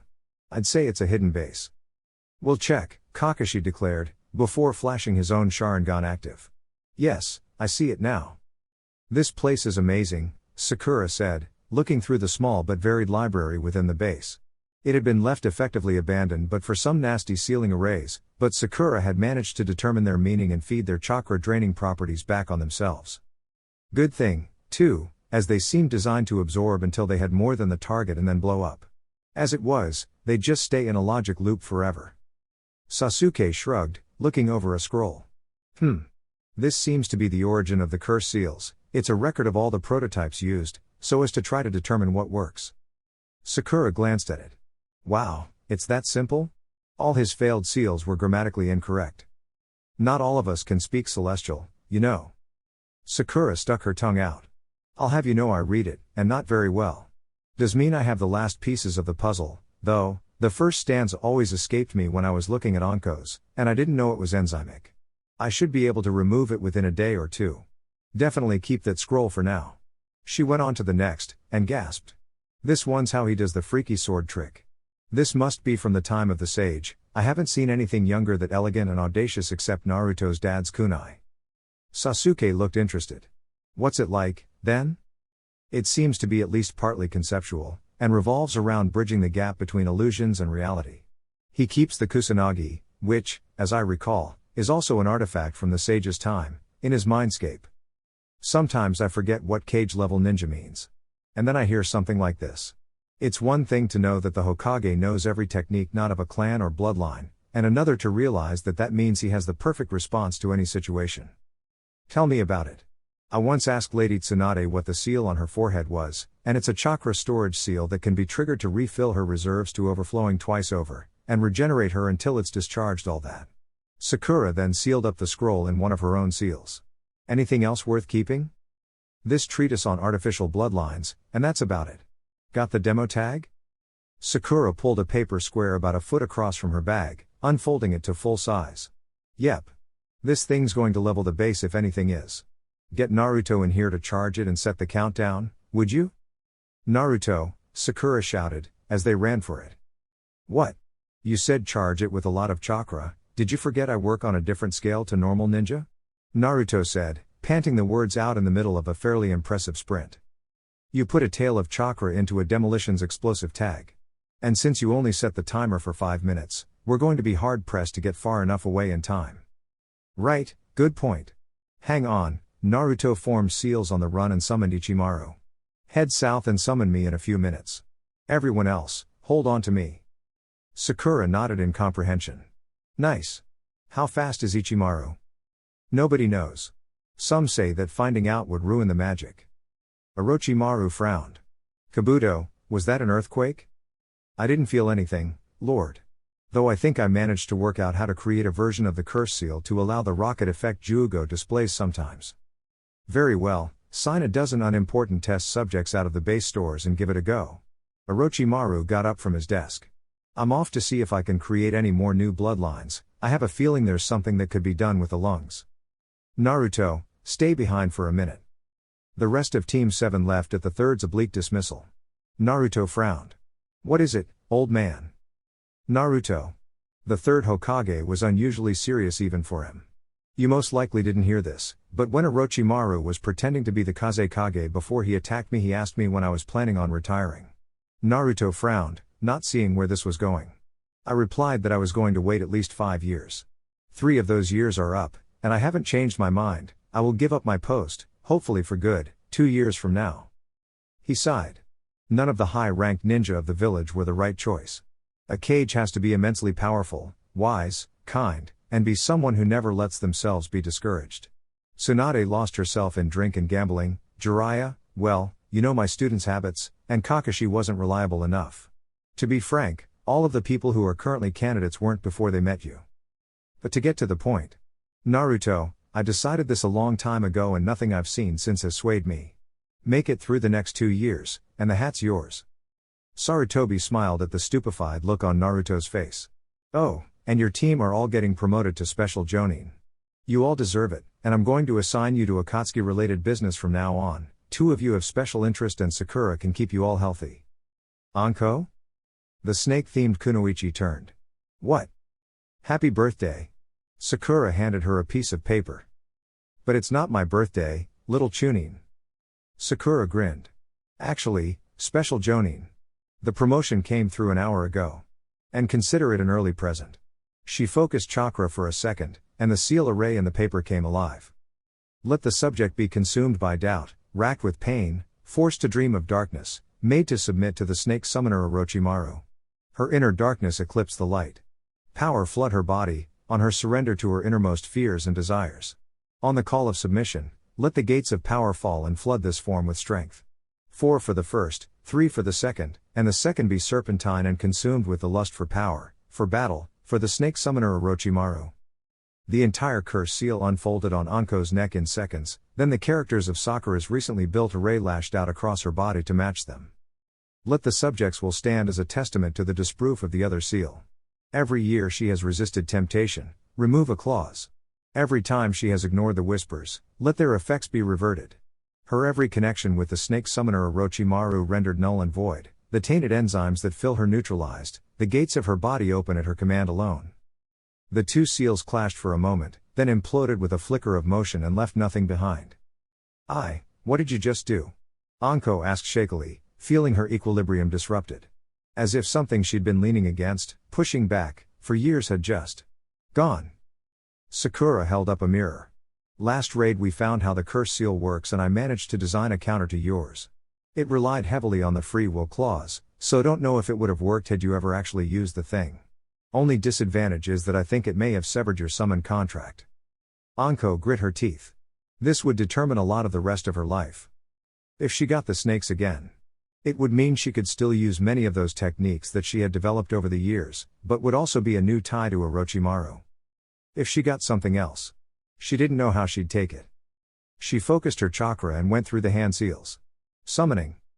Anko Mitarashi vanished from training ground 44. She picked herself up from the ground, which she absently noted was hard-packed and dusty, and looked at the enormous range of hills before her. Okay, where the hell am I? This isn't the snake place, I know that much. Indeed it is not. Anko turned. The 8-foot Mistelid behind her regarded her calmly. Good afternoon. I am Belisarius of the Mongoose. My assistant here is Valentinian. The smaller mongoose he pointed to bore an expression of focused lethality. Belisarius stroked a gem tied around his neck for a moment. What is a human doing in our traps? Anko blinked, then clenched her fists and leapt into the air, punching it. Hell yes. Sakura completed her current project, and blinked. Hey, Sasuke, can you bring the Raijin over here? Sure. What for? She removed the Hiraishin kunai from the center of a complex seal array, which folded down to a simple circle about 2 feet across. I built an array with everything I know about Celestial 2, basically, decompress seals in an artifact to tell if I missed anything. I think Storm in the tri-prong kunai is a true name. But anyway, it made a decompacted array that was fractally complex.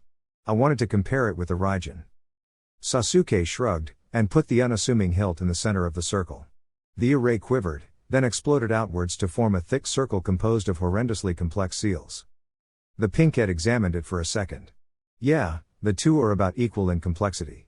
That's pretty amazing, as the Raijin's a near indestructible weapon, and the only other things I've ever seen this detailed are the climate monoliths in spring, the Baijuu sealing array Akatsuki have, and that fan Yugito Ni was using in the border incident with Auto Ninja last year. Sasuke shuddered, remembering the sheer carnage she'd caused. The fan was a weapon once used by the Sage of Six Paths, and the young Jonin had used it to bathe a strike team of ninja from sound with all 5 of the basic elements at once to overwhelm the cursed seal ninja among the group. Team 7 of the time had helped track the group, but Yugito could clearly have done the mission on her own. Their presence was a mere diplomatic nod to Konoha. Wait. Some of those date from the sage himself. Are you saying my main weapon is similarly old? It's possible, though the special kunai aren't that old. It seems the 4th really was a genius of the highest caliber. She pursed her lips. The more I study, the more certain I am that the sage didn't actually use chakra the same way we do. Sasuke frowned. Think about it. The 3 great dojutsu all originate from him in some way, and all of them use chakra to do things we'd normally label flatly impossible. The Byakugan grants total perception of space-time in an area, and the Sharingan lets you exactly copy express chakra flows and movements after seeing them once, from the outside. For starters. All that's instinctual. Exactly. Sakura began gesticulating. And most high-impact jutsu were invented in the last couple hundred years, things like the Chidori or the Rasengan or the. Oh, there's so many examples. But the sage is described as beating the 10 tails. You've seen Naruto in his second stage transformation 4 tails, last spar, and do you really think that anyone, no matter how strong, could beat something 64 times as powerful as that with only a few years' worth of experimental techniques from first principles? No, he has to have. Her voice tailed off, her eyes widening. What? Sasuke. What if your chakra control was perfect? I mean, completely and totally perfect. No hand seals, no vocalization, no practice needed. You didn't even have to consciously control it, it just did what you wanted. Your will made manifest in the real world. The Uchiha finally got it, and just went silent for a second. It's an awesome prospect. Yeah. Jiraiya arrived unannounced, as usual, in the Team 7 training area. Naruto, do you still have that problem with Sage Mode? Naruto nodded. I just find it impossible to hang on to when I move. Strange. Tell me, how did you train? The newly minted special Jonin shrugged. The old fox instructed me, and used a staff they stole from the toads to stop my transformations going wrong. You know that? No, I mean, what was your catalyst? Like the toads have toad oil that helps you draw in nature chakra. Draw it in? Nothing like that. In fact, Naruto made a shadow clone without seals, which promptly bashed its head against a rock. Stupid. I think I just worked out what I was doing wrong. I was merging my chakra with the nature chakra, not the other way around. Jiraiya stared into space for a few moments. A single critical flaw in your execution, making it utterly different in style. Yep, that's you all right. His eyes slowly went gold and his face warped with the effect of his own sage mode. Want me to get Fukasaku here for a bit of remedial work? Yeah, go ahead. He and Mandias can double team me on remedial sageness.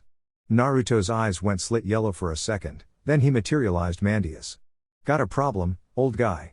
My sage mode was base backwards. Mandias shook his head. I don't have the staff with me, you'll need to give me a few minutes to retrieve it. Nah, your equivalent in the toads is about to turn up.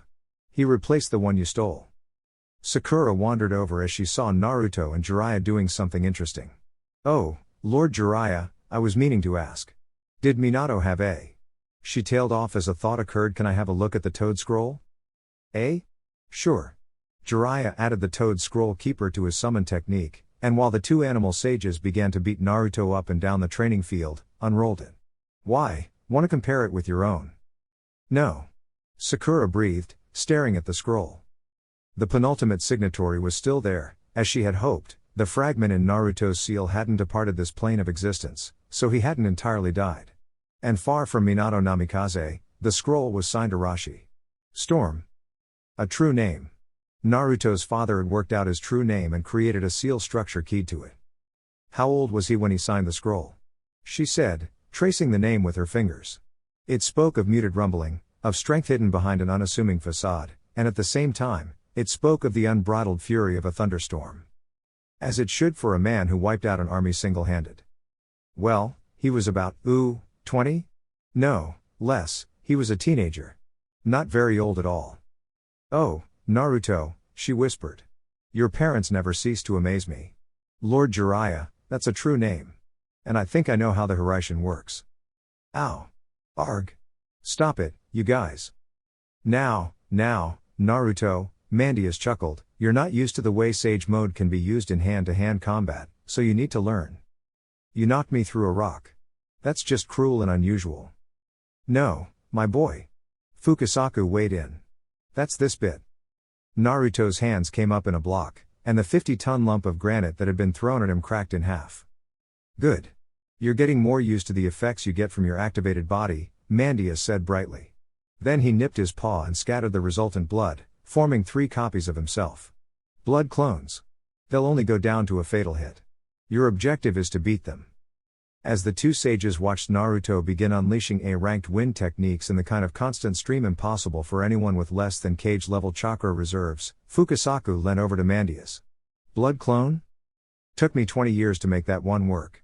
Their disadvantage is that each one has its max chakra reserves deducted from yours plus about an S-rank drain to make each one. That 3 there is about half my limit with the technique, and more than 4 and they get much less useful." Mandius then winced. "Ooh, 1 down already." He pasted it with a Rasengan the size of a house. "Have to watch out for, nope, that was number 2. Fukasaku glanced at the apocalypse of tearing wind that had destroyed one of the blood clones. "What was that one?" "About 20% of his chakra reserves dumped into the surroundings as pure wind chakra from a shadow clone.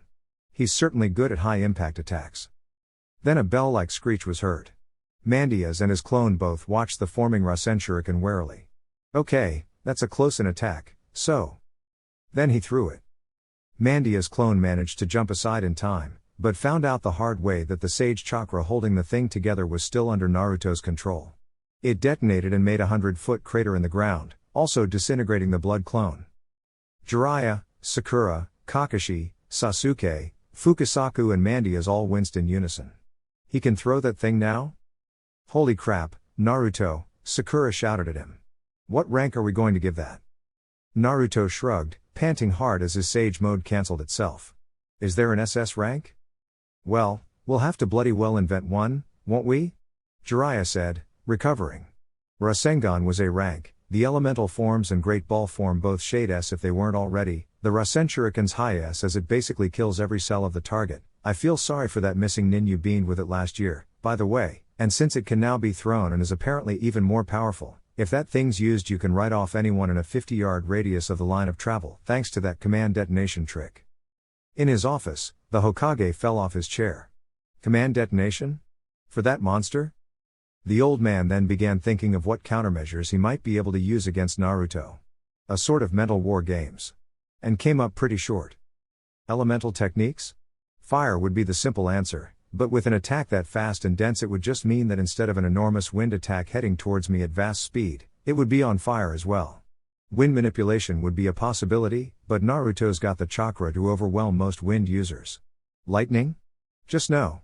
Water might work, but between Sage and Jinchuriki modes he's pretty well defended and an earth element to boot. And as for earth itself? That one's tricky. Summons? Enma's staff form is made of a supposedly unbreakable material, but I don't want to destruct test that. And most of the rest of them are finesse workers, not power. Though a couple of them might have a trick or two. Non-elemental attacks are a major question mark. I don't know how Sage mode works well enough, but it does grant sensor capabilities. Naruto clapped his hands together. Right, that was nice, what now? Fukasaku nodded to himself. I know. You need to learn frog-style taijutsu to use in Sage mode. Your fox style is fine for your Jinchuriki forms, but... The boy frowned. Sage chakra's so powerful because it involves 3 types of energy melding at once instead of 2, right? Yes, since they're orthogonal to one another. Naruto continued worrying at his thought. So is yokai orthogonal to both bits of normal chakra? Because I think that's how the beast ball attack works. It is. Both sages were getting that sinking feeling again. The one that said Naruto was about to break the rules. So if I were to invent some kind of demonic sage mode? Mandius choked. What? You said the Sage of Six Paths was a sage. Could he have perhaps tried that? We'll discuss this later. For now, Frog Kata, Fukasaku insisted. In concept they're broadly similar to the fox style of long-range ambush, except that they focus more on the movement over concealment and on the single devastating strike. The elderly sage took a stance. Form 1, Horned Toad. Then punched Naruto across the training ground. Now, see, the mistake there is that you didn't dodge. Get used to it. Naruto dug himself out of the side of a hill. Ow. Right, let's keep going. Very good. Dodge. The Hokage watched through his crystal ball as Danzo shuffled some reports. Oh, dear. Danzo looked across to his old friend. Problem with Team 7 again? Yes. Naruto's undergoing training to use close combat in the manner of a sage. Remember when Jiraiya was doing that? The elder nodded. Oh, yes. That was the time he became able to take a punch that would send him across a field? Exactly. Naruto's being thrown through rock formations. I think we'll need another C ranker for Earth Element tuning to fix the place. What, again? It's only been a week since the last one. Nevertheless. The Hokage winced again. Ooh, that had to hurt. But then, I suppose after what Naruto did to the blood clones, he sort of deserves it. It was interesting, seeing the whole of Konoha laid out below. It was even more interesting to feel the faint tingle as the barrier/detection jutsu across the entire village registered him leaving at about 20 miles an hour, then 2 seconds later returning at the same speed. Which brought up another point. He was heading towards the ground, and since he'd left it at half the speed of sound, hitting wasn't going to be a great deal of fun. Naruto evaluated his sage reserves. About 20% left, 1 more minute. Should be enough. Wham! Everyone winced. Ouch. Mandius trotted over. Need some help? Someone throw me a rope. I am very far down. So why don't you do the underground move? Sakura asked curiously. My left hand is embedded in solid rock. Wow. Sage mode really does make you more durable. So, a series of grave robberies from Fire Country monasteries? Any reason they're sending us to handle it? Naruto asked. Kakashi shrugged. As far as I know, they hope that sending such a well-known and powerful team will illustrate the value Konoha places on the friendship of the monasteries. Besides, Sakura and Sasuke between them are really good at forensics. Team Kurenai are as good at forensics, and Asuma was one of the 12 in his past. Why not them? Maybe Asuma asked his father he not be given the assignment, it caused a rift between them in the past, you know. Fine, then. Suppose I can do with the respite from being thrown at large lumps of rock or sparring with the old toad. The boy stretched, getting the cricks out of his spine. It's a pity that whole merger thing doesn't work for me though. Being able to be in sage mode constantly would be an enormous boost. I'll just be fine with grabbing a few seconds every 5 or 6 minutes to recharge, hopefully. Naruto almost tripped, but caught himself by staggering forward a few paces. Well, I think I found one of the graves. Sasuke snapped his fingers, producing a light in the palm of his hand. I think you're right. Looks fresh. A wind element blade came slashing towards them out of the night, and Naruto snapped up his hand. Get back, guys. A blue stream of light from Naruto blocked it, and he began clashing in a swirling melee with the attacker. Sakura blinked. How did Naruto just make a wind chakra blade from his finger? He's producing them from all his fingers and thumbs, now. Sasuke commented. Impressive. Sora, stop. A voice rang out. Naruto's attacker disengaged, and he followed suit, deactivating his chakra blades and examining his hands unhappily. This always hurts like 10 kinds of hell. Regeneration can only do so much. Sora, what was that about? An elderly monk walked into the circle of light Sasuke was producing. I told you that there was help coming from Konoha, and not a day later I find you attacking a member of Konoha's 4 seasons. Naruto sidled over to his teammates, clutching his hands together to staunch the bleeding. 4 seasons? Sakura nodded. I heard about it yesterday from Anko, she captured a bingo book on a recent sortie. We're known to be together as a team again, and us 3 being with Sai, they assigned us the name of 4 seasons. I'm spring, you're summer, Sasuke's autumn, and Sai is winter. Naruto nodded along. I get that you're spring, and I guess with my hair and eyes summer makes sense. Even that Sai's winter because of the whole emotionless facade thing, But autumn? Sasuke smirked. Autumn has thunderstorms. And we all have individual names, too. Don't tell me you missed getting a look at someone else's bingo book during your training trip? Naruto shrugged. Not much chance, really. Between all those high-power attacks and working on Jinchuriki states, I didn't have the time. Well, the last loyal Uchiha in Konoha began, I'm called the Thunderhawk. Nice name, works well for me.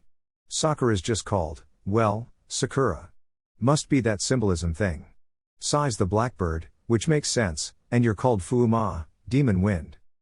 I like it. But I could swear nobody saw the Rasen Shuriken, which is basically the ultimate Fuuma Shuriken. I only ever used it on solo missing nin like the Land of the Sea incident. Sakura shrugged.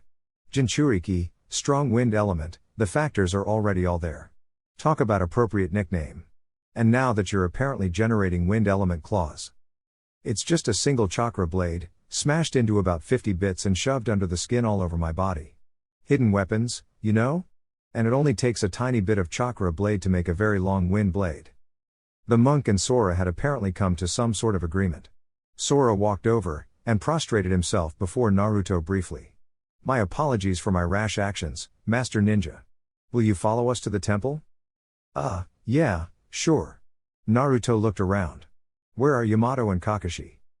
Sasuke gave another smirk. I tricked him into saying Shiranui 2 hours ago and Yamato had to carry him back to the hospital. Turns out you can go straight from an active eye to Mangekyo technique. Sai frowned. So it is normal behavior for people to try to trick other people into hospital? Sakura shrugged. For Sasuke it is. And since he's technically getting Kakashi to practice, it's probably justified. Shiranui could be an enormously useful technique, look to me like it has the same chakra cost for healing any injury. Sora was isolated in his childhood because of the nature of his power. Before Chiriku had even finished talking, Sakura activated her true sight. What the hell? Naruto, this guy's got some of Millie's chakra. Naruto's eyes went yellow. Old guy. Got a problem for you. Mandia's blinked as the smoke cleared from his summoning. Okay, what now? Didn't I see you just this morning? His summoner pointed. This kid has red yokai in him. How? The Arctic fox frowned. Red specifically? If it were another color, it could just be some of the spare chakra from the 10 tails. Excuse me, boy, mind if I take a small sample of your blood? It would help me work out what is going on. Sora was getting a bit cross-eyed at how fast things were moving. Okay, I guess. He handed over a bloody chakra blade to Mandias, who licked it and grimaced. 4 tails? That's ludicrously much chakra to have leaked out of Millie, but there's no real alternative explanation. Okay, since yokai is so dense, then small amounts of it can linger for a great deal of time. It might be that there was some left over from either the Valley of the End battle or, more likely, given his age, the attack 15 years ago. In that case, then the yokai could have been gathered up and sealed into him somehow. Problem is, using it would lead to his hin brain being supercharged, overwhelming his intelligence, that sort of thing, since there's no moderating consciousness like there is with you and Millie. Though it's lucky we broke that Sharingan illusion, or you using her powers would be even worse. Sorry, asked the elderly monk, but am I missing something? Sasuke's Sharingan blazed. Ambush. I'll take the Earth User. Sakura nodded. I call the bitch with the red hair. Naruto didn't bother to say anything, just charging the white-haired male ninja. Sai blinked as the rest of his team vanished off towards 3 of the attackers. It seems I'm left with the weak one then. His opponent laughed. That arrogance will be your undoing, Konoha ninja. She pulled a scroll from storage and began annotating it. The very earth itself is under my command. You will be unable to fight, thanks to the number of traps that will surround you, and... Sai dropped a pride of ink lions from above her. Failing to pay attention to the bingo book is a major mistake. That my nickname is Blackbird serves to indicate that I can create birds. That means I fly. Few and dove underground, and emerged a distance away with a handful of earth, which she shaped into 3 staffs. Shut up. A quick splash of ink, and she was on a pillar rising into the sky. I'll still be able to. An ink fly exploded on her map, rendering it completely black. Sai felt vaguely like facepalming. And I thought you were the smart one, because you are clearly not on the team for your chakra levels. Or looks. She threw her staffs at Sai, and managed to hit his bird with 2 of them and dispel it. Not so cocky now, are you, brat? Yes. Came a voice from behind her. She started, But Sai pressed her too closely for her to break off. You have heard of clones, I take it? Because that was a clone you shot down. You really are not very observant. She blocked his first Tanto strikes with a staff. Shut the hell up. Sai's Tanto twisted in an impossible pattern and caught her across the shoulder, the brush in his other hand producing a trail of ink along the staff that became a swarm of bees. You no longer have the ability to form hand seals since your tendons are destroyed in the shoulder. Unfortunately for you, Root Ninja specialized in crippling strikes. How did you do that with the sword? She gasped out, clutching her injured shoulder and keeping a close eye on the beasts surrounding her. I am a water element. That means I can use my element to handle weapons better. Sai took her map and sliced it in half, causing the terrain to revert. This was poorly executed as well. You did not include the relatively simple step of making the terrain permanently altered. Sasuke rolled his red eyes. Earth? You actually have no other elemental affinity than Earth? How did you get to be a high-ranking ninja? Fudo launched off a pair of high-ranked Earth techniques to cause the ground to distort around Sasuke, hoping to give himself a chance to crush the irritating Konoha ninja. Sasuke dodged again, spun and launched off a spray of Chidori Shuriken from both hands. Ow! Fudo clutched his arm for a second. That damn Senbone went right through the rock. Did you enhance all of them with lightning chakra? Sasuke shook his head. Try again. Oh, I will. Fudo slammed his hands into the ground, causing a horde of zombies to rise from the earth. Tremble in fear before an army of the undead. Still Earth element. Oh, dear. Your group isn't very good at getting intelligence on their enemies, is it? Sasuke drew the Raijin and spun it. Over edge. With a crackle, the blade of the sword expanded from its former katana style to become essentially a broadsword. Thanks to the way only the hilt had any weight, Sasuke held it in one hand and formed a Chidori spear in the other. I'm one of the 4 or 5 best ninja in Konoha at the lightning element. And I have a legendary lightning sword. Oh, and my sensei also uses lightning. And my name in the bingo book mentions this. It also mentions that I have flying summons, but since these things. Sasuke looked vaguely disgusted, and poked one with the spear. It fell over. Are so pathetic, I don't really need them. They'll still wear you down enough for me to get you myself, Fudo shouted from cover. Attack! Sakura and Fuka exchanged a series of medium-ranked elemental jutsu, the attacks flashing back and forth between them in bursts. Fuka frowned. How are you doing that? Nobody has that many affinities. How do you know I've not just trained all my elements up? You keep doing things without the conversion seal. Fuka flipped open her scroll and swapped into a fire element body. But there are still disadvantages to whatever you have.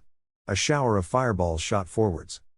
Sakura smashed her fist into the ground, producing broken terrain and a wash of water that she then animated to form a swirling watery shield. Yeah, no, I don't think so. You have a really bad little kinjutsu there. Orochimaru's is better. How dare you? Fuka's scroll flashed again, and she began firing earth spears. I have lived 100 years. He cannot claim nearly so long. Your weak point is your hair. Sakura launched a bolt of air-boosted flame towards her opponent. Oh, and his technique lets him layer affinities and so on instead of just having different bodies for each one. How did you work out that my weak point is my hair? Fuka growled, her appearance slipping and becoming more old and bestial. Sakura felt something well up inside her at the question. Insight is my way, she whispered, feeling the celestial syllables resound in the air. Then she replaced with the earth body as Fuka switched to a water one, rammed a marbled water Rasengan into the scroll to shred it and sliced off most of Fuka's hair with a blade of wind. And there goes her chakra. Seriously, who has their weak point as their hair? Then she frowned. Nice pedal dance attack, though, I might try to recreate that. CH3P2. Sorry, is this supposed to be hard? Naruto asked, watching as his horde of Sage Mode Shadow clones laid down a very nasty beatdown on Kazuma. Sure, he only had a few minutes of Sage Mode if he didn't detail a clone to recharge power for him, but he preferred the option where he had hundreds of superpowered ninja everywhere. Boss? One of the clones asked. I think he's sort of dead. We forgot to pull our punches. Not used to them being able to break rock. May. He tried to ambush us, he gets what he deserves. Ooh, chakra metal claws. 2817. Sasuke muttered to himself, spearing the last of the zombies in the heart and shutting down the earth chakra of the animation technique. Am I supposed to be worn down yet? I can use the first gate, you know. Fudo burst from cover, and Zap. Sasuke spun the Raijin and lengthened it, cutting through the earth element armor his opponent was wearing. Seriously, are you this stupid? Earth elemental armor means nothing to someone with a legendary lightning element sword. He paused. No? Good, I did hit something vital. Sasuke deactivated his Raijin. Let's see. At least I left the body reasonably intact. A rogue member of the 12 should be good for a fairly impressive bounty. Kakashi and Yamato strolled into the temple. Now, where are our little minions? Huh? Sora looked up at them, absently tracing the lines of a Sakura-crafted yokai containment seal on his arm. They left yesterday after solving the entire mystery and defeating a third of the 12 Guardian Ninja. Didn't you pass them on the way back? Kakashi shook his head. They'll have flown. They do that. Sarutobi addressed the members of Team 7. Good work. Now, I was wanting to assign you a rapid reaction force job. Naruto, since you have the summon that unites the rest of the team aside from Sai, you're essential for this. I plan to give each of the 20 teams being sent out to comb Fire Country for the Akatsuki one of the Fox single-use scrolls so they can call you in as backup. That is, if you and they are willing. Naruto nodded. They should be, and I am. Right. My plan is, essentially, for the Akatsuki members to be hit with overwhelming force straight away. I understand you have independent intelligence on their abilities, so use it well. Naruto, you have full authority for both Rasen Shuriken and as many tails as you want to use, hang the consequences of collateral damage. You got it, old man. Sakura, Sasuke. Keep him alive. Naruto got a silly expression. I don't need them for that. You know. Sakura rolled her eyes. We'll make sure the clown here doesn't overstep himself. Kotetsu, Izumo yelled, as their small team began being dismantled by the zombie brothers. The scroll. The Chunin nodded, firing off a large syrup capture field as he fell back under cover of Asuma's burning ash attacks and Shikamaru's new Kusarigama. The Nara's weapon turned out to work well with the shadow sewing technique and clashed repeatedly with the larger, more unwieldy version Hidan carried. Clear. He called, and slashed blood along the scroll to trigger it before throwing it into the near distance. Kakuzu shot fire towards Asuma, who had to dodge as the attack couldn't be blocked by his wind blades, and turned to salvo whatever summon they had on the way with a false darkness. Team 7 jumped up as Ichimaru vanished from their ready room. Naruto barely had time to say now. Before he disappeared, then a second later Sasuke and Sakura were pulled across the country as well. Ichimaru wound lazily out of the way of the lightning attack, using the relatively slow tracking it had against it, and summoned Naruto as soon as he made it behind a building. Naruto formed 3 clones which he set to gathering Sage Chakra, called out Aya and Nii, and a final clone peeked over the bounty station and dispelled. Okay, guys, he said as his teammates appeared, it's Hidan and Kakuzu. I think the best bet is to try to hit one or both of them with the Rasen Shuriken, and for that we need to hit him before they really know we're here. One of the clones vanished, and Naruto dropped into Sage mode. I'll build the attack. Sakura, cloak the sound for me. Ichimaru, get the team to fall back. Sasuke drew the Raijin. I might be able to block those attacks Kakuzu has, but don't bet on it. Best bet is to annihilate him and then we can blast Hidan from long range until something sticks. The Rasen Shuriken began to scream as Naruto's shadow clones built it. Suits me. Let me know when Asuma and Shika are clear. Shikamaru maneuvered his new weapon past the triple-bladed scythe his opponent wielded.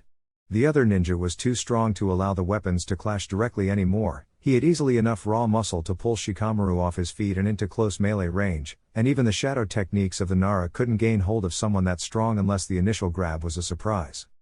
On the other hand, his expression quirked slightly as the curved blade caught his opponent on the shoulder and he started cursing. Then the blade shot down into the missing nin's shadow and immobilized him. Getting an entire Kusarigama made out of chakra metal had been flatly impossible, but a few experiments had shown that electroplating it was, so he could channel his family's unusual element through the entire weapon as if it was a part of him. A blur of wind shot past, whispering something about keeping his foe still. Asuma grimaced as Kakuzu launched more and more powerful elemental attacks. That had been an Earth one, and that a powerful fire attack that he'd had to meet with his own burning ash, more of a fire elemental kludge, that, using an enriched fuel to boost his poor fire element, but it had worked and the exploding fuel/air bomb had blasted apart the attack. Then a blur of wind muttered to him that he should disengage, and he jumped back behind the cover of another ash cloud, catching the lightning attack that speared through it and his wind blades to nullify it. Now! Naruto jumped 50 meters into the air and threw his first Rasen Shuriken in anger. Once out of Sakura's sound suppression illusion, everyone on the battlefield heard it, the screech of a million knives on glass cutting through the ambient noise of battle. Kakuzu barely had time to turn before it hit him and detonated. Yes. Naruto exulted as he landed. Scratch one Akatsuki member. Sakura and Sasuke jumped onto the building. Hang on, the kunoichi muttered, trying to see through the haze of wind chakra. That doesn't look right. He's still there. Sasuke nodded. I see it too. There's an area in the blast epicenter where the wind chakra's not penetrating. As the Rasen Shuriken collapsed, Naruto squinted through the dust. Damn it. And I thought we had him. It's some kind of S-rank earth defense. Sasuke muttered, his eyes analyzing the traces of chakra coming off Kakuzu's skin. And that means I need to take it down before you can hurt him. Kakuzu launched forward two S-ranked attacks at Team 7. Everyone down, Naruto yelled, his two clones jumping onto the roof in front of them and channeling vast amounts of yokai, about 7 tails each. Both clones still vaporized as the incredibly powerful attack scythed through them, but they got their original the time to grab both his teammates and dive underground. Holy hell, Sakura said as they emerged 100 meters away and Naruto set up a barrier jutsu. How damn much chakra does he have? That was 7 tails of yokai. Twice. A lightning attack smashed into the barrier, flaring off in a violent aurora of dispersed power. Ha! Naruto crowed. Thought so. 8 is just a little too much for you. Naruto. Are you fueling that barrier justu with about half the chakra of the Kyuubi? Yep. I invented it for when there might be allies caught up in a battle of this level. It's called the bunker shield. Sort of an adaptation of that thing the Sound 4 and my dad did in the old man's battle against Snakey. Got it. Sakura examined Kakuzu through the shield for a second. Okay, that's not natural in any sense of the word. He has 5 hearts alright, and each has a different chakra nature. No wonder he can run such a powerful earth technique. A high-pressure water attack steamed off the shield. Looks like he is tracking problems at short range, though. And since Hidan just got decapitated by Asuma, he's lost his close-in defense. Sasuke, think you can flicker that far? Sasuke snorted. Please. Though I wouldn't be averse to some cannon fodder. Naruto? Naruto nodded. I can't make many clones in Sage mode, but you want more a horde of credible threats, right? I can do a good few dozen two-tail clones, they'll evaporate like snow against the kind of firepower but he can't let them in too close. Good. Sasuke closed his eyes briefly. I'll need to do a high-power flicker across that kind of range, though, so get the clones to contain their auras poorly. I need interference so he can't spot the flare. Sakura winced. That's going to give me a headache, I just know it. Anything you want me to do? Keep an eye on Hidan, he's going to take more killing than that, I feel certain of it. 2 squads of a dozen two-tail clones each leapt from behind the building.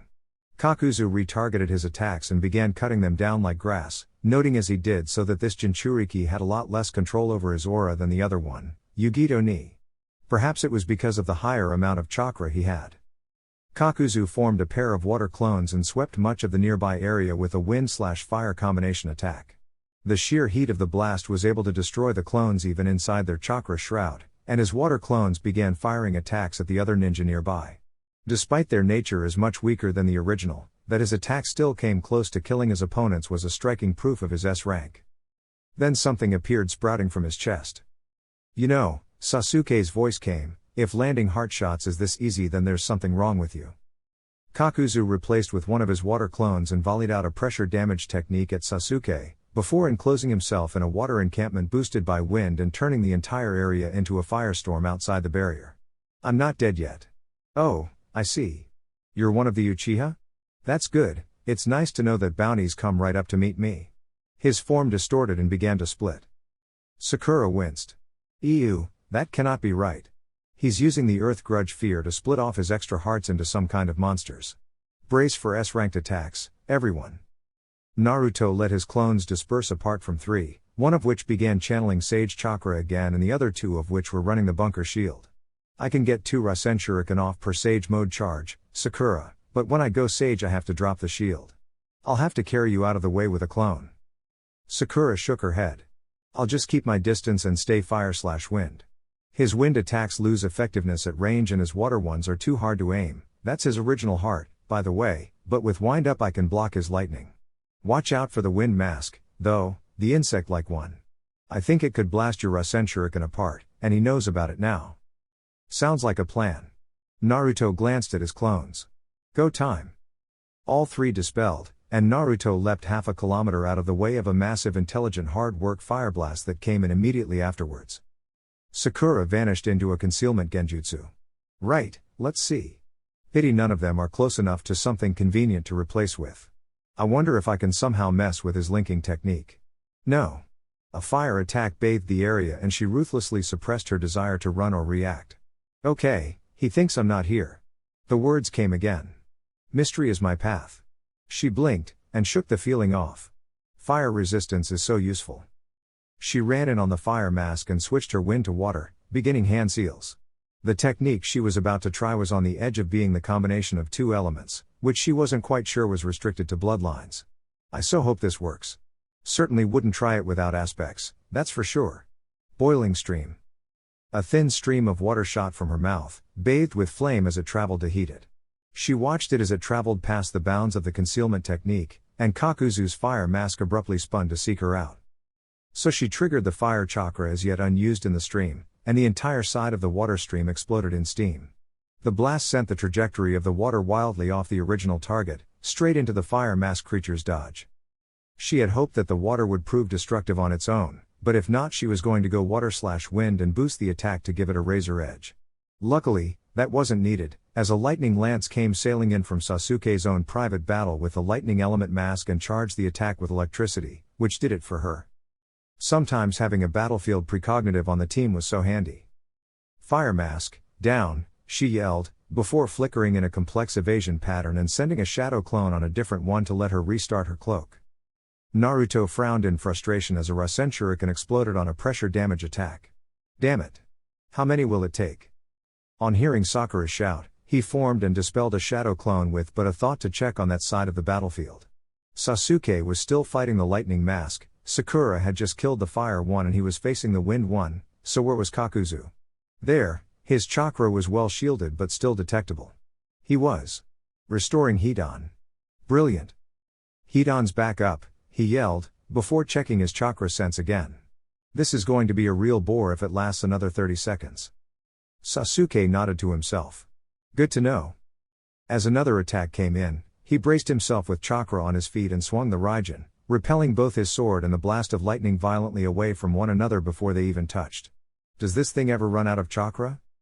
The mask seemed to consider him for a moment, before flying overhead, absorbing Sasuke's lightning attacks more or less effortlessly, not that he expected them to do anything else, and trying to get Sasuke from a direction it was harder to block.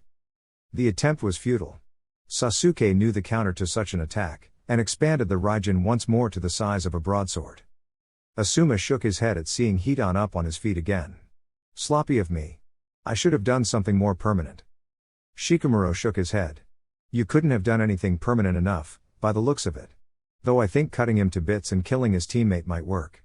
The Nara took a roll of tags and wrapped them around the head of his Kusarigama. I'll go after Kakuzu this time, you stay on Hidan. A stream of hundreds of black bullets tore the lightning mask apart. Sasuke lowered the Raijin for a second. Finally, the monstrous puppet thing that had contributed them to the battlefield clicked over, and spoke in a high voice. Oh, hello, Sasuke. Having fun? Ino. Go and help Asuma handle Hidan, you don't have any blood like that for him to take. I'll see if I can take Naruto's wind mask opponent. You got it. Sir.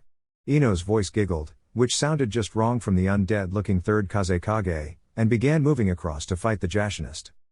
Choji stared glumly at the unmoving body of his teammate. I know that having a puppet version of one of the Cage of Sand is the best we could possibly contribute to the fight, but it seems wrong, us doing nothing but guarding her body. A lightning spear impaled the wind mask's head just as it began to block another Rasen Shuriken, and then the attack made it home and tore the mask to fragments, helped by Sakura sending in a fireball to set the whole mess alight. Naruto landed from his latest jump and topped off his Sage Chakra again. Which of us gets that kill? Sasuke shrugged. I already have one, Sakura has one. You're looking pretty poor at the moment, Naruto. I'll take it, if only because that at least means I'm on level pegging with Ino. An explosion sounded from nearby. Looks like Shika managed to get his Kusarigama past all those water barriers and pin Kakuzu. Any objections to me taking this one? Sakura shrugged as Naruto built yet another Rasen Shuriken. We couldn't really stop you at this point. Kakuzu couldn't move to direct his water walls properly since he was stuck staring at Shikamaru from the shadow imitation Kusarigama pinning his shadow, and the ludicrously powerful wind attack tore him to shreds. Hidan went down to a second decapitation after being pinned in an iron coffin, after which Naruto walked over and blew the immortal up with a clone's hand-delivered Rasen Shuriken. Come back from that, bastard. Good work, everyone. That's 2 Akatsuki members down and both their rings retrieved. We'll send them down to the research division immediately. And Waterfall send their thanks, as well as a vast amount of bounty money for finally killing Kakuzu. Sadly Hot Springs can't send anything for Hidan, because he wiped them out, though the accumulated bounties on him from various countries add up to a great deal regardless. Oh, and Sakura, Sasuke, I heard you worked with Yugito Ni last year. My condolences. On interrogating the man found in the ruins of the building, we discovered that she had been killed, her Baijuu extracted, and her body turned in for bounty. Naruto nodded to himself. She was the 2 tails container? Yes. The 5 and 7 tails containers are also dead, so Akatsuki is a little under half done. Explains the yokai in the statue, then, Sakura said to herself. On that front, the 3 tails appears to be finally reforming according to intelligence reports. Danzo gave a little wave at those words, and went back to shifting through his papers. Since it's in our best interest to stymie Akatsuki wherever we can, we plan on trying to either seal it ourselves or, if that proves impossible, re-kill it. Naruto, any thoughts? 3 tails is a hell of a lot of chakra. And if it's the Baijuu itself rather than a Jinchuriki, it's a less useful weapon because of the lack of finesse but much harder to kill, all the sheer bulk, for a start. Rasen Shuriken is powerful enough to be a threat to one, but if it's a turtle then it's going to be focused in on defense. Hard to say. And if Akatsuki interrupt our sealing attempt, that means a 3-way battle with 2 S-class Nin and a Baijuu, not fun. Understood. You have a month before it finishes reforming, so game out some possibilities and report back to me.